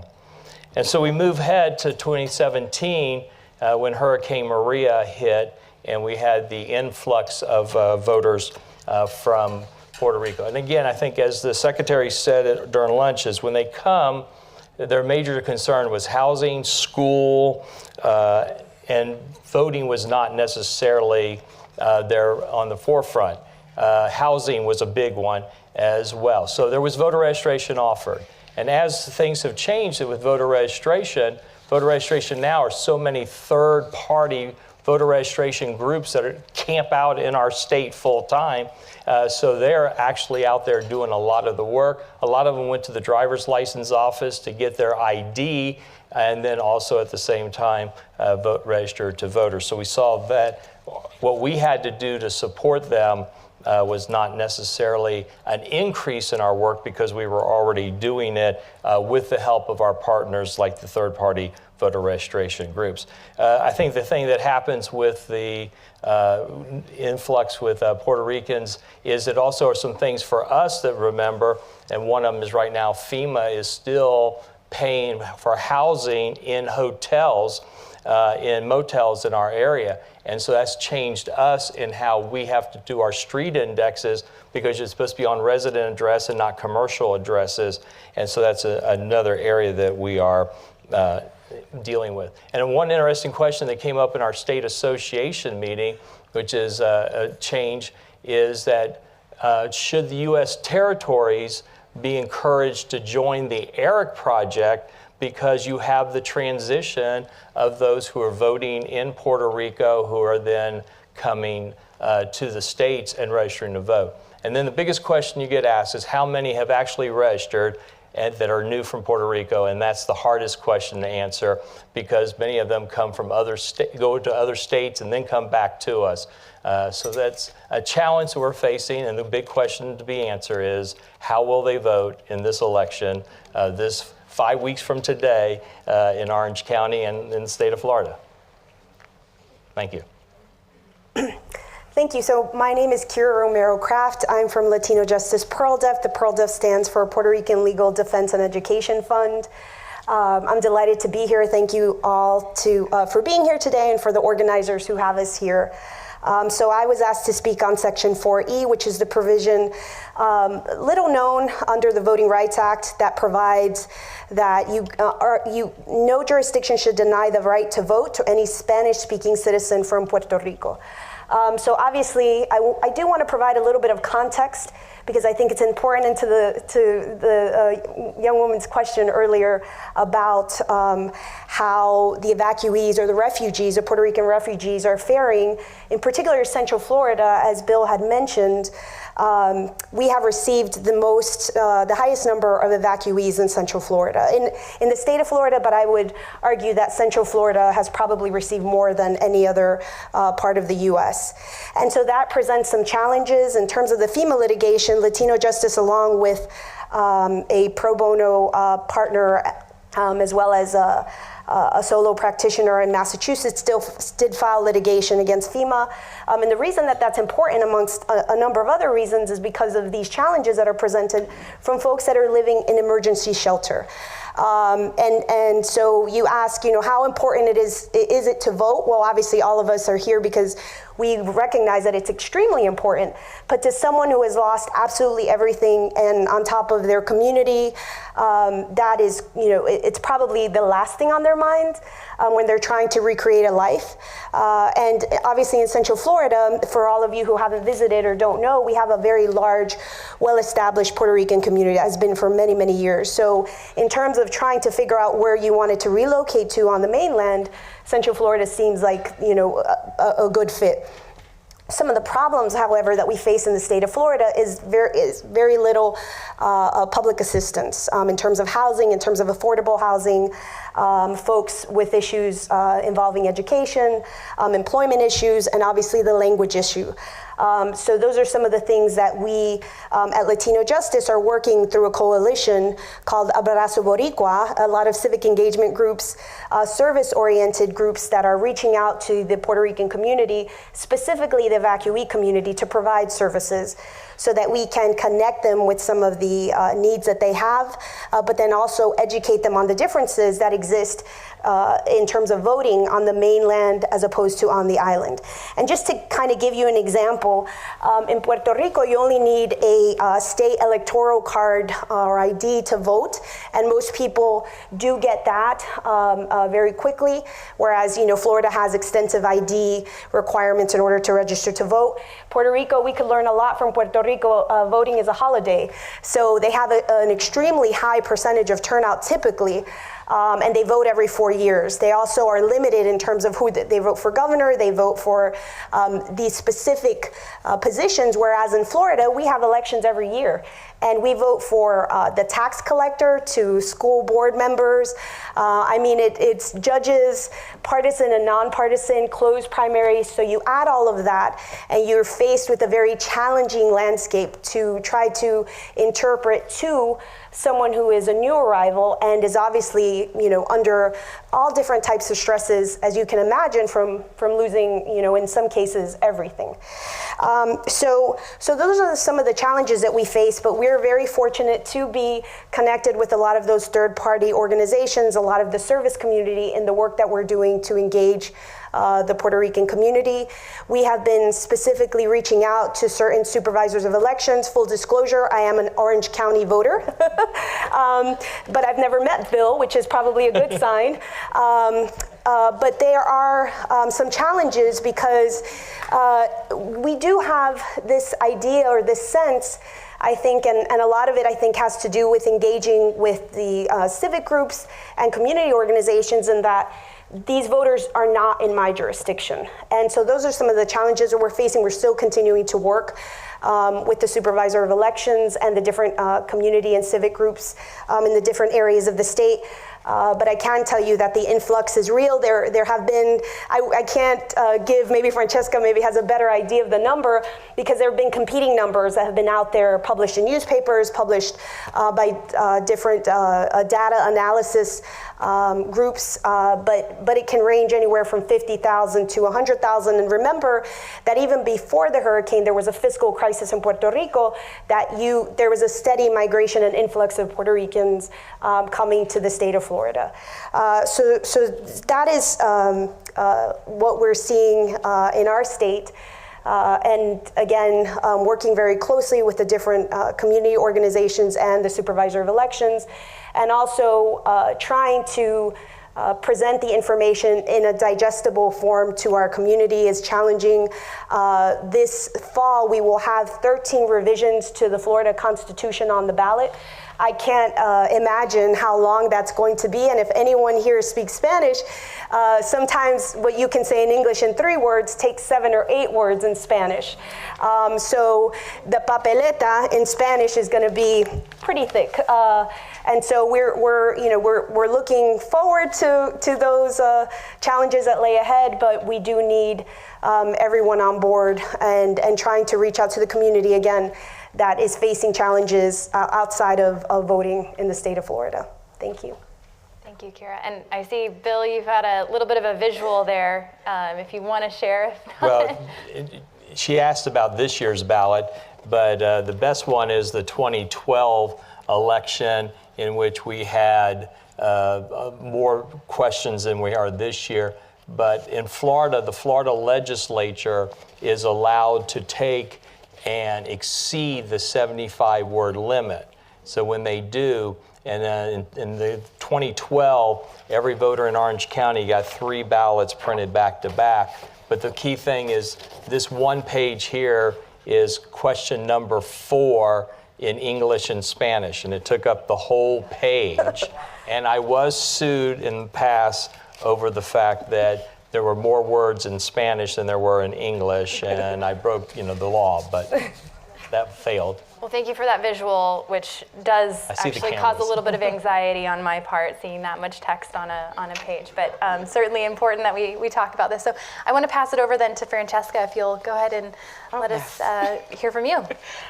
So I'm just going to speak very briefly around Haitian voters in Miami-Dade County specifically. That's where I grew up. I grew up in the Little Haiti community. My mother and my father migrated here in the late 70s. And so, and both my parents are naturalized U.S. citizens.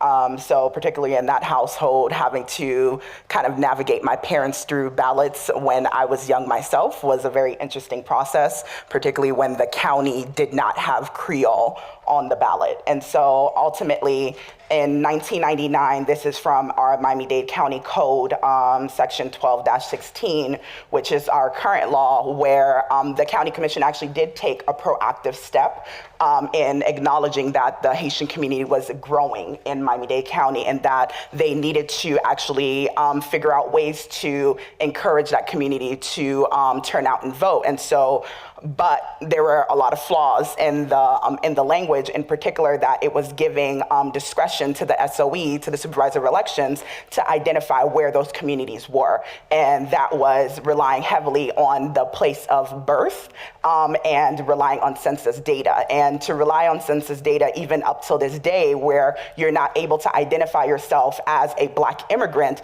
meant that the data wasn't there. There was an undercount. So that means precincts that were going to be targeted were not going to be targeted in the ways that they needed to because our population wasn't showing up in the numbers that they needed to. And that data ultimately was flawed. And so the precincts that we needed to have that recognition was not going to be there.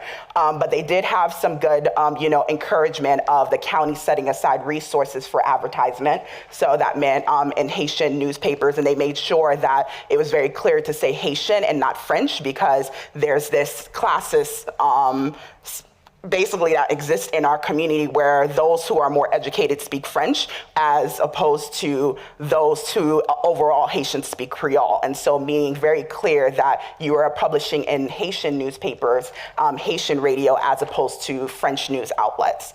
And so when you look at ultimately, even though in 1999 that you did have this language, when we got to the 2000 election, it came to head because you didn't have the proper training, you didn't have the proper notification, you didn't have the proper staffing. And so in the 2000 election, Haitians were actually being turned away. I don't know how I would remember that because I wasn't even eligible to vote yet. Yeah, and so ultimately, Haitians were being turned away in the ballot, and so this is when the DOJ actually stepped in. And the DOJ basically put pressure, filed a complaint with Miami-Dade County, which led to a consent order basically saying that the Miami-Dade County would modify their trainings for their poll workers. You would make sure, as Bill said, that the poll workers reflect the communities that they were in. Miami-Dade County is a very siloed and very segregated county. So you have the Haitians that live in one area, you have Dominicans living in one area, Cubans living in one area, African Americans living in one area. So if you actually do the work, it's easy to identify where there's a huge presence of the Haitian community. All you have to do is do the work. There was employment of bilingual election employees and soliciting the assistance of local Haitian organizations. We had many of those organizations. You had that through the Catholic Church with the refugee resettlements, as well as the advertisement in Haitian radio. And so right now you have documents basically like that says Compte Miami-Dade Guide Information pour voter, which is basically the Miami-Dade's guide for voters. And so it's about a 20-page document that's printed in Creole with the Voters Bill of Rights, and is actually printed in 3 languages because that's ultimately what came out of 2002 was that we now shifted to a trilingual ballot, English, Spanish, and Creole. So when you go to a voting booth, you'll see things like this: polling place, bureau vote, in Creole, so trilingual. You'll also have the signs with the precincts that will be trilingual. Even the SOE, this was actually on Twitter during Haitian Flag Day on May 18th, where this is like encouraging voting. We're celebrating Haitian Flag Day. And this is what our sample ballot looks like for August 2018. Bill mentioned around and Kara mentioned around the 13 constitutional amendments. Our biggest concern is that our ballot is going to be very, very long, and we're very, very concerned whether or not people are actually going to make it through the ballot, because if you, this is just one page where everything, we don't run separate ballots for different languages. You have all 3 languages on one ballot. So that means constitutional amendments are going to run through, and in Miami-Dade, we're in our charter review process. So there's also going to be charter reviews. We have circuit court judges, county court judges, Florida Supreme Court judges. Our ballot is going to be anticipated to be very, very long. And so how are people actually going to engage in the ballot is a very huge concern. And we'll probably get deeper into it in the questions, because we definitely have a lot of concerns around for those who actually don't read Creole, because there was a huge debate on whether or not Creole could be a written language. And universities basically had to come together to actually write down, create an actual dictionary to show that Haitian Creole is just not a spoken language, but it can also be written. But what about those who can't actually read Creole? How are they actually consuming this information, being able to navigate themselves through the process, although they're able to bring someone with them to the polls? If that person is not as literate as they should be as well, how are they also being guided through the process of reading the polls? So big ups to Miami-Dade for, taking, that step of like making sure everything is written down trilingually, but we still have to kind of figure out how is it also that we're disseminating information that is non-biased, because we don't want to be seen that we're encouraging to be voting one way or another, but that the voters are getting as much information as they need. Thank you. And last, we'll hear from Nicole. Thank you. Yeah, I had to fight with it. Hello, and thank you for having me. The city here I am here to speak about is my hometown. It is the 8th largest city in Massachusetts. Our population is close to 100,000 and growing. It is a suburb of Boston, 13 miles south. We have a Plan A form of government and a strong mayor and a 9-member council. I have some fun facts to share with you about Quincy. We are the birthplace of Chairman of the Joint Chief of Staff, General Joseph Francis Dunford Jr., as well as 2 U.S. presidents, John Adams and his son, John Quincy Adams. We are also proud of our city's many firsts, including the first commercial railroad known as the Granite Railway. I'm sorry, these got a little messed up.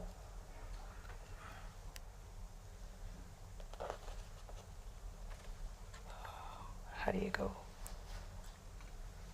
forward? Oh, that one. Thank you. I was pressing the wrong one.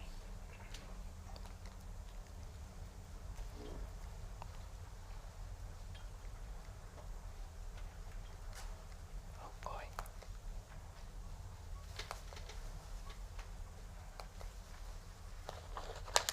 Sorry. I have some fun facts to share.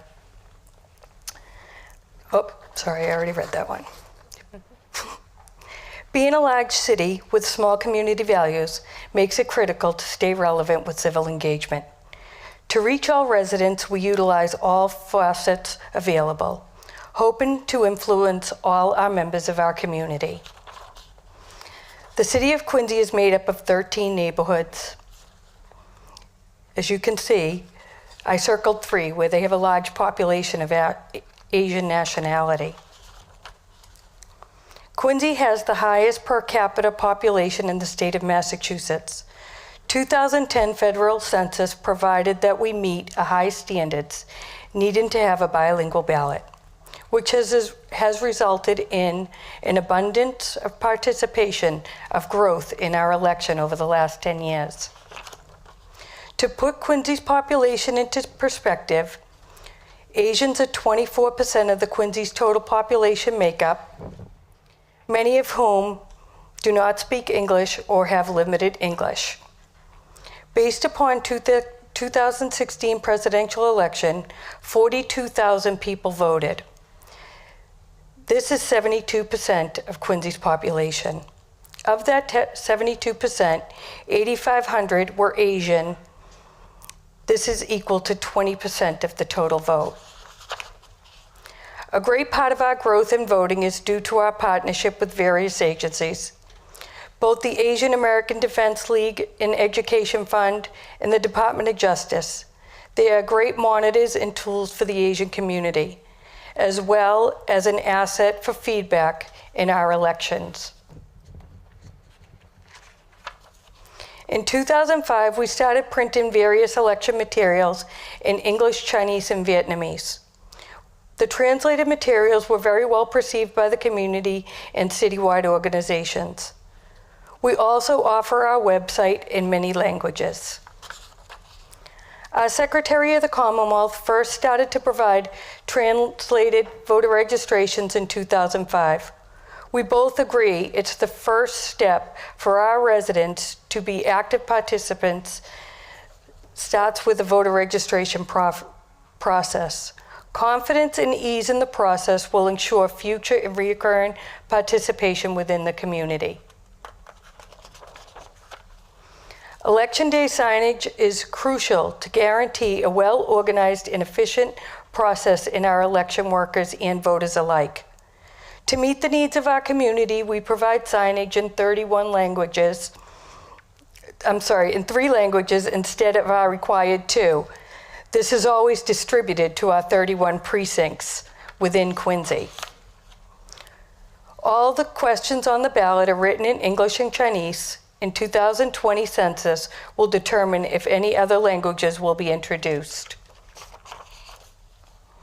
Vincent Au is our full-time bilingual city clerk's employee office. His duties include voter registration, census, election day support, outreach events, and other city office support. This can include marriage intentions, business licensing, and vital records. Staffing during election day is imperative. A well-structured group is needed to support all of our voters. Since the inception, I have found success in allocation based on composition of precinct demographics.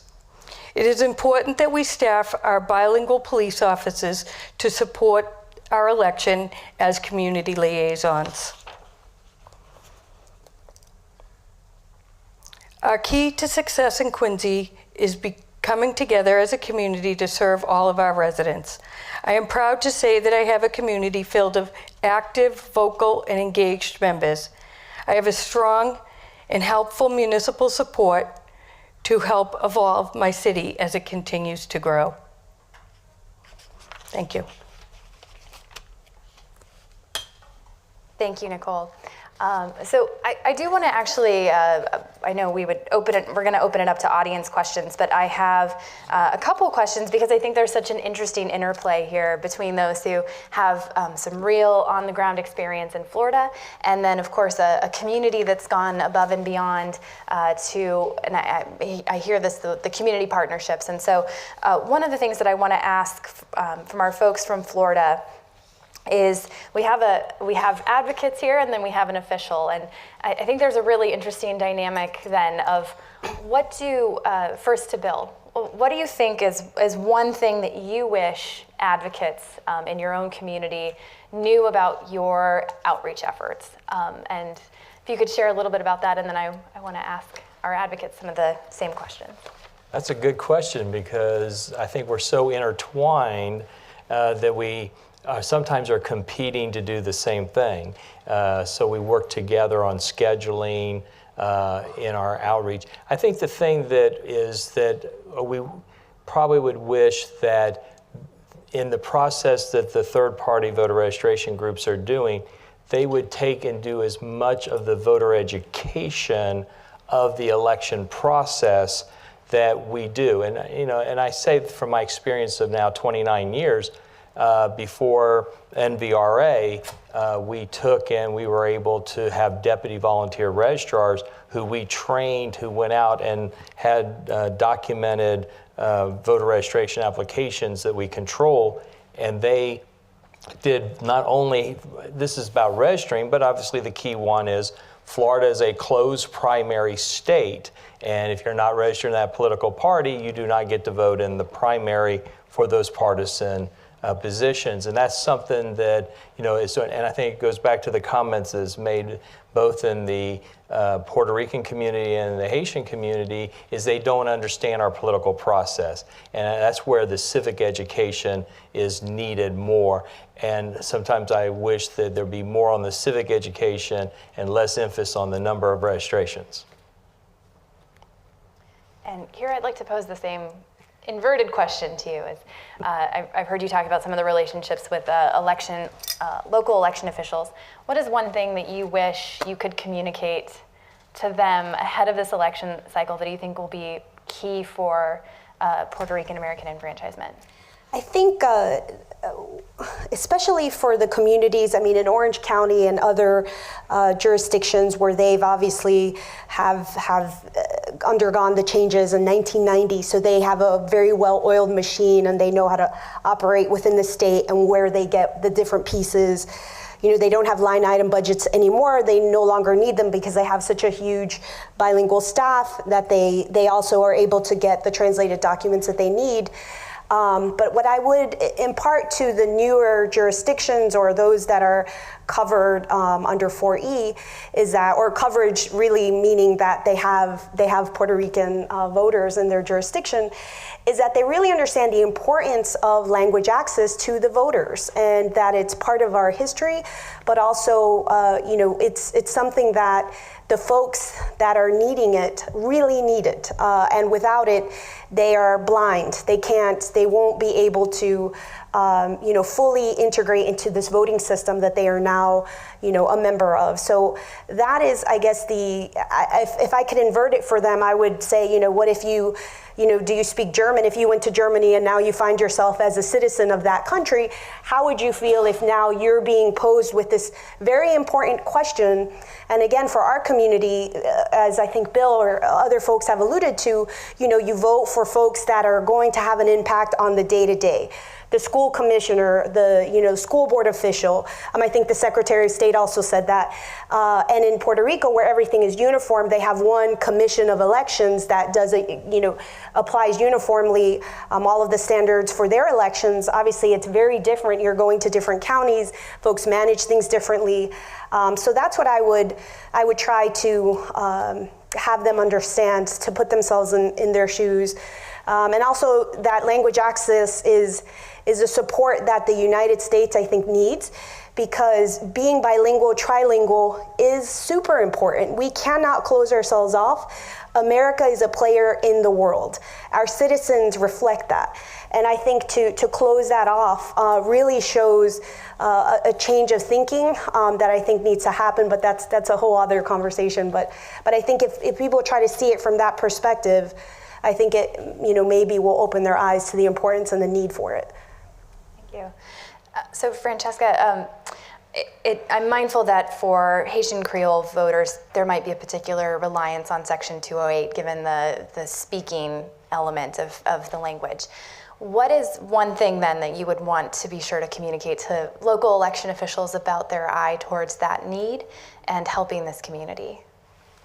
So I would, and I mentioned this a little bit earlier, it's figuring out a way, I don't even know if it's possible, but just to have the ballot like verbally, like recorded so that people can actually hear it, because especially with Creole, when reading it, and the way that it's been officialized and written is that not everyone is going to understand what's actually being written, because depending on where you're from, like my parents are from the mountains all the way out in the outskirts of Haiti. And so the way that they understand Creole, the way that they see Creole being written, they may not necessarily understand it when they get to the polls. And so if there's like a section or a part in the polling location where someone can actually have the paper in front of them, but also hearing it, having someone record it would be something that I highly recommend, because having a poll worker there, and I know this is happens in a lot of communities,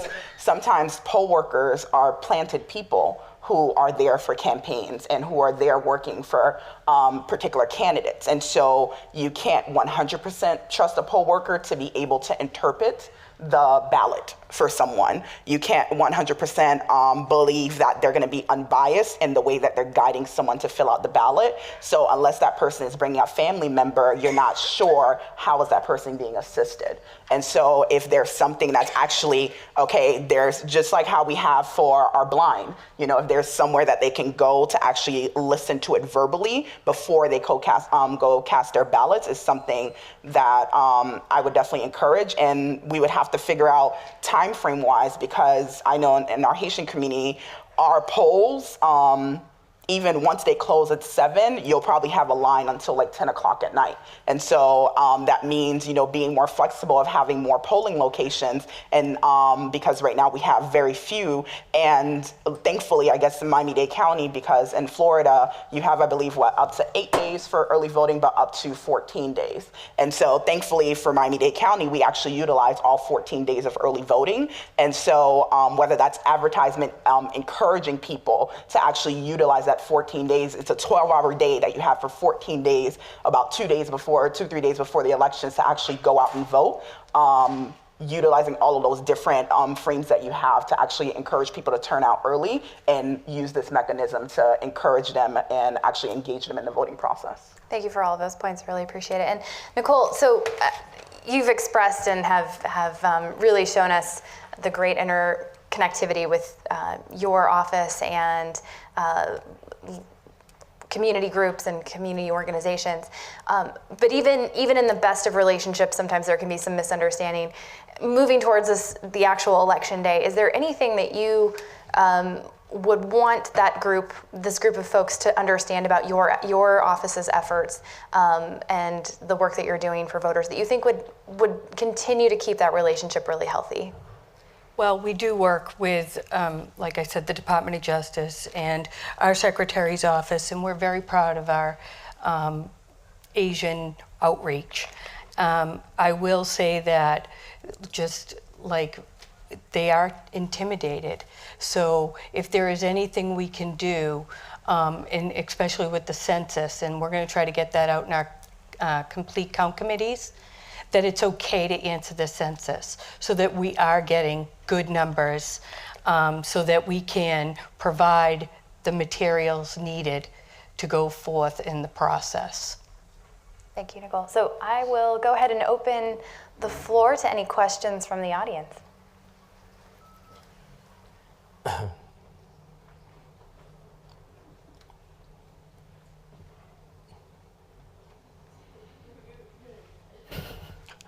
Hi, I am particularly intrigued by the ability to speak to someone who has worked with the Puerto Rican community in Florida on getting people to vote. So I would love to hear from you. What are those best moves, best activities that you have to encourage people to vote? I mean, I think about a community in Rhode Island like Woonsocket, where we had about 7,000 Puerto Ricans move in. And getting people to register and to actually then getting them to the ballot box has been a really uphill struggle. So if there are any lessons learned about how to make that connection for people, I'd be very interested in it. Sure. So I'll be happy to share with anyone here if you're interested, you want to bring this back home to communities, but I'm thrilled we've created some strong ties with our Massachusetts community of Puerto Ricans through, unfortunately, bad circumstances, but good connections through the FEMA litigation. But we have, one of our community partners created a pamphlet that talks about the differences voting in Puerto Rico and then voting in the United States, which I think is really helpful. We will shortly have a pamphlet that talks about 4E and what the requirements are in terms of being provided all election materials, ballots, everything in Spanish for anyone who's been educated in Puerto Rico. So we will have that, and I'll be happy to share that with you. Now, the question about how to get Puerto Ricans to vote, that's the big question, right? We talked a little bit before coming on stage about the political nature of how we're seen in terms of the work we're doing. You cannot divorce what we're doing from politics, unfortunately. And I can say this from, as a very young, new, fresh nonprofit lawyer, I thought, well, everybody's gonna love that I'm working for immigrant juveniles. And then I realized, hey, my board member hates this and we're not allowed to talk about it with, and so you realize, even though, for us, you working in the public interest, as a lawyer working in the public interest, you think like, wow, everyone's gonna welcome it and support it. And in this highly politicized climate that we find ourselves in, you realize that's not true. So with Puerto Ricans, I mean, it presents a very unique challenges. Again, Puerto Rico has these wonderful national pride in terms of voting, in terms of being very involved, that we could really implement in this country. However, I think that the nationalistic aspect of it can also be an obstacle, as you alluded to, because folks don't necessarily see the connection of voting, even local or federal or state, and how that ties to the conditions on the island. So that's something that is a big voter education piece. But I think if we're able to make those connections, and that's something that we're very actively doing with the organizing communities, I think that's essential for folks, because as a territory of the United States, Congress has full authority over the island. So I think that that's something that is key to getting our Puerto Rican folks voting. The other aspect of it is some folks do want to go back to the island. So they're not necessarily thinking, I want to create roots here. So they're thinking, well, I'm not really interested, I don't have time.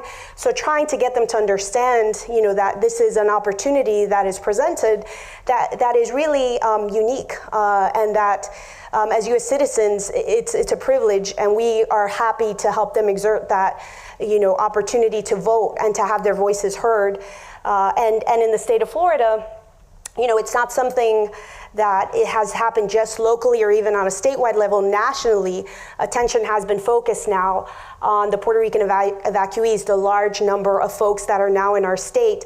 And it is really, quite shocking to see how folks are capitalizing on this, and how certain folks, are wanting to use this as an opportunity to get their votes. And that's just the nature of voting in this country. And so it's going to be very interesting to see how that all plays out during the midterm elections, during the general election. But I think that in terms of what we can do as community organizations, as advocates, as folks who work within the system, is really try to open up those channels of communication, try to call other officials, supervisor of elections, folks that have experience doing this, to try to get the information, because I think there are some easier ways, even in the cost-effective ways that were talked about at the previous panel. I think those are things that people can implement. But then at the same token, I just saw a voter registration van that we all had an idea and someone actually has done it from the organizing community. And I thought, wow, that's terrific, because it presents that element that culturally I think people will associate, like this is something that I can recognize, and hopefully they can buy into in terms of where they find themselves now, and having that opportunity and really the power that can be created by having people engaged and voting. So I just want to encourage you to, whatever materials you do produce, that you think about the National Association of Secretaries of State, the National Association of State Election Directors. There are already these institutions or these national organizations that can serve as vehicles to disseminate this. Thank you very much. I will be happy to, like I said, to everyone here. And then if there are tweaks that need to be done per state, we can talk to folks about doing that. I think we have a question over here. I'm reading a question on behalf of Mr. Rob Morse. It is in response to hearing panelists throughout the day referring to the need to have bilingual poll workers. His question is, what about having poll workers that are fluent in American Sign Language, that are qualified and competent to provide that kind of that level of assistance to deaf voters? And a deep concern that many, Rob Mason, sorry, not Rob Morse, and a deep concern that many election boards lack resources to provide materials in American Sign Language for deaf signing voters. Very concerned for deaf signing people with limited education, not being familiar with the proxy ballot, provisional ballot, their rights to file a formal complaint if there's any voting irregularities in the process, and so forth. So welcoming any comments from the panelists with regards to those issues. It strikes me there's quite a bit there in that question. I think there's a resource question about using the resources, and then I think given the topic of the panel, falling back to that section 208 opportunity for voters, even if there isn't an ASL fluent individual at the polling place. So if any of our local election officials want to tackle some of the resource challenges, not just with obviously one type of translation, but all of them. Well, sometimes you have to think outside. If you can't get enough workers for the sites, and especially in this case, I have a director of my voter services area whose daughter is hearing impaired. So she introduced us to the system where you can use the iPad and contact a translator who then can communicate with the voter. And so we have that at our office all the time, but we also now use iPads in the polling place. And so we've been able to take that technology out as a resource to the poll workers if that's needed. And again, the emphasis in Florida is you can bring anybody of your choosing to assist you in voting as well. We do in Massachusetts have an auto mark machine, which if the impaired needs, they take a ballot, they put it in, they have special either Braille or headphones that will read the ballot to them, or mark it in, with the Braille and mark the ballot. Then they take the ballot and put it into the voting machine. Well, thank you for, let me see how we're doing on time here really quick. So we've got a couple more minutes if someone has any additional questions that we can try to answer. Good afternoon. My name is Dawn Gaither, and I'm with the Alliance Française. And my question is for Francesca and for Bill. Francesca, congratulations on all of your efforts in terms of bringing our Creole, Haitian brothers and sisters into the language access world of Miami-Dade. I want to know who your stakeholders are, who your partners are, and to what extent is Miami-Dade partnering with Orange County? I'll answer first in that the I mentioned we're using making a Haitian Creole composite ballot, and Miami-Dade is who we are partnering with to get all those amendments from, and also to get the titles for all the different elected officials with them. So there's a lot of collaboration between Supervisor of Elections and working on that. So that's our relationship with Miami-Dade on it at this time. And I can say for me, so I gave more so of a case study because when all of this was happening, I was in middle school. And in 99, I was just entering high school.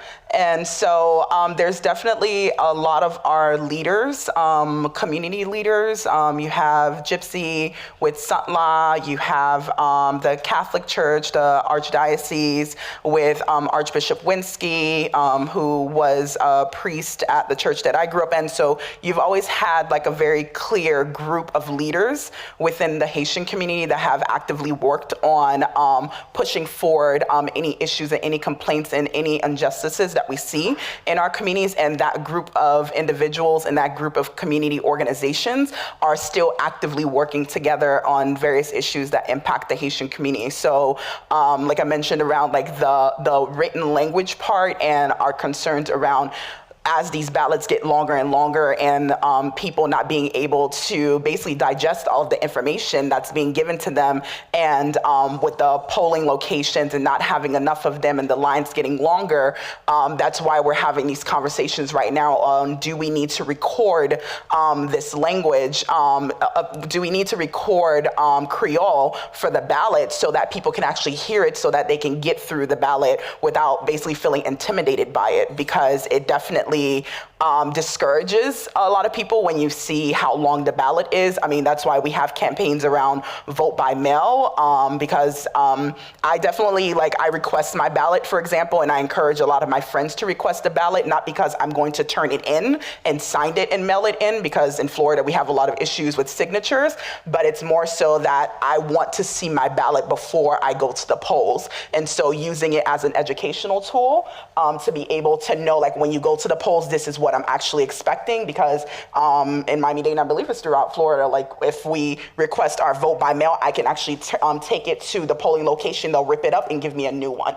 And so I basically had time to study my ballot before I get there. And so, families come together, churches come together and help people navigate through the ballot. So there's definitely a lot of community partners that are coming together. There's definitely a huge Haitian coalition in Orange County that I can definitely connect you to.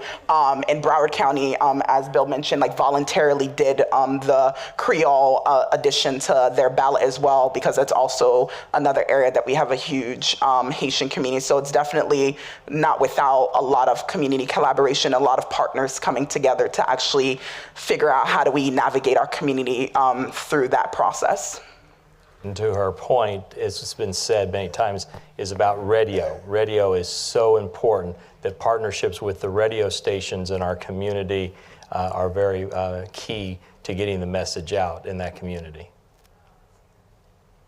I saw more hands. Hi, Courtney Mills. I'm actually a former Orange County voter. So nice to see a lot of Orange County representation today. There are quite a few of us in the room that are advocates, and often when we're working on potential pieces of legislation, there's a debate around, standardized requirement for election administration versus giving some flexibility to the local election officials. And I'm wondering if the current situation, especially in Florida, knowing some of the laws are very restrictive, such as where you can have your early voting locations, versus having a little bit more flexibility when you have sort of a changing population that's changing very rapidly, or you have a very long ballot this year. If this has changed your perspective or informed your perspective at all, and if you could share that with the advocates in the room to help us when we're working on election administration issues.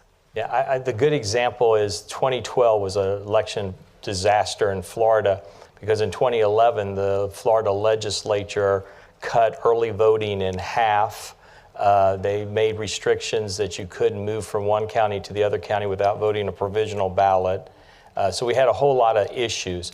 But I'll have to say, for the first time ever in my life, I saw the legislature reverse themselves in 2013. But the message we sent to them was one size does not fit all. And that's where Francisca mentioned about the early voting going between 8 to 14 days, so that a large county like Miami-Dade and Orange County, we can take advantage of the full process. So I think you got to work on the legislature, because that's obviously the end, but the mindset should always be to enforce flexibility for the local election jurisdiction on their whatever project it be. Right now, obviously, Florida is trying to push vote center, and we're getting total pushback, because, face it, Florida is the third largest state. We are the swing state, and we have the highest mobility. And so when you have that, they get very antsy about changing anything, about going to an all-mail ballot election, or going to vote centers where people can go anywhere. And I can speak to that too, that in Massachusetts, we do have leeway as to where we're going to set up our early voting. And the first time we had it, it was very well perceived, and it was very busy. So I've made some changes, and I'm going to have it in a bigger community center with more parking and more hours. And also, what was a great help were poll pads. So when people came in to check in at early voting, we could use a poll pad. And that just made it easier than going through the whole city and finding the person. It just popped up on the pad. And with that, you could check them off as getting a ballot, and they'd just take the ballot and go vote. Made it a lot easier. I think we're running out of time, but I do want to, so we actually have a break. Y'all will have a 15-minute break. You'll need to be back here though before 2:50, which is the start of the next panel. And I know it's tempting to make all those phone calls, check all your emails, and maybe kind of drift in, but you don't want to miss the next panel. We have a real delight that we have some folks visiting from Alaska, and you do not want to miss this conversation led by Alberto from the Pasteur Center. So everyone is welcome to go ahead and take a break, but please be back in your seats and ready for the next panel.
Ladies and gentlemen, please begin making your way back to the main session room. The program will resume shortly.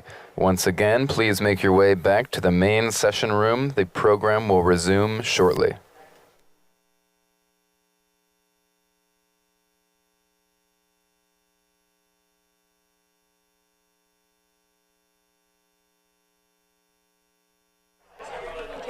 Do you want to go first? Thank you.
Ladies and gentlemen, please take your seats. The program is about to begin. Once again, please take your seats. The program is about to begin.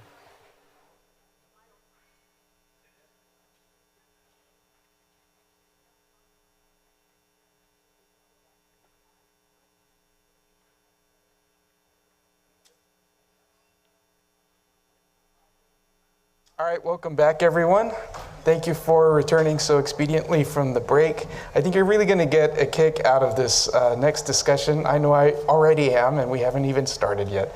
Again, my name is Alberto Olivas with Arizona State University, the Congressman Ed Pastor Center for Politics and Public Service.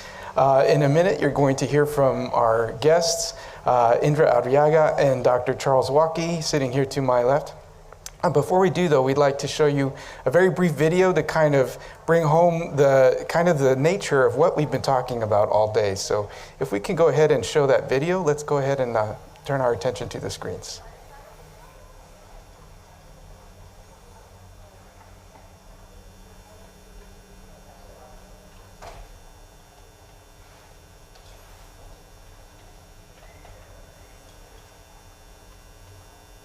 Action. We need somebody to press play.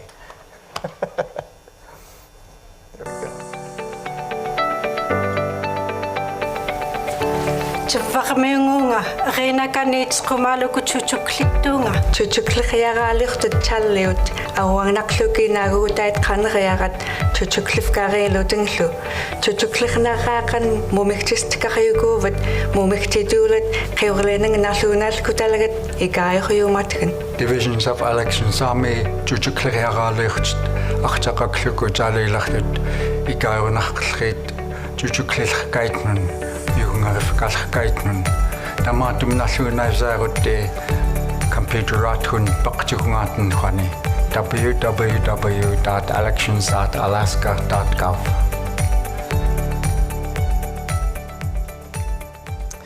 And thank you to Indra for providing that video with us. Earlier today, I greeted you with Kuali Tlanesi, which is good morning in the Aztec language Nahuatl. Today, right now, I would say Kuali Tonali, which is good afternoon. And I invite my guests to also greet you in their languages. As I introduce them, first off to my left, your right, Dr. Charles Waukee is an associate professor at University of Alaska Fairbanks. He's an applied linguist, which is a field I have a great affinity for, and specializes in second language acquisition. Dr. Waukee is such a treasure in his state. I really feel like he should have armed guards escorting him around. He's been fundamental in the effort to revitalize and preserve the Yupik language and promote it among college students in Alaska so that it is maintained and strengthened over time. And he is someone that is seen as a resource among elections workers to help guide them and inform them in their efforts to make sure that materials and strategies are effective and appropriate for the Yupik communities that he works with. And probably, and we'll get into this, as valuable as his subject matter expertise is, are his relationships with those communities, and we'll talk about that in a minute. And we also are lucky to have Indra Arriaga with us as well. She is Elections, a Language Assistance Compliance Manager for the State of Alaska Division of Elections, originally from Mexico. She is an amazing linguist herself and a researcher, and has also been fundamental in helping to create and develop resources, strategies, and policies and practices that work and are very effective at engaging communities that up to now have been largely left out of these efforts. So let me ask each of them in turn, starting with Indra, if you would please greet us and give us your initial thoughts about what should all of us be keeping in mind as we develop strategies to provide resources that will work and will be effective for language minorities. Muchas gracias. Thank you very much for having me. Do you want me to respond in Spanish the whole thing? Yes, not just the greeting. Bueno, muchas gracias. Can you repeat the question?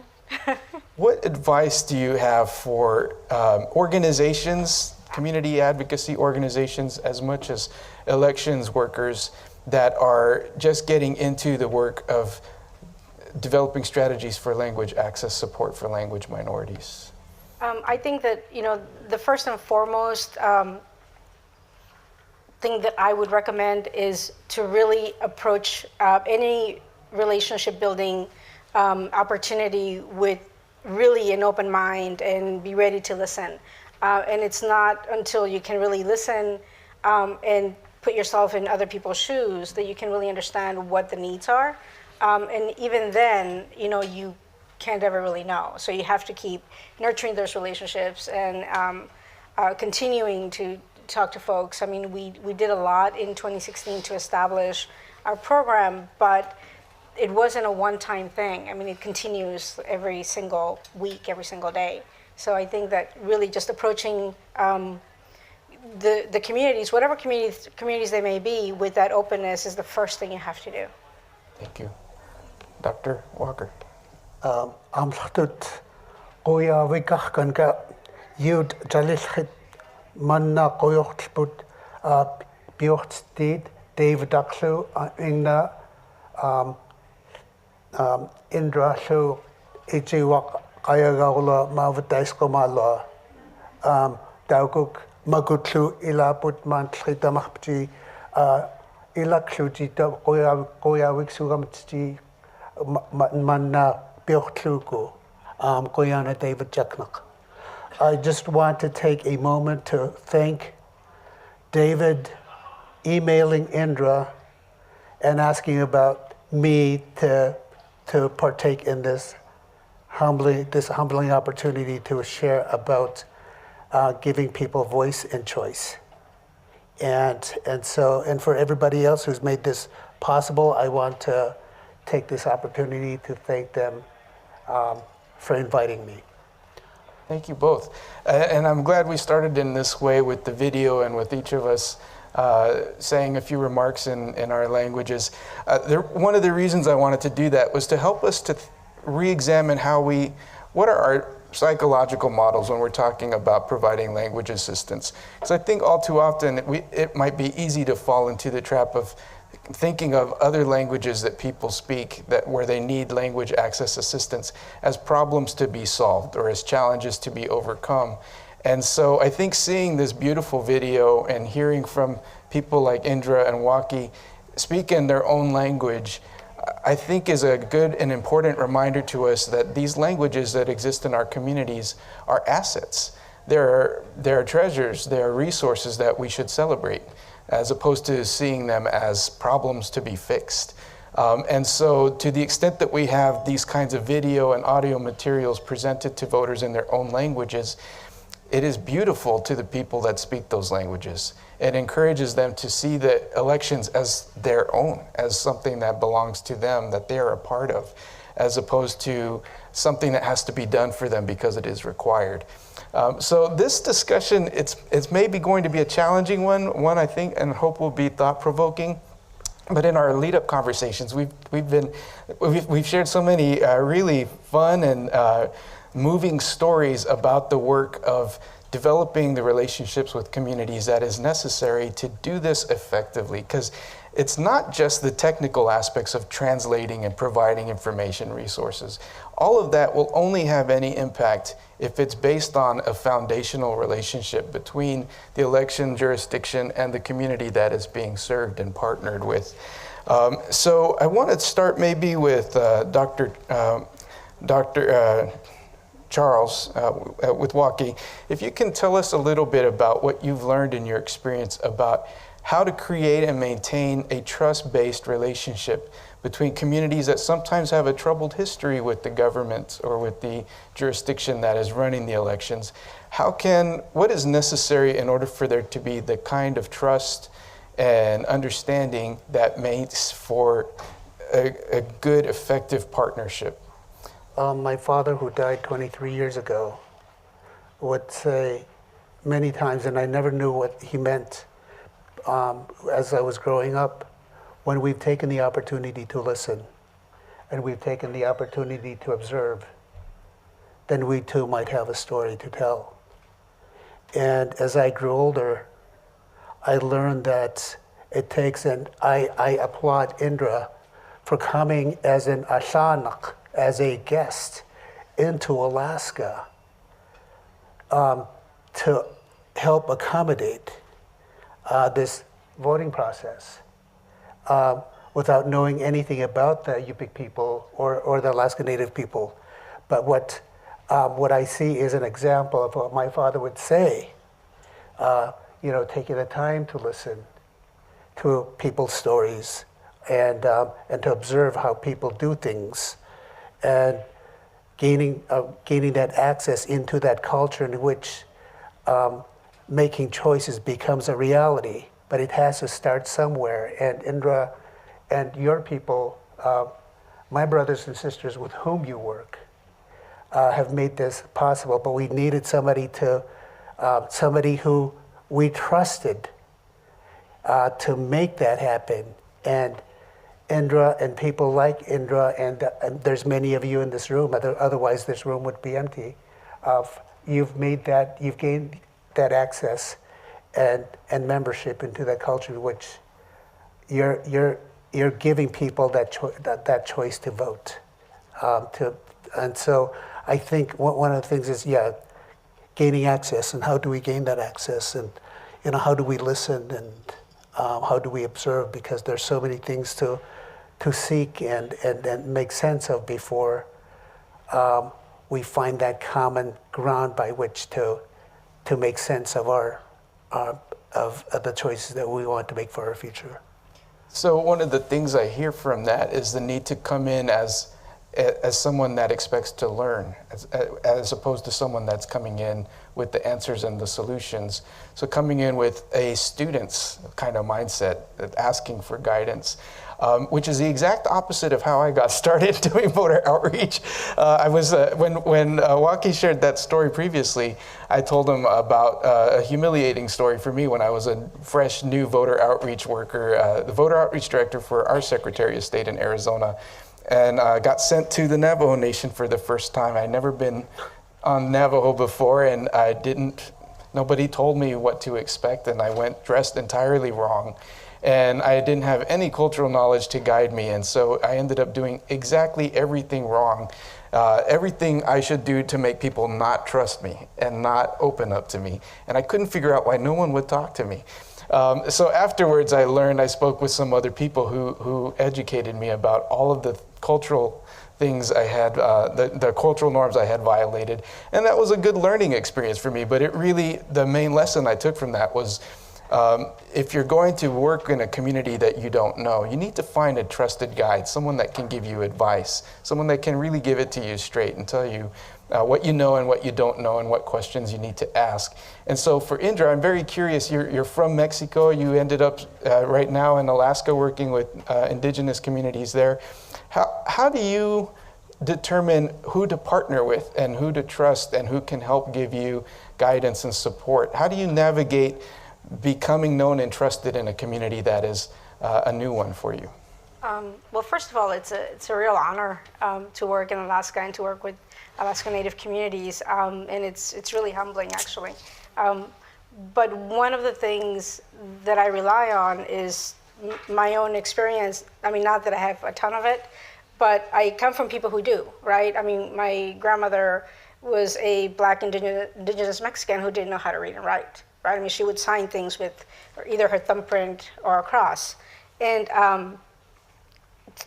those experiences like that instill values that are shared, with communities that require language assistance, right? Because everybody has a similar experience, especially, post-colonial times, and systemic issues that we've had in voting disenfranchisement, particularly in Alaska, over the past 30, 40 years. And so pulling from those resources in simple terms, in terms of like approaching a community and just being open and knowing that we have something in common. And I think people can sense that. I mean, you usually know when someone's, talking too much or trying to do something that you don't quite agree with, and so really just being open to that. I also I didn't do it alone, right? I mean, I didn't come into this job and suddenly I did it. It came as a result of litigation, not one litigation but two. It's a result of some things already being in place, within the Division of Elections. We already had a language program. I didn't invent the language program.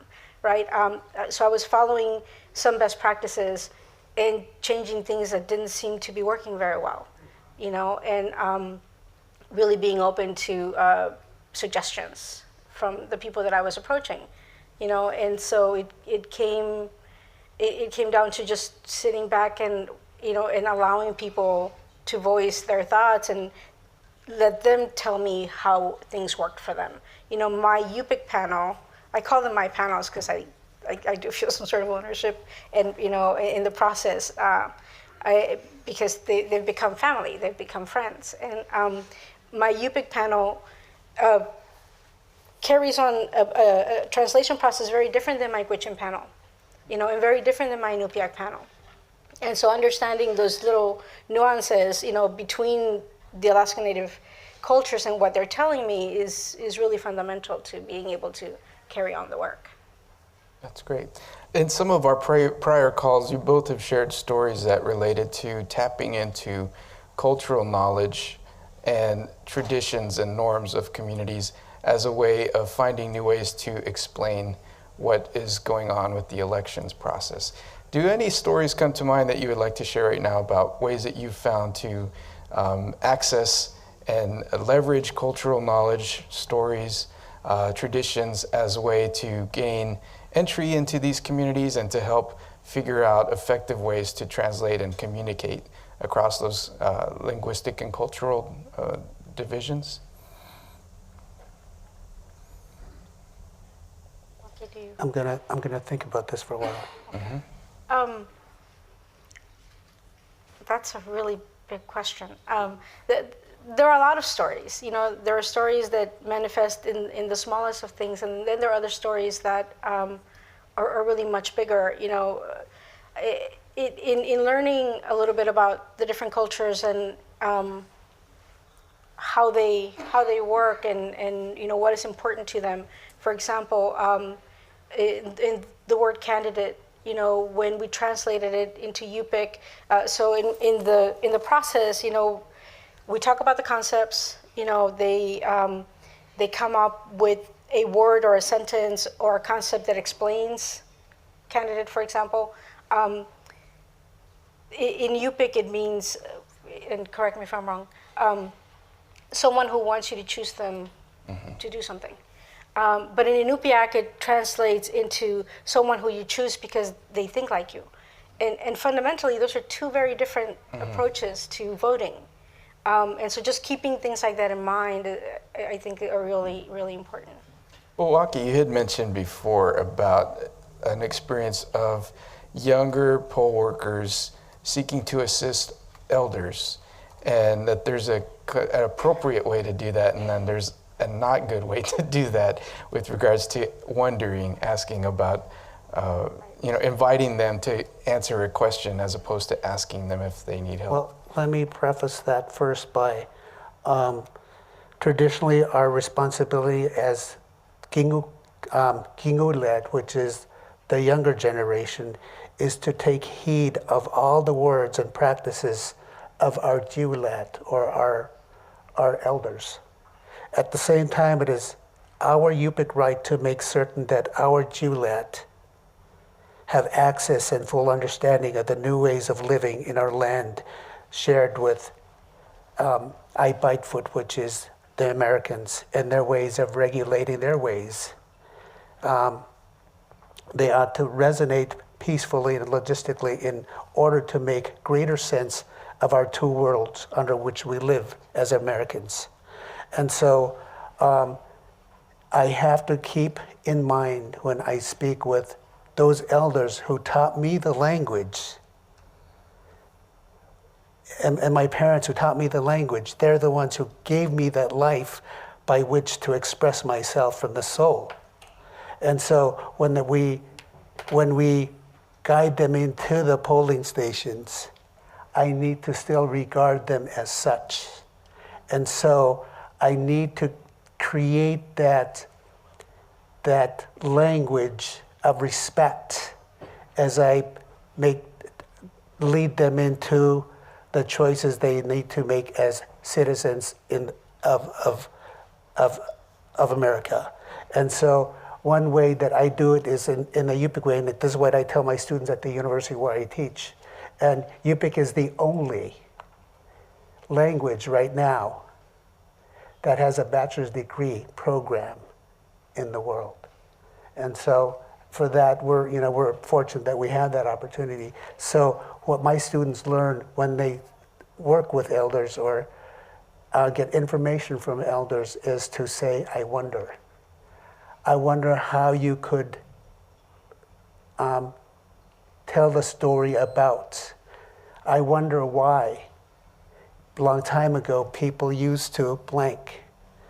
I wonder how many times such and such. And so that way, there's, even though you're asking the question, they're still in charge because they're my elders. They're the ones who need, who will provide me the story I want. but do it in that respectful way. Thank you. Another topic that we've touched on in our lead-up calls for today's session is about creating a pipeline. How do we ensure that the important work that people like Indra and Waki are involved in will continue? How do we recruit and identify young members of these communities to these fields of work, to work in elections, to work in linguistic research, to be the ones developing the kinds of relationships that are bridge builders between cultural and community institutions and elections officials? What have you learned, or what examples can you give of effective ways to identify, mentor, and prepare young members of these communities to do these kinds of jobs? Well, I think it's really important to recognize that the languages are living languages and our cultures are living cultures, and so they're going to change. And the languages change, the cultures change, the laws change, and we have to really be open and stay on top of all these changes. And we had something that happened with my Inupiaq panel. So we have an Inupiaq panel, and right now we're working with 2 dialects of Inupiaq. Ideally, we'd like to work with 5, but right now 2 is all we can do. And my Northern Inupiaq panel was comprised of 2 amazing, just brilliant people who are linguists and well-respected and really, really superstars and amazing. And one of them had a snowmobiling accident, or is it snow machine in the lower 48 or snowmobile? Anyway, so a snow machine. We don't have that in Phoenix. Okay, so we call it snow machines. Accident, and it was really tragic. And a few weeks later, he passed away, and that was hard. I mean, you could feel it, through the language community, and in particular, the work for my panel at that point just kind of came to a halt. And so the question is now, how do we move on, honoring all the work that he did, not just with us, but through his entire life and career, and keeping that going. And so one of the things with the Inupiaq panel that is different from the Yupik panel and from the Gwich'in panel is that it's not under a settlement, right? And so it means I have a little bit more flexibility. And so we've reached out to some young speakers who participated in our language summit that we had in March, and who were very interested in continuing and who wanted to do it. And so we're beginning to work with them and the other panel members and try to develop a relationship that's intergenerational as well. And so taking opportunities like that and trying to work through changes that sometimes are difficult, like losing Mr. Nagiak, are really important to keep going. I'm fortunate that I'm the only professor of Yupik, so I get to keep my kids from year 1, year 2, year 3, year 4. So they have me, I have them. So I see that I raise them at the university.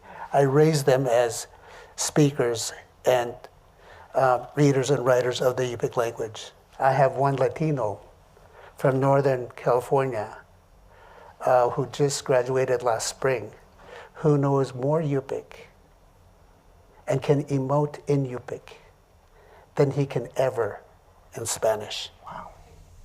And that's a lot to say about how much of a passion he had to make that decision to learn that. In fact, there's times teasingly he would correct me. And that says a lot about his devotion to learn the Yupik language. And he knows burrito and sombrero. I think that's about it. Gracias. And so, I take to heart the language that I teach because I'm looking for the tomorrow, because I don't want to see what happened to Mr. Nagiak. And so we, I have that pleasant opportunity to to nurture these to these kids. In fact, I have one kid right now who's in his second year of UPIC. He's pursuing UPIC as a degree, who is now my junior faculty because he's that good. And I would love to see him become more involved so that he could do the kinds of things that I do, or even better, because with technology and stuff, that's one big thing that would really enhance our ability to see UPIC in a broader sense, using those things that I wasn't familiar with growing up. And so, and my students, they're there because their parents didn't have the opportunity to learn the language, or they were beaten out of the language. I'm one of those. I was beaten out. I was one of the last people to be beaten out of my language. But fortunately, my mother never went to school, and she's a monolingual. She died only speaking one language, and that was hers 3 years ago. And so it gives me pride, the fact that even though I was beaten, I won over the fact that, no one's going to ever take my language away from me, because I could silently use it. And in 1980 was the first time that I officially learned to read and write my own language, because like many of yours languages, it's an oral tradition. And so reading and writing only happened in 1972 at the university. And so it's that young. And it's a challenge, and I'm sure Indra sees this all the time in her work with the UPIC people, because yes, there's a writing system in UPIC. And yes, there are students who are learning to read and write Yuhtun, which is the UPIC language. But how many in our communities have that access? In fact, I taught, just because I had the opportunity to go to a community, because they requested me, elders requested me to teach a reading and writing for 1 week. And it was really, really powerful, because it was like, for the first time ever, that they had this opportunity to see their written language. And the week went by overnight. And because they wanted more, they were hungry for more. And I hope I have that opportunity to go back to doing that, because it's such a need, and Indra knows this from working with these amazing people in the elections field. It's an old language, but even though it's an old language, we still have this balance of, how much of it do we know, can we transfer into the American ways of seeing things, when we have these unconsciously agreed upon set of social, linguistic, and cultural rules that are so UPIC that sometimes cannot be conveyed into English. And how do we find that language by which to expand? And that's where Indra and me, we come out and try to make those things happen, so that we have a stronger language in both, so that we could use in both worlds. As I said before, it's such important work, and I think the success stories of the students you described really says as much about their instructor as it does about the students. And I think the challenge is for all of us to really be thinking about what things can we be doing now to make this kind of work visible to young people, to get them interested and to involve them from early ages in the kind of community building work that is important. When I think back to my role as a voter outreach director almost 20 years ago, it kind of blows my mind, and working with our counties, especially our rural counties in Arizona, how much we depended upon a small handful of individuals really to be the human bridges between our work and the indigenous communities that we were seeking to reach out to. And it's a little disturbing for me to think about how in the late 90s, those people that I knew were already elderly. And when I was an undergraduate, I started out in linguistic anthropology. I got to tour indigenous communities in Mexico. And there were some that were so small, the entire community of language speakers was a few dozen people who were all elderly. And that was over 25 years ago. So it's likely that some of those languages no longer exist and some of those traditions no longer exist. So all of us should be thinking about what can we do to create the bridges and the pipelines to get young people, especially from these language communities, to see themselves as having important work to do, to be those human bridges, not just between language, but also culture and history. They're the ones that will really make or break the success of our efforts to provide that language access. So final question, and then we'll open up, is what can you think of that election officials and administrators could do that would make your work easier? Or what is something that is maybe a challenge for you that you wish you could overcome if you had a magic wand? Just one? I think that having the right tools and resources is so important. Travel in Alaska is difficult, it's costly, it's unpredictable, but it's necessary. And the more that we go out, the better the relationships are. I mean, I was just in Nunivak Island, which is in the Bering Sea, off of the Western Alaska. It took me an extra day to come and go because, flights getting delayed, and we would get in these little planes and we'd fly around, and then there was fog, so we'd come back and I'd wait another afternoon and try again. And but once I was there, it was a world of difference. Not just because I was working with the translators there and the people there, but it gave me a better understanding. And I think it's a two-way street. Like you have to understand your communities, but your communities have to understand you. And one of the things that we did in the spring was the language summit, and that was as much for the tribal folks who went, the translators who went, the partners, the voters, but it was also for us, because as a division, we needed to make that connection back with our communities, which kind of had gotten a little lost in decades of administration tasks, of making sure that the forms were coded correctly and making sure that we meet the deadlines, and all those things are really important to the process, but they can also give us tunnel vision.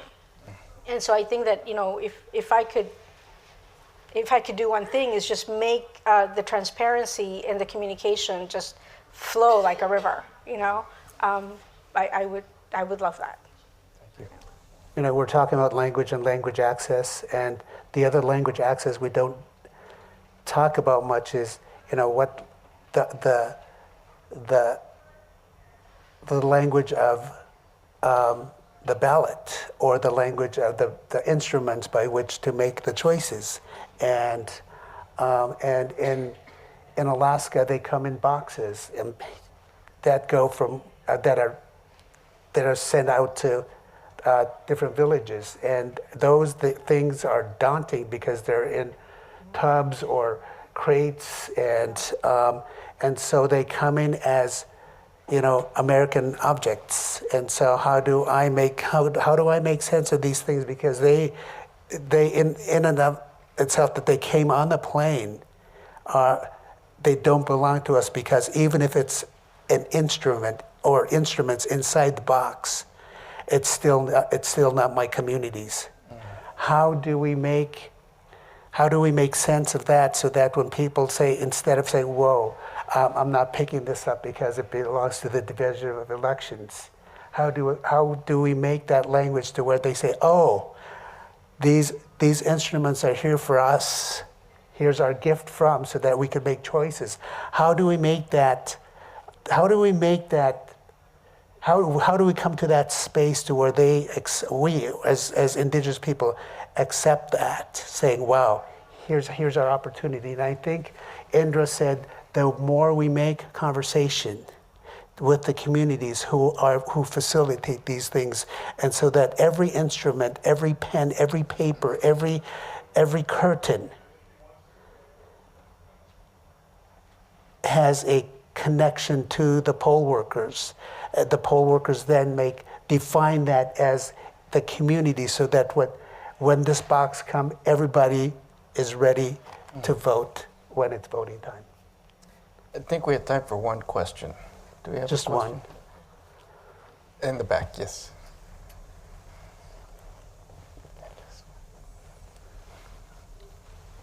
One of the points you both seem to be making is that it matters quite a bit who you interact with in these communities and what kind of leaders you interact with and how you get community buy-in so that people can want to engage in the voting process. And obviously this is something that's come up in several of the panels. Can you talk a little bit about how you identify the right people and kind of some things that you've learned over time and how to best engage communities and what the wrong way is? And it may be that you don't want to engage political people, but you want to engage community elders or things like that.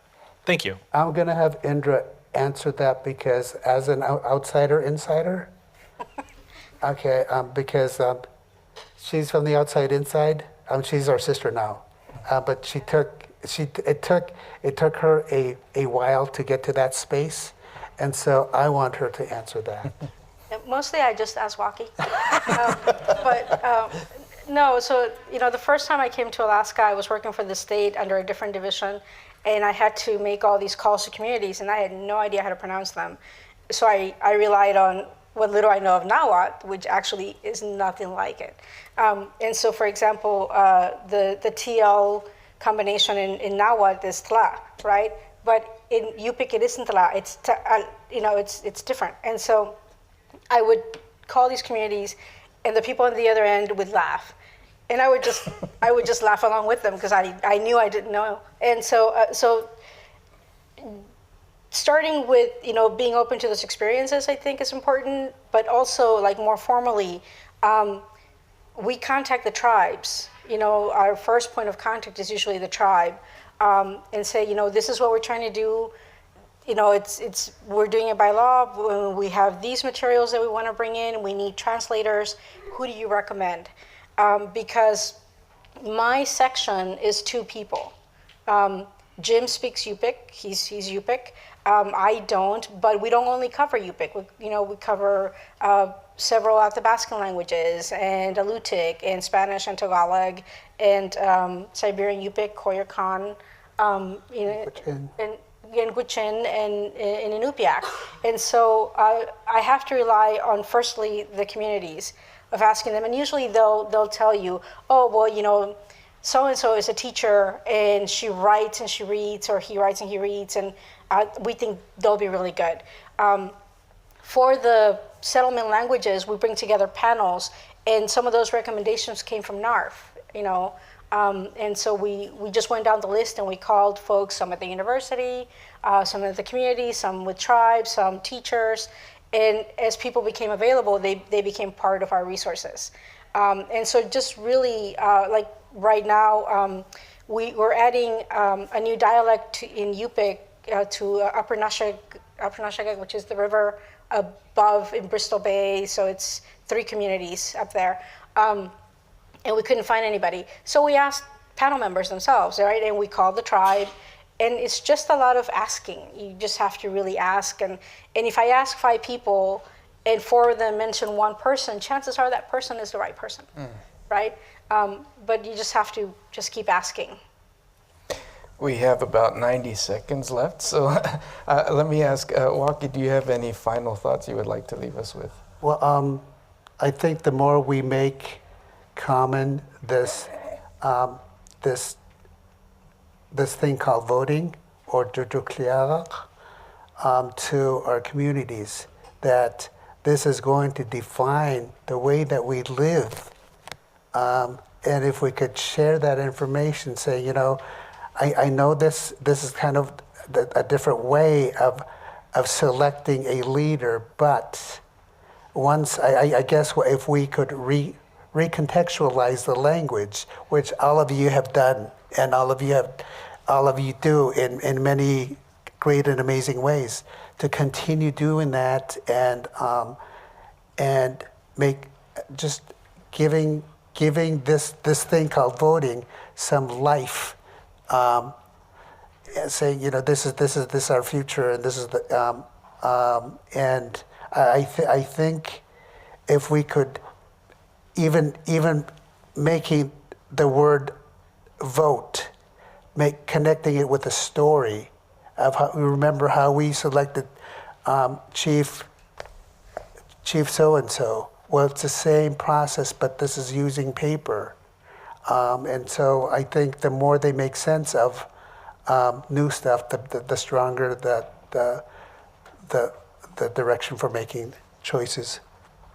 Thank you. And I think I'll just close this fireside chat by saying the intention was not to provide specific answers and strategies as much as to help, I think, all of us start thinking about what are the important questions we need to be asking that will help us learn what we need to learn to do this work effectively and to build and maintain the relationships we need with these communities that will sustain this work in the long term. So I hope this has been thought-provoking and generative for you as it has been for me. And please help me thank my panelists, Indra Arriaga and Dr. Charles Waukee.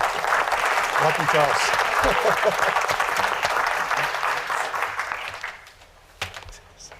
This way. Mark, Go this way.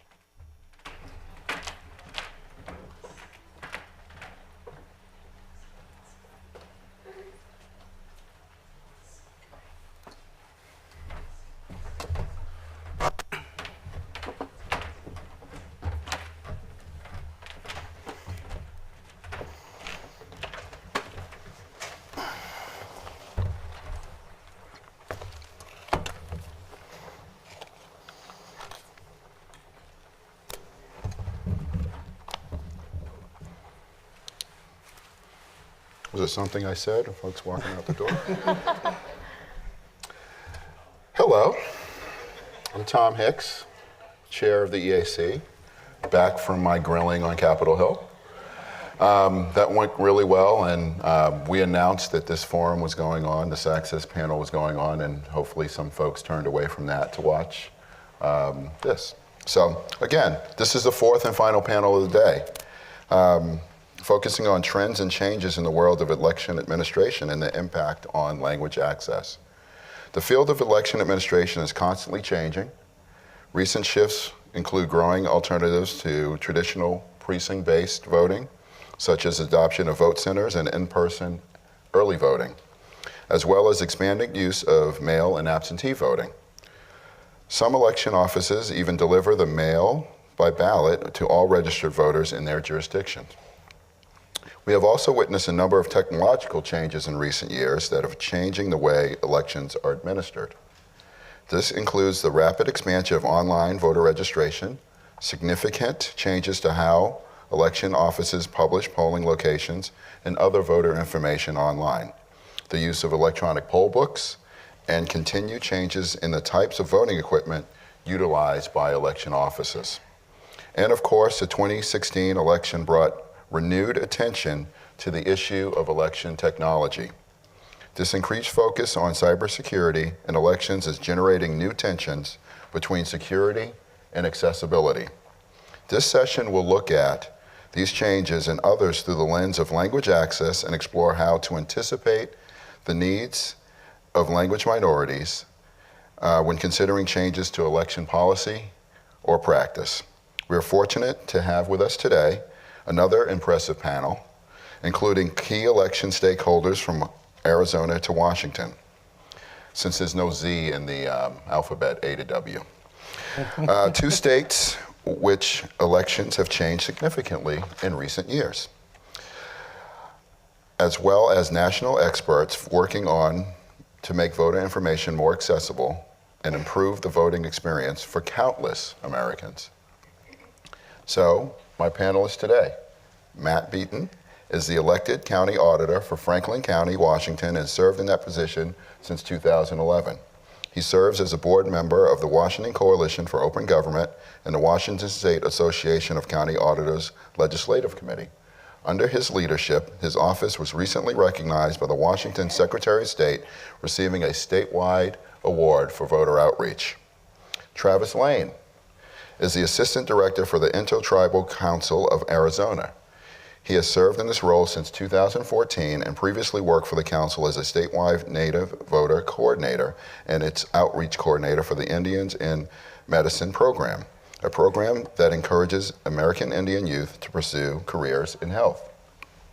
Maria Bianca is the director of the Voter Information Project at Democracy Works, a nonpartisan, nonprofit organization dedicated to improving elections for voters and election administrators alike. Maria leads a team of civic technologists working in state and local election offices to make official information about where to vote and what's on the ballot available to voters wherever they search it. Lucy Barefoot graduated from the University of Georgia, go Dogs, with a BA in International Affairs and Spanish in 2010. She recently joined the Office of Secretary of State Election Division in Washington State as a voter outreach and voter education and outreach specialist. She coordinates the voter pamphlet translations in Spanish, Chinese, and Vietnamese. Lucy works tirelessly to keep Spanish glossaries with over 1,625 words in the Spanish translation memory up to date to create consistency in all written materials. She offers outreach support to all 39 counties in Washington State at the same time that facilitates and attends community events. She has recently been employed as a language service and community engagement specialist for King County, the largest county in Washington State, with almost 1.3 registered voters. And last but not least, Whitney Quisenberry is the co-director for the Center for Civic Design. She is proud to be part of the center's work to introduce best practices for election design across the country. The center's work on this plain language version of the California Voter Bill of Rights, usable vote-by-mail envelopes, language access, and voter registration have made it easy for people across the country to vote. Whitney was a founding member of the EAC's Technical Development Guidelines Committee through 2009, where she helped develop national voting system guidelines. As with previous panels, we ask each panelist to give a brief remark, and then we'll shift it to a question and answer period. And with that, I will sit and turn it over to Matt. Great, thank you. Where am I pointing this thing at? I pushed it too late. All right. Well, let me start by saying thank you guys very much for involving us in this event. I must say, as the day has gone on with the speakers and the quality of the question and answer, the value proposition for my involvement has shifted in a huge way to me. So I really appreciate the invitation and the opportunity to talk about the things we're doing in Franklin County and Washington State. I often say, that we throw one of the best events in town and nobody shows. And it's only their future that's at stake. So to that end, in my experience, both locally and at the state, working with other auditors across the state through the association, everybody is committed to engagement, removing barriers, and informing voters. And so there's been a lot of great stuff. I'll move through my slides here pretty quickly. A lot of the things we do, a lot of other of you folks that are very committed and want people to engage are doing the exact same things. So with that, I'll start. So in Washington State, I feel like we work together to bridge language barriers, as evidenced by Lucy's participating in the same panel as I am. And so in Washington State, we are an all vote-by-mail state. And that happened in 2005. Now, I came to office in 2011, but in 2005 is when we came off the back of, I think, the closest gubernatorial race in the nation's history. And there was plenty of evidence that kind of a populist decision to move to vote by mail. There was so much participation. I myself, when I went to the University of Washington, was the first couple times, I believe, early years, I had to drive home 70 miles to vote. And so I would do that, and then I was a permanent absentee, and we went to vote by mail. In 2011, we all 39 counties went to vote by mail. So the VRA, Section 203, there's 4 qualifying counties in the state of Washington. For our part, we are Franklin County, right in the center there, between Yakima to the west, and then Adams County is to the north of us. And so just a quick background on who the voters we serve. We have about 93,000 voters. We are 53% Hispanic or Latino, and we currently have 34,500 registered voters. Since my time in office, that's moved from the low 20s up to this level. One of the big things we do, and I guess what I hope you get out of these 8 slides from me is that the same thing for everybody else. It's collaboration improves the experience of all voters, and especially in this case, collaboration helps to bridge language barriers. So the Yakima County has roughly 250,000 people and has 49% Hispanic Latino, and just north of us is Adams County, and that's 63% Latino Hispanic. So one of the things we do is, again, we have a fantastic, Kim Wyman is our Secretary of State, and she was preceded by Mr. Reed, and Sam Reed, and they just work fantastic together. We have our, we work together to develop glossaries and do translations, and it's a team effort, so that's very helpful. We in Franklin County use committees. We have an Elections Hispanic Advisory Committee. We use a Disabilities Advisory Committee, as well as we've developed a bilingual elections program. That was developed by Rosa Fernandez, who made the journey with me, which is great for us to have this kind of exposure to all these other challenges across the nation. She's a Washington certified translator and works closely with everyone in these counties and at the state level.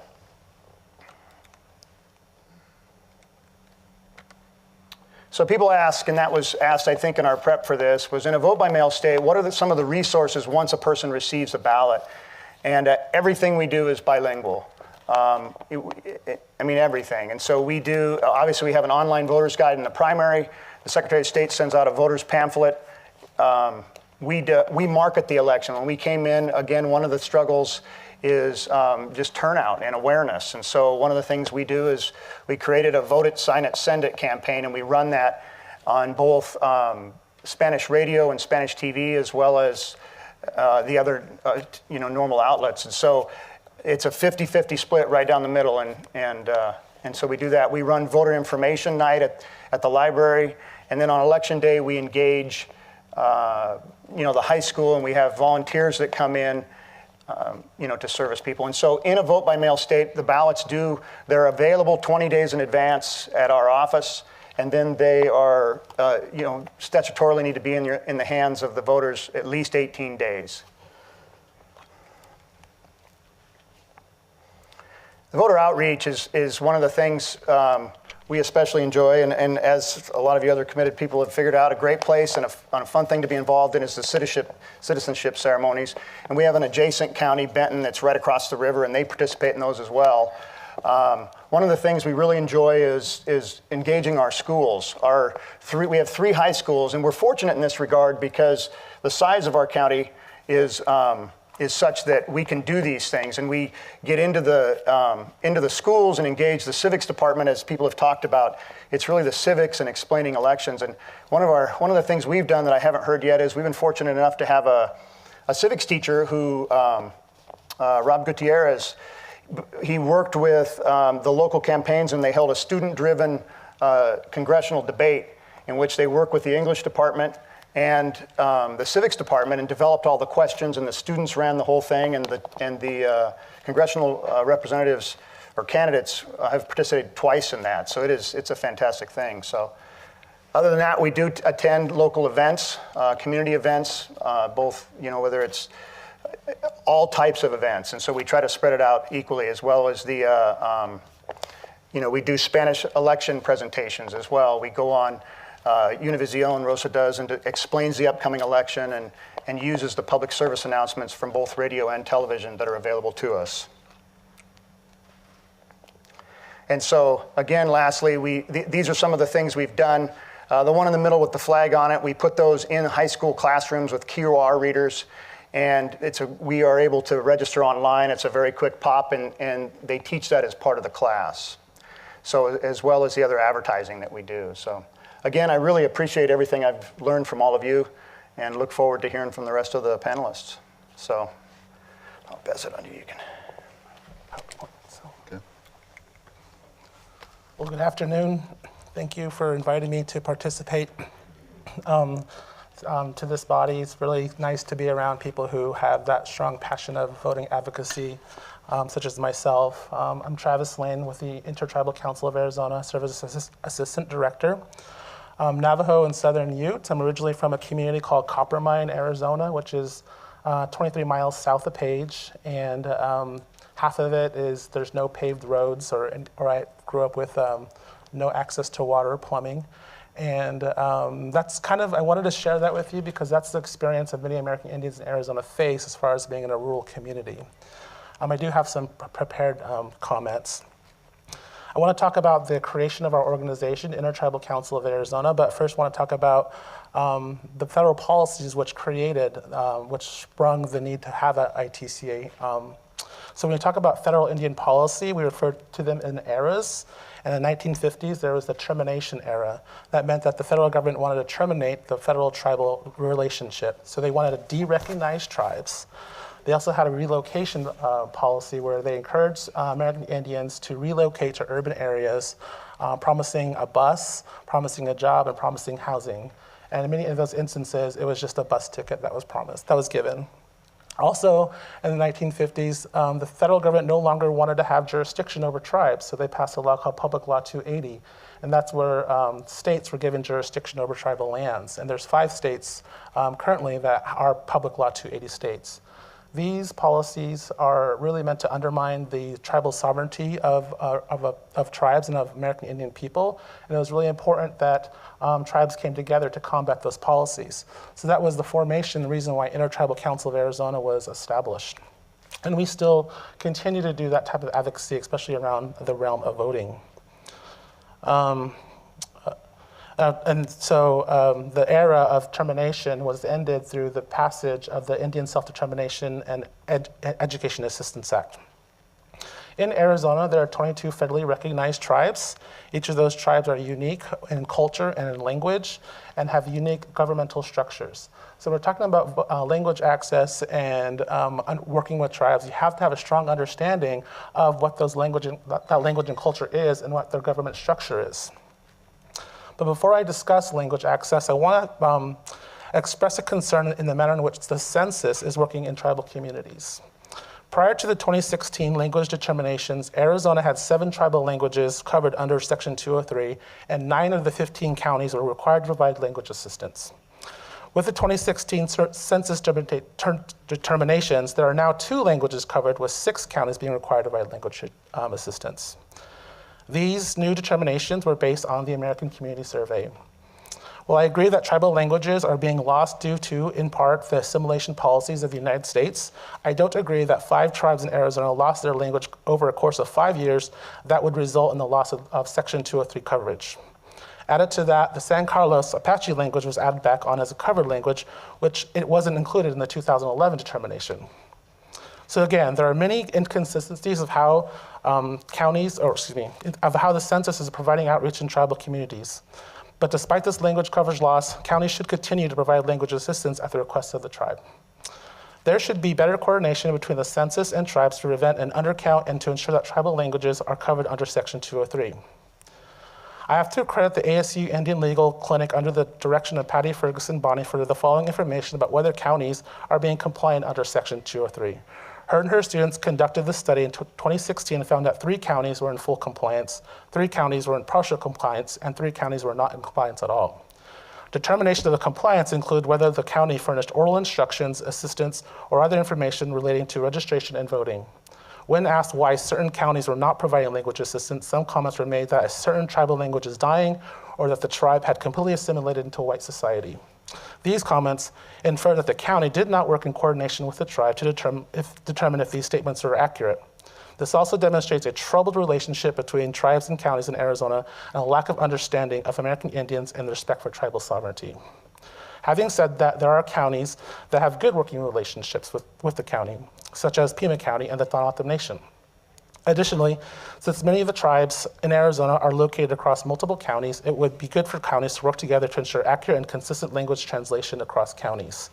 For example, a couple of years ago, a marijuana proposition was being considered. For one county, marijuana was translated into Navajo as the smoke that makes you go crazy. For another county, marijuana was translated as a Mexican cigarette. When Governor Napolitano came into office, she required that each agency under her jurisdiction implement a tribal consultation policy. The passage of this policy has greatly improved the state-tribal relationship, and policies such as waivers of sovereign immunity have largely been removed in state and tribal contracts.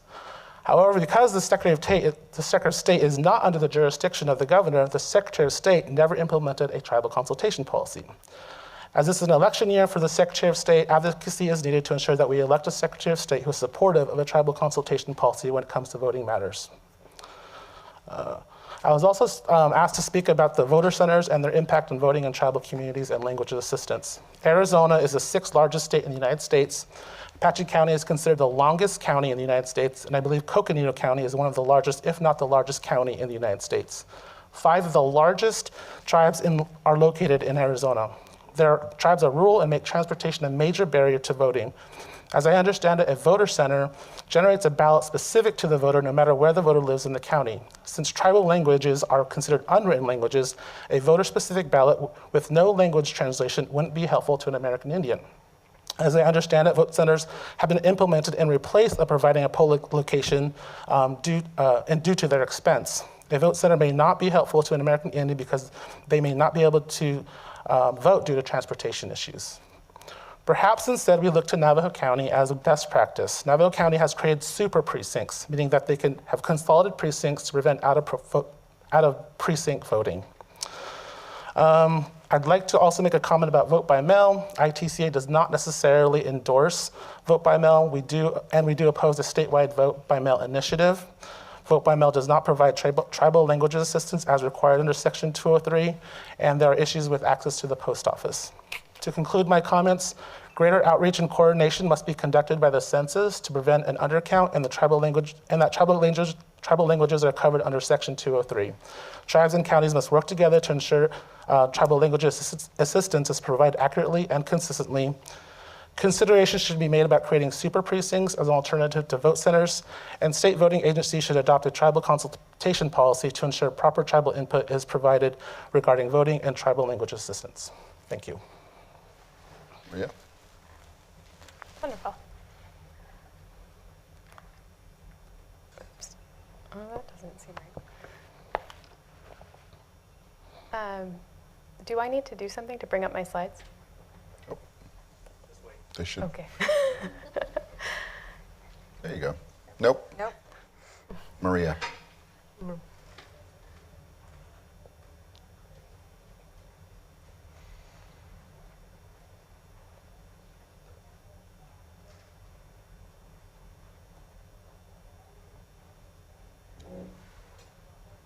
I can start talking without them while we work on this.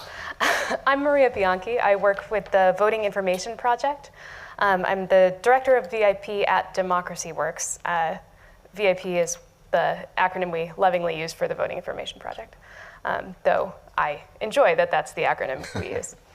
Today I'll be talking about the Voting Information Project and particularly the tools that the Voting Information Project provides in a number of languages and the work we did with elections offices across the country to be able to provide those tools. I'll talk about some of the things we learned from the process of creating those tools and some new directions that will be going in 2018 with our voter-facing tools. Democracy Works is a nonpartisan nonprofit.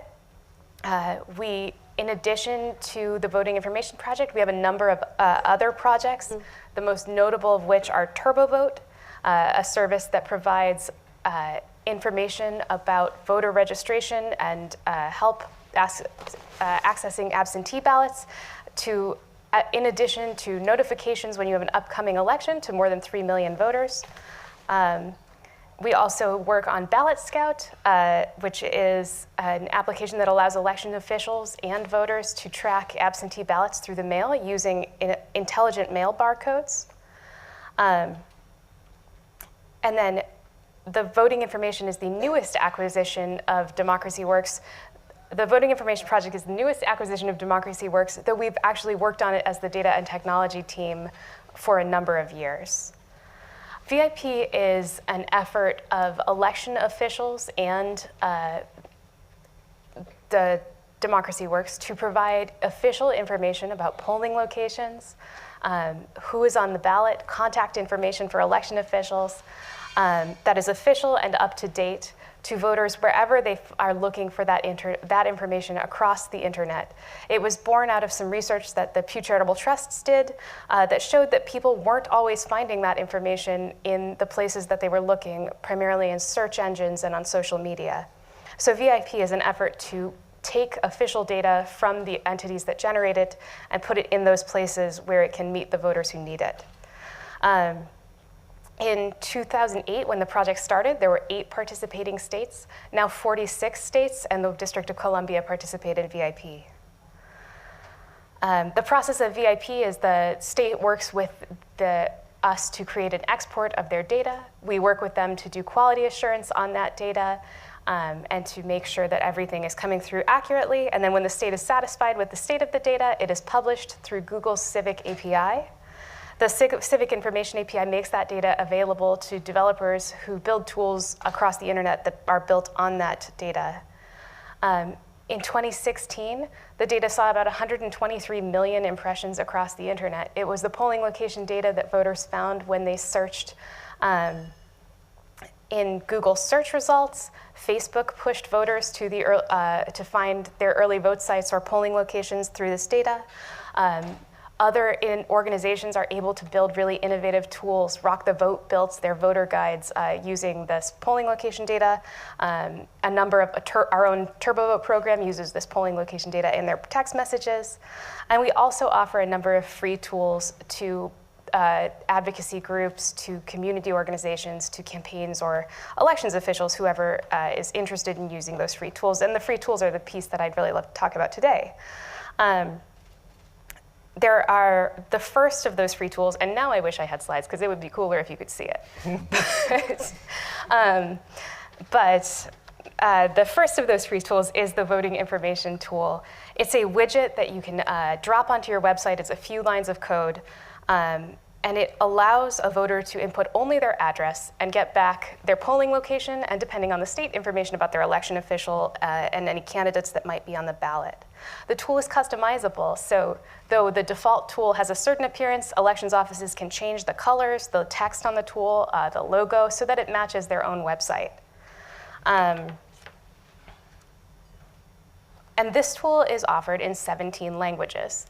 The tool was, when the tool was first released, we were working with Los Angeles County, who thought that they would like to put the tool on their website, but their website is offered in a number of languages, and they didn't want a tool that would only serve voters who spoke English. And so they donated the initial set of translations for the tool, and we incorporated them into the tool, and then repeated that process with a number of other elections offices. Minnesota elections office, as well as Washington State, were very helpful in adding and sort of adding depth to the number of languages that tool is translated into. And over the years that the tool's been around, we've tweaked that language because we've found through sort of our work with other government entities that there are some phrasing that is a little awkward, or that that consensus sort of says is like, maybe that's not the word you should be using. That's what it looks like. Great. So the VIP tool is available in 17 languages. And we've also had to update translations as we added new features. When the tool was initially released, it didn't support representations of drop boxes for states that vote by mail. Users can choose the language that they'd like to view in the tool in using this drop-down menu, which I realize that one of the things we'd like to do in the new tool is make sure that the languages in the drop-down menu are reflected in that language rather than using their English names. This is what the inside of the tool looks like. But we don't rely on the menu alone, though the user can always use that menu to manually change the language. We also look at the browser preference of the user. When a user navigates to the website, their browser communicates an accept language header. And we look at that header to decide what language to initially present the tool in, so that a user who speaks Spanish doesn't actually see the English language version of the tool first. They go right to the Spanish language tool, they can change it back. We don't have analytics on this tool, but we do on our main site, Get to the Polls. And one of the things we saw was that a pretty significant portion of our traffic was coming from users who had browser preferences that indicated that Spanish was their preferred language, that some variation of Spanish was their preferred language. We also have a text message tool for folks who are not don't necessarily have a way of accessing this information through the internet. They can text a short code, the short code go vote, either the word vote or voto, though the tool actually has an initial menu that will allow you to switch the interaction to one of 10 languages. This allows a user to text their address and get back information about their polling location and a little bit of other elections information. And that tool had about 200,000 uses in 2016. The reason that we are able to share translations across jurisdictions is because VIP relies on data that's supplied in a common data format, the VIP specification. And this allows us to share a tool where translations are generated by elections offices that support those languages, but the tool can be shared so that other offices using the tool have these other languages. Even if they don't have populations that meet the threshold for Section 203, you may still have voters who would prefer to get information in those languages.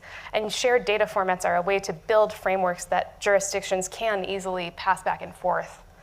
The next step for us is actually translating not just the frame for the data, but the data itself. In the new version of the data specification, we've introduced internationalized text so that we can translate objects in the data as well as in the tool.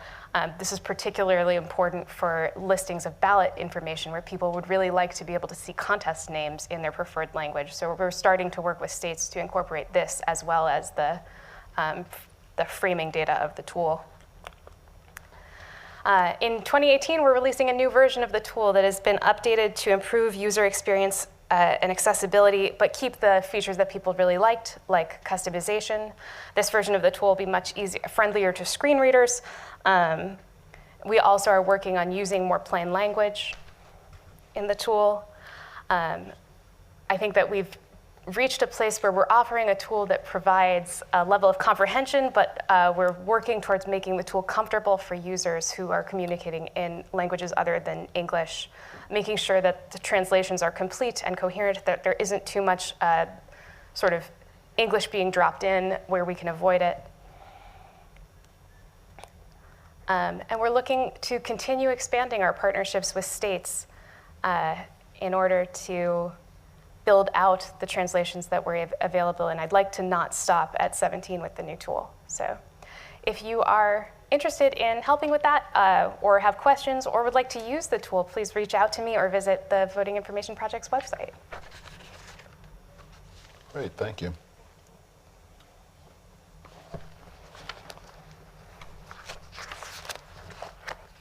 I think you just hit it. Lucy, yep. Make sure they know who. Okay, I want to thank you, everybody, because I have learned. This is such a great learning experience for me. And I have a lot of information I want to share with you. I have a short video, 30-second video, in the middle. So I really hope to get feedback from that video. And first, I want to thank Matt for giving a lot of information about Washington State. We're a vote by mail state. And currently we have a 7.5 million population, and out of that, 4.3 million registered voters. We have 4 jurisdictions that are under Section 203, and we have 3 languages that we translate the voting materials into. So it's Spanish, Vietnamese, and Chinese. So my job is to support the county outreach efforts, and also I coordinate the translation part of the measures and initiatives and candidate statements. That would be the statewide positions. And we do have that a voter's pamphlet and for the general. And so the current trends that I would like to address today are My Vote and radio and public service announcements, social media. We have our language assistance plan, which is going to cover a lot of the information about the translation, about the outreach, and accessibility. And then lastly, I will share with you the voter education and outreach events that I have done for the past 3 months. And I would like to highlight a lot of those events because I work in collaboration with the state. So the key word here is collaboration with the counties, I'm sorry. So, My Vote is an online tool that has, we call it the language access tool. It's an online, it has online voter registration, personalized ballot information. It has the voter's guide, ballot drop box locations, and the accessible voting center locations. So it has a lot of information. It's very personalized. So when someone wants to register by using myvote.gov, then they will need their state ID or driver license in order to do it online. If they don't have that, they will have to turn in a paper form. And we have the voter registration form in 20 languages, and they're available on our website. And anybody can download them and print them. And we also have the voter registration form in Braille, and we can mail those out if anybody requests that.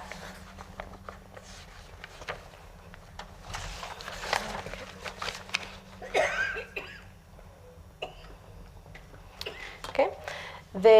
Next, I would like to talk about the radio. Secretary Wyman's radio spots. We have 4 radio spots that she recorded.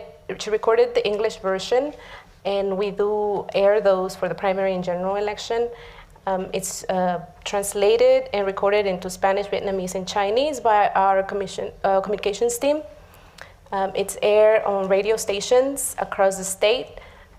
Live radio interviews promoting registration and voting. I've done 2 of those with the Commission on Hispanic Affairs. They had the radio spots, and then I recorded 30-minute segments that were aired, I believe both of them in May.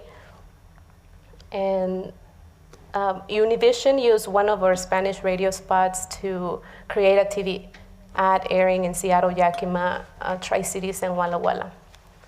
So the information that we provided, it's been used to create more outreach materials. And this is the video that I want to share with you. This PSA video is created by TVW with the participation of volunteers and the Secretary of State's office. And it was posted on our Facebook Washington State Elections page.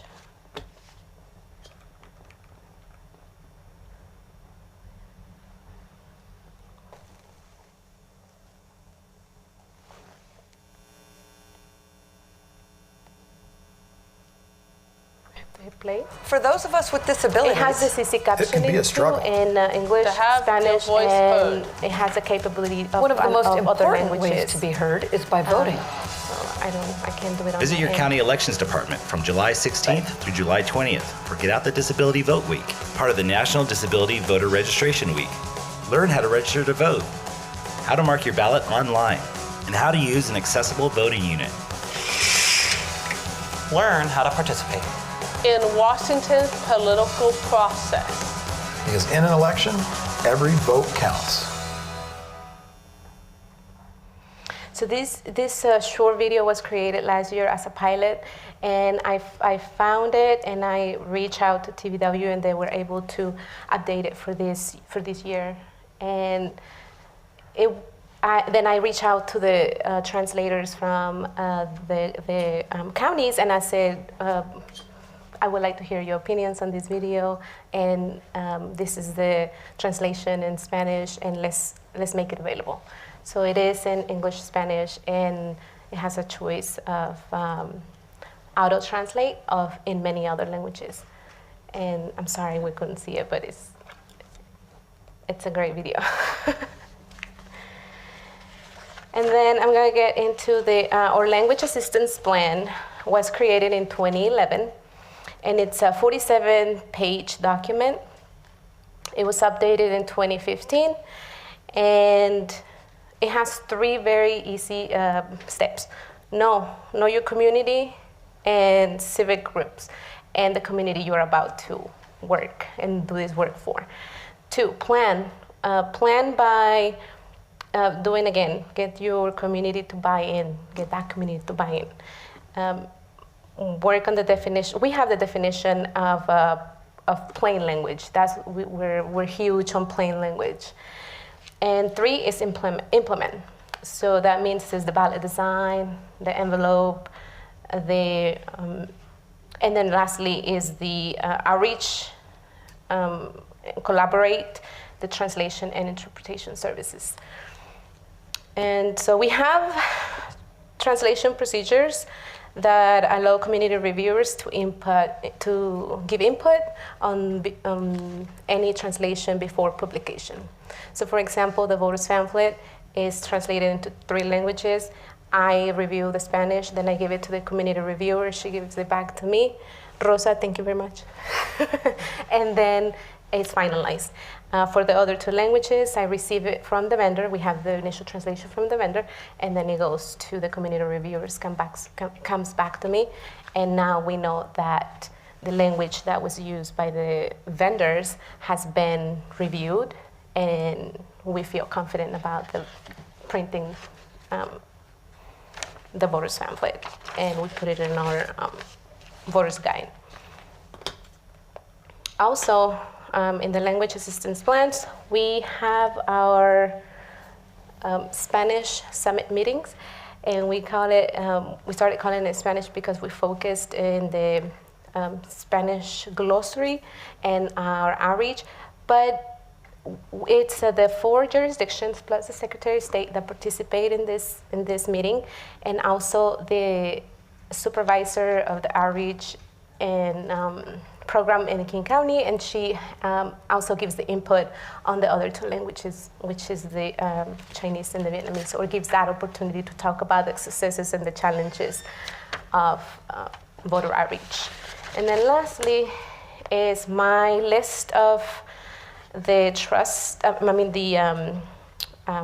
events that I have either participated or collaborated with. And basically what I'm trying to do is to gain the trust in the community. I went to USCIS naturalization ceremonies throughout the state of Washington, Spokane, Yakima, and King County. And then I wanted to be able to support the counties that are going to these events, and if they're not able to go, then I can go. I can volunteer and go, because we don't want to miss out opportunities like that. And we also have, so the Spanish Summit is twice a year, before and after the election. The Disability Advisory Committee is 4 times a year, every quarter, and I work and I guess create those events and help. That helps start the conversation on what's coming up, what can we improve. So it's great collaboration. Well, while the slide's coming up, I'm Whitney Quisenberry from the Center for Civic Design. And we've worked for, individually and as an organization, for about 16, 17 years on trying to understand the voter journey and trying to understand how design of the materials of elections influence that journey. We, I guess, had to learn a lot about elections as we started. When I started on the Technical Guidelines Development Committee, we thought 9 months, we'll get this done, we'll move on to the next thing. And 18 years later, I'm still here.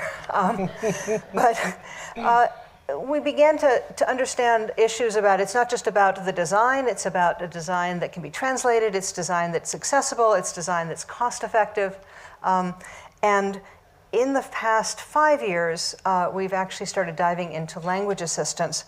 And that's partly because of a project that we started that actually started us as an organization in California. And that was working with across the state on designing better voter guides. We were actually challenged by our partner at the League of Women Voters, who said, if you make it 10% easier for people who already vote to vote, you'll have failed. You have to reach out to people who are not getting the information they need. You have to understand what information they need and how to deliver it to them well.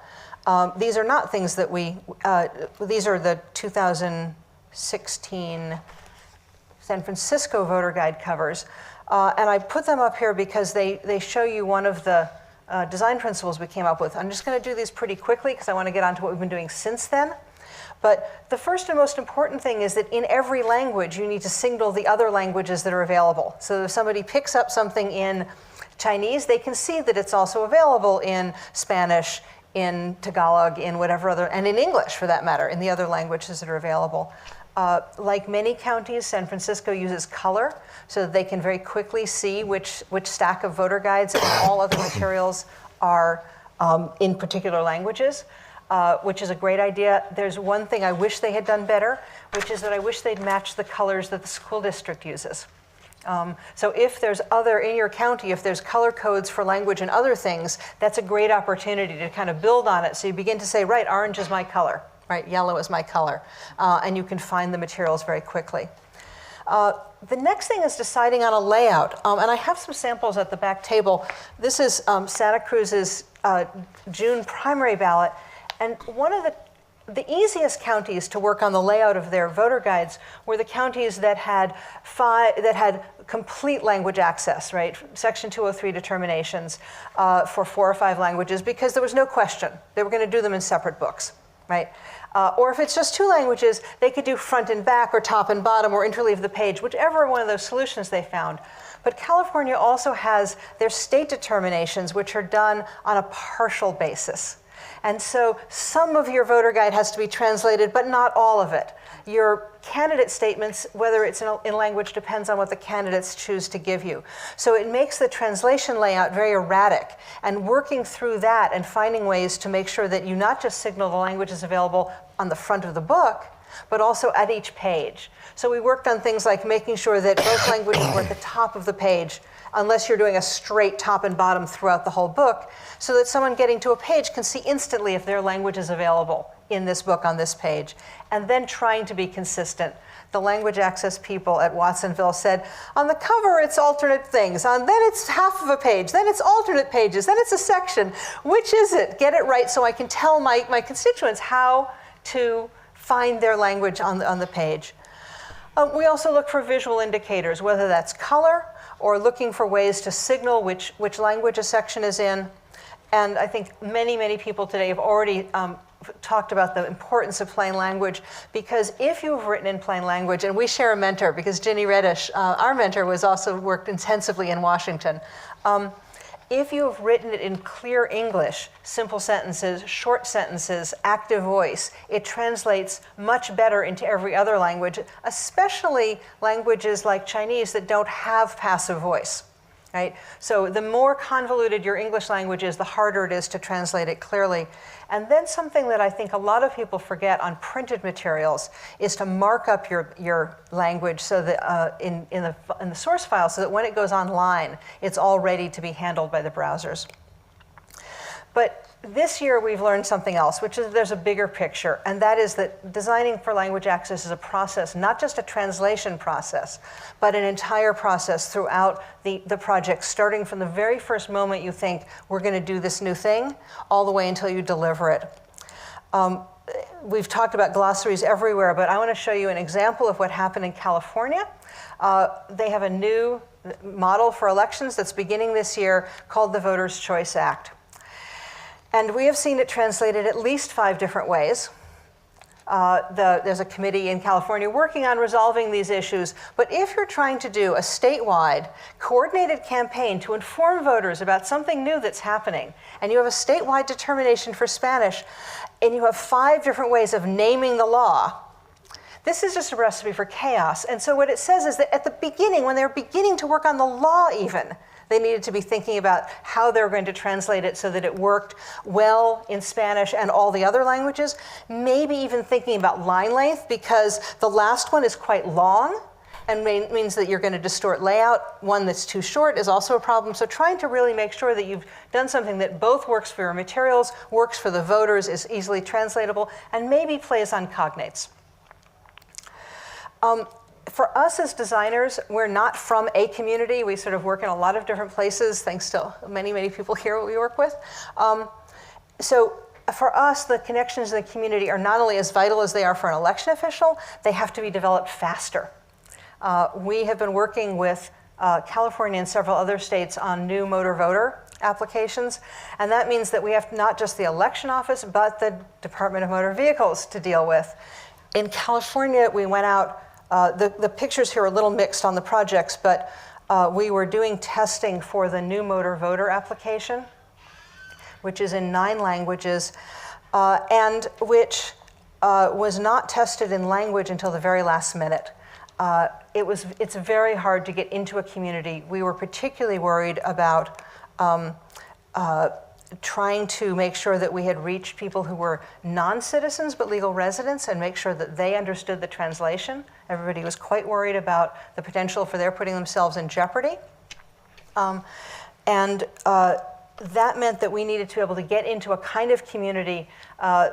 We can't go backwards on this, can we? Red. Yeah, here we go. That we needed to be able to get into a kind of community where trust is an absolute must. We were invited into one immigrants' rights center on the condition that no one who worked for the state come in with us. And by the end of it, they decided we were okay, and the entire staff wanted to do the usability test, which was sort of wonderful. But if we have one shot at it, we can't afford to blow it. We were taken out in Orange County by the Orange County Outreach Group to Korean, Chinese, Vietnamese, and Spanish community centers. The picture in the middle, Kathy Fung from Common Cause arranged for us to go to her very multilingual elementary school, where we had, the person in the wheelchair is not a participant, she was our Vietnamese translator. So we had a sort of wonderful and diverse mix, sitting outside, talking to the parents as they came by. And one other thing that happened that we were really proud of, we were going to a library in a Chinese community. And we were told it's Thursday morning, not many people come, don't worry about it. We thought, great, we'll have a little practice sessions. We got there, and we'd been talking to all the community organizers we were working with about this and said, send people if you want. And we got there at 10 o'clock, 9:55 before the library opened, to find a gaggle of 30 people waiting at the door for us to work with us. And Kathy leaped into action, figured out who was bilingual. We got everybody who could run a usability test to run a usability test with them, paired everybody up, and in 3 hours worked with everybody who had showed up. Because we felt that people had made the effort to get there. You couldn't tell half the people we weren't going to be able to work with them. I've said all of that. The one thing that they're doing that's quite interesting at the DMV is that they've replaced the paper form entirely with a kiosk-based application. Last week, at the beginning of the week, they actually made that available so you could do it from your own phone, which solves a lot of accessibility and technology things. So we were testing this on a phone with, 82-year-old Chinese-speaking gentleman who said, ooh, I don't know about this. But they had done their work well, and it was simple and clear enough that at the end of it, he said, I think maybe yes. So I thought, great, because if you make the technology simple, you make it easy to use, you put one question on the screen, then there's a chance that people who are not that familiar with the technology can get through it. If you make it complicated and it's even if it's in your own language, some of the concepts may be new, there's no hope at all. So we were really surprised to find something we didn't expect. We were working with official translations. Often the glossaries are critical for us because we're scavenging together a prototype. But we discovered that the translations were inaccurate. In one case, it actually flipped the meaning of the question. In several cases, we were told that the language sounded harsh. I believe what happened was that the translators were told this was an official document. So in languages like Korean that have formal registers, they actually wrote in the most formal register, even though the words they were translating had been carefully written to sound friendly and inviting. And there were places that got cultural reference it wrong. So using ambiguous meaning of cognates, we've heard about residence, where there's at least 4 meanings that could be in Spanish. But the biggest problem was the word citizen. Because in the Spanish community, in the Latino community in California, there's been a lot of work with legal permanent residents to get them to be citizens of the community. You are legal here, be part of the community, be a citizen. But the question, are you a citizen, which is how it's phrased in all the voter registration form, actually produced errors where people were misinterpreting the question. We were told maybe it would be better to say, do you have citizenship? I'm not going to attempt to pronounce this and butcher the language. And the answer was, nice idea, but every other voter registration form we already says it the other way.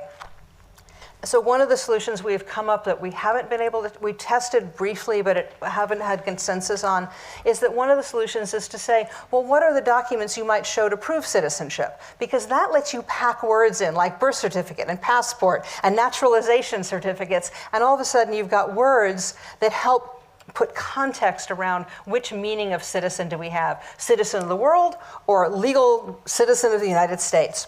So thinking about all of those ways that you can pack context in, adding information without totally doing localization, because I think with a legal form, you don't want to have the forms drift in each language and have slightly different questions, and yet you still need to be able to address the cultural issues. So just to wrap up, I got the 1-minute nod here. Language is a process. The glossary of terms is critical and needs to be started early. You need to have a way to resolve the issues when there are different dialects, either by choosing one, having public review, whatever those mechanisms might be, so that people who have a feeling about what that word ought to be have a chance to weigh in. We do usability testing of everything we get our hands on, and doing that really early. If you do usability testing with language access at the end, there's almost no chance that you can fix the design. You also have to work not just with bilinguals, but with monolinguals, with engaged voters and with new voters, because both of those 2 dimensions create huge barriers to understanding the information. And finally, involving community groups. We couldn't possibly do our work without them. We're sometimes the canary in the mine shaft for them on issues that they need to bring forward. So when we started hearing from the voters we were working with that the translations were wrong, that's led to a project of the California Language Access Committee to work on solving those things and create a better process for review.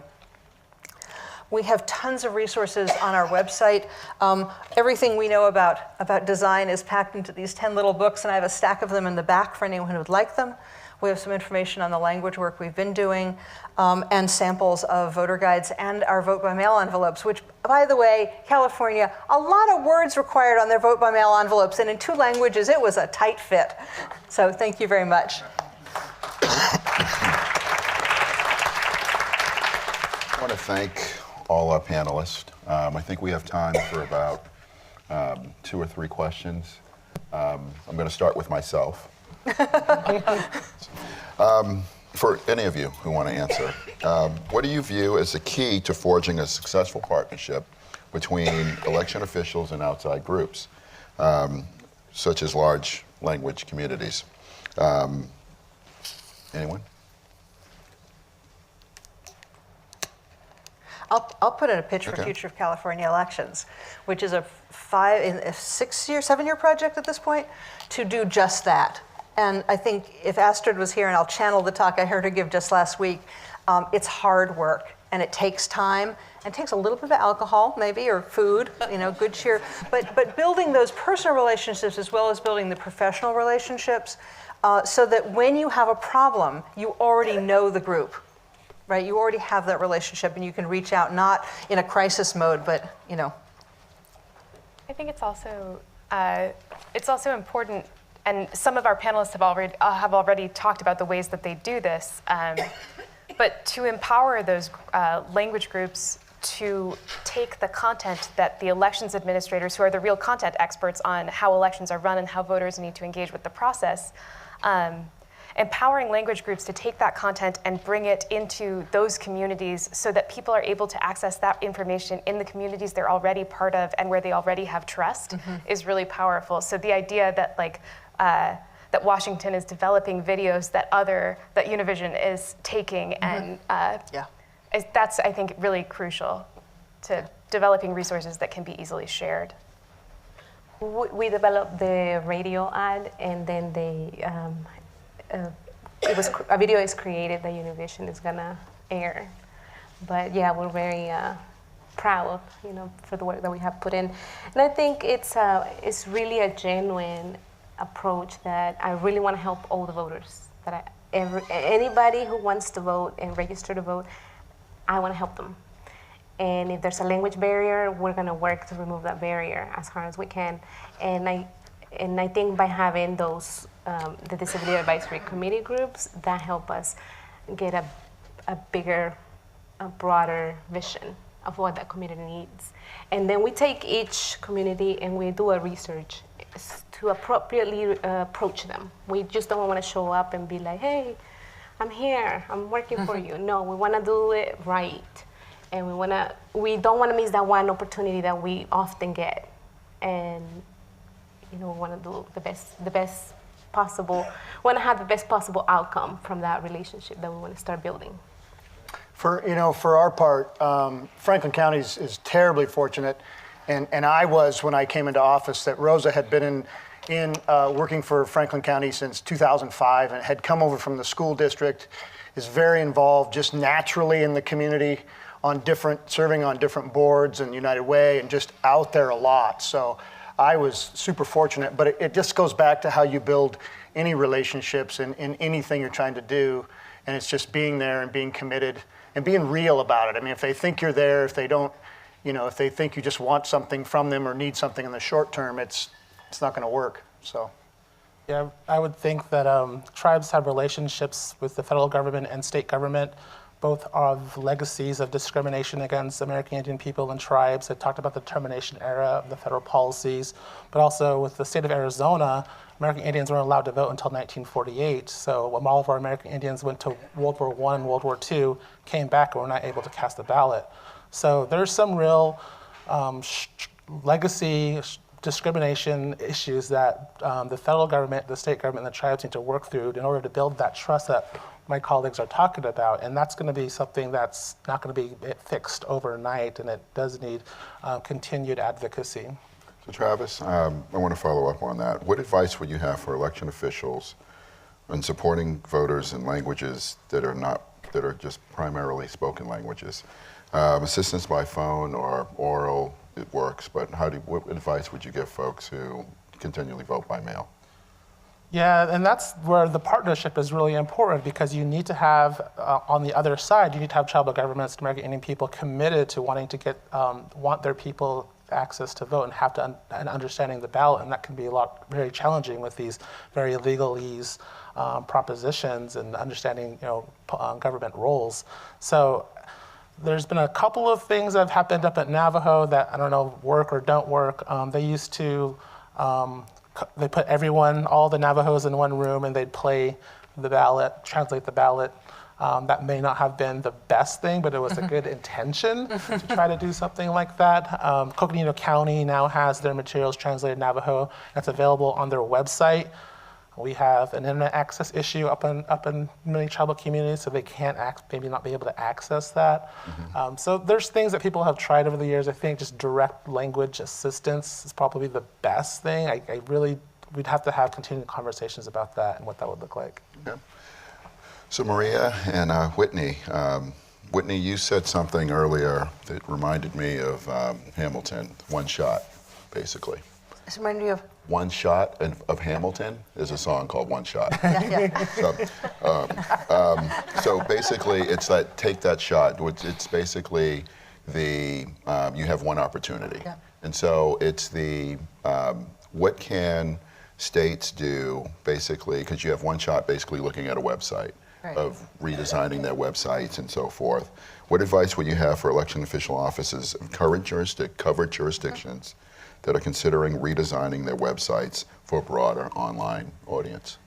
Ooh, first of all, you don't really actually get one shot. If you're first of all, there is always another election, so there's always a moment.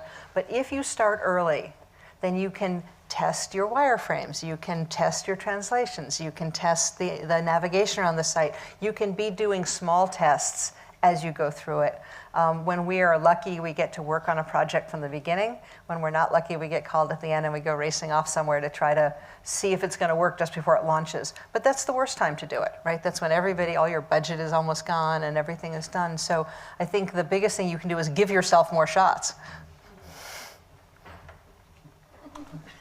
I think of it more of it's to get someone's attention. That's what I meant by one shot. So. Oh, okay. So you mean, go ahead. No.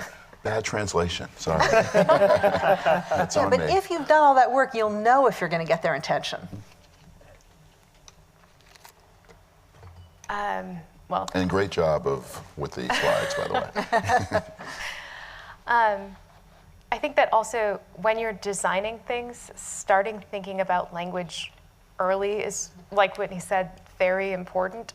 Because if you don't, then at the end you run into things like English and Spanish take up a different amount of space.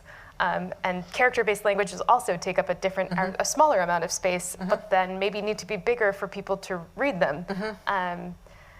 And if you are learning that weeks before you're launching your website, that can be very difficult to accommodate. So that was a sort of, I think there are things like that, like starting from that. I think I'd add one thing, which is avoid puns, avoid language jokes in your site, although there is one, which is the Louisiana portal, which is Go Vote, G-A-U-X Vote. So they've played on their bilingualness in their slogan.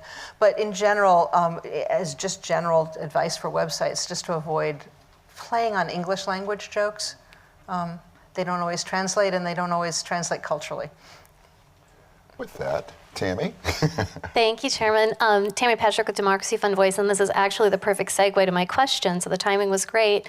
It's a question for Maria because we were having a conversation a week or so ago, and you were talking about language browser settings, which I didn't understand that was something that not only could someone set on their computer, which of course makes perfect sense, but a website that's being landed upon can read the language browser setting of viewers who are coming to it. And I don't know that there's an election website out there in the country that has it set to read those language preferences and present the material to a voter in their preferred language. So could you talk just a little bit about is that a big problem? Is that something difficult to do? Is it something that any IT person in most offices would be able to set, or how would an elections office go about that? Sure. So firstly, I am not actually a developer myself, and so take this with a grain of salt. This is a thing that we're implementing and that is not necessarily widely adopted even outside of the election space. There are a number of big companies that do this, Amazon and a number of other sites that will respond to your browser in this way. It's definitely also not a silver bullet. You can't replace the language selection menu with it. You definitely want to make sure that people still have a way of choosing the language themselves and then respecting the setting they've chosen. So with those caveats, because also just a lot of people are not necessarily proactively changing the setting in the browser. And so you want to make sure you have other methods and that you allow users to make that choice for themselves. But your browser always communicates the languages it will accept, and based on your preferences, ranks them sort of in order of preference. So mine say that I will accept English, and then if you don't have English, I'd prefer Spanish. And you can put a parameter into your site that just responds to that, that looks at the headers that the user's browser is communicating and that serves it. It's not a particularly, depending on the infrastructure you use to build your website, it is not a particularly in-depth thing to implement. And then you want to make sure that it falls back to a language, probably English, in the US context, if you don't support the language they're asking for. Yeah, there are some platforms that build this in. So WordPress, for instance, if you've enabled language support, will do this automatically for you. Which leads to my ending up in some very odd languages sometimes when I'm testing. Any other questions? Up front here.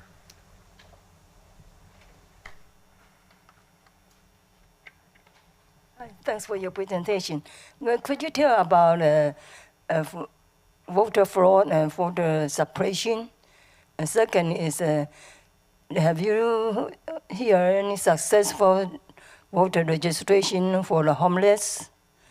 And the last one is, what do you think about a petition for election, like mayor or something, probably it's lower level of elections? You know, they need a petition. The candidate need to have certain petition of the voters in order to qualify for the election. Yeah, I think that that's a little bit beyond what the scope of this panel is, though. Yeah. But I'm sure that there are some folks here at the EAC who could talk to you offline about some of those issues as well. Okay. Unless someone wants to try to answer that, would I would think that? Nope. All right. Any other questions?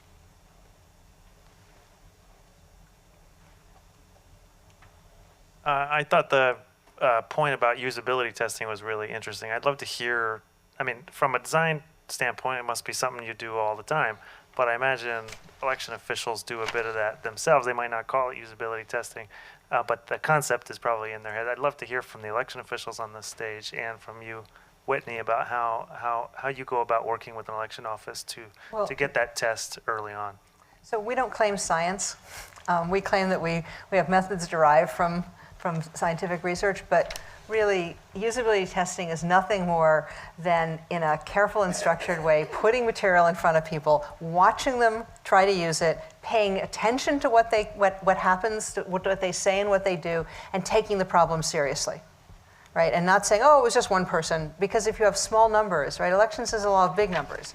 If you have small numbers of people testing, then you have to take each error seriously. But the hardest part, we think, is getting out of the bubble, right, is getting into homeless encampments. I mean, I have sat on the ground at Occupy encampments and outside of libraries, which are fabulous places to find people, and also the main office of your county services building. Anyone else? Otherwise, I have one final. I mean, I think, other than just the programs that we try to put in place or the things that we try, we watch them and see if they're, if we're getting any kind of a response. So I guess, that to that end, that would be what I would describe as our usability. So. I mean, you're going to know if you've made a form with a problem in it, because you're going to face that problem. So you might as well figure it out beforehand by having people try it out. So I think that, we're almost out of time, but I have one final question, since we are now in 2018 and cybersecurity is basically taking the center stage of elections. And technology is playing a bigger role in elections. How do you see the development of impact on language accessibility with technology? No? Anyone? I think if you're doing good, solid technology, language sits on top of that. So does accessibility. I mean, there's this theory that accessibility and security are somehow in conflict, and they really aren't. And I think language is the same thing. All right. Yeah, I think we're very fortunate to be a vote by mail state, that we can have the paper trail. And My Vote offers that accessibility. You can access the ballot, mark it, print it, mail it. So we still get that hard copy. We still get that. But it's accessible. You can see it's very specialized. You can see your precinct. You can see the offices that are up for election. the initiatives and the measures, and you don't have to see the whole thing on the voters pamphlet, which sometimes tends to be very big, very big. And, you know, I guess for my part, when people ask me about it and you hear all the different issues that are out there around election security, it really, I think I find that a lot of the people that approach me, it means something different to each person. I mean, is it the, you know, one person, one vote, or is it they're getting in and, you know, their perceptions? And so I think if we, and I do happen to agree that vote by mail is particularly, the integrity is fantastic, quite frankly, because of the way in which it's conducted. And so, but for me, I think it's, yeah, the way it's dispersed and it's pretty, it's real in the minds of the public, and we need to make sure to find out how to connect with what it is that they think that issue is and try to address that directly. So. With that, I think that we are out of time. And I want to thank my panelist, or the panelist here, for a great, great job. And we're free to go off the side of the stage here.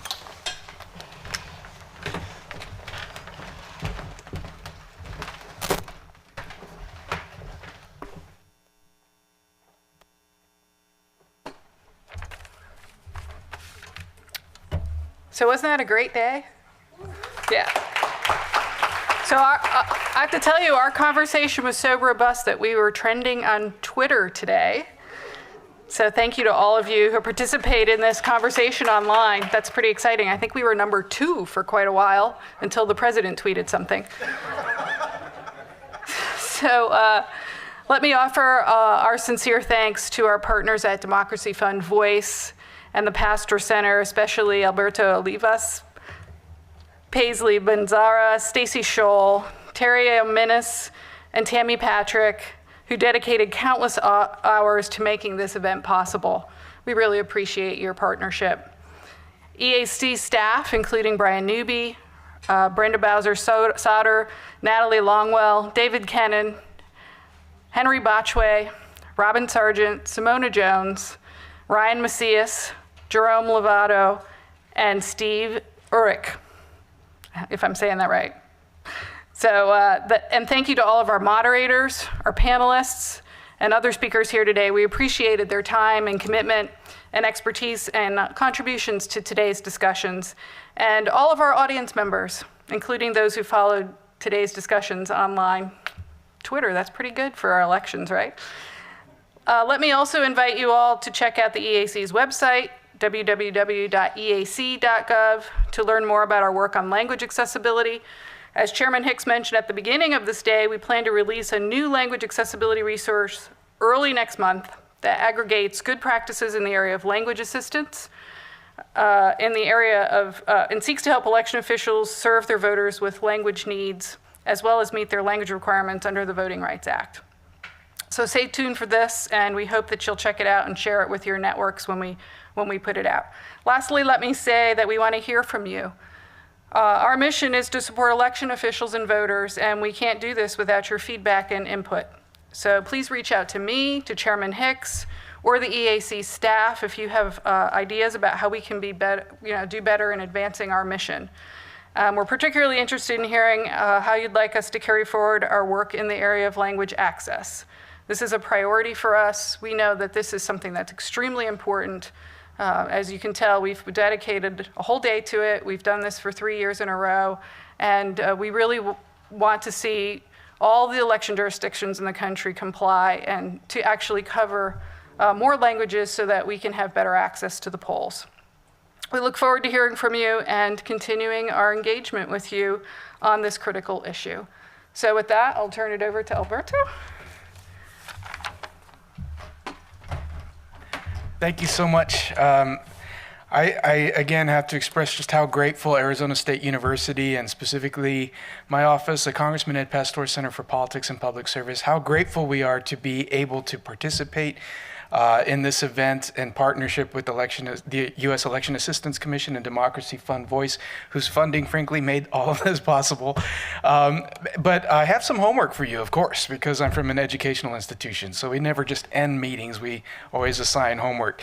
I would challenge all of those of you watching online, those of you that have been participating with us today, to re-examine your partnerships to the extent that you have them with your local higher ed institutions.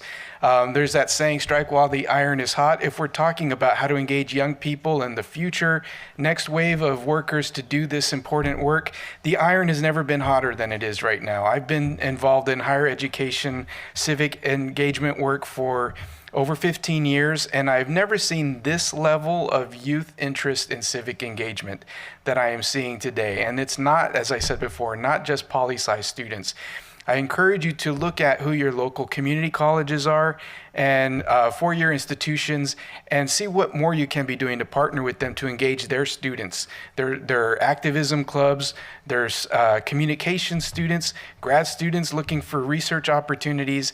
You'll find a wealth of resources in the form of students that are available, that know their communities, that know their languages, that are the cultural bridges that you need to do this work. Reach out to them. I think you'll be very pleasantly surprised at what new resources come to bear, especially with regards to recruiting poll workers and future election workers. We can't be doing enough right now, and the good news is there's plenty to be done and plenty of new partners ready to work with you. So I hope today has been productive and thought-provoking and challenging. I challenge you to get out of your comfort zone and doing the things you already know how to do well. Ask the important questions, take chances, and reach out to your community partners and cultural institutions as co-creators of strategy with you to help solve challenges and come up with new strategies and solutions. Thank you all for your attention and for taking this work so seriously. I wish you all the best of success. So now I'll turn it over to Democracy Fund Voice. Thank you very much.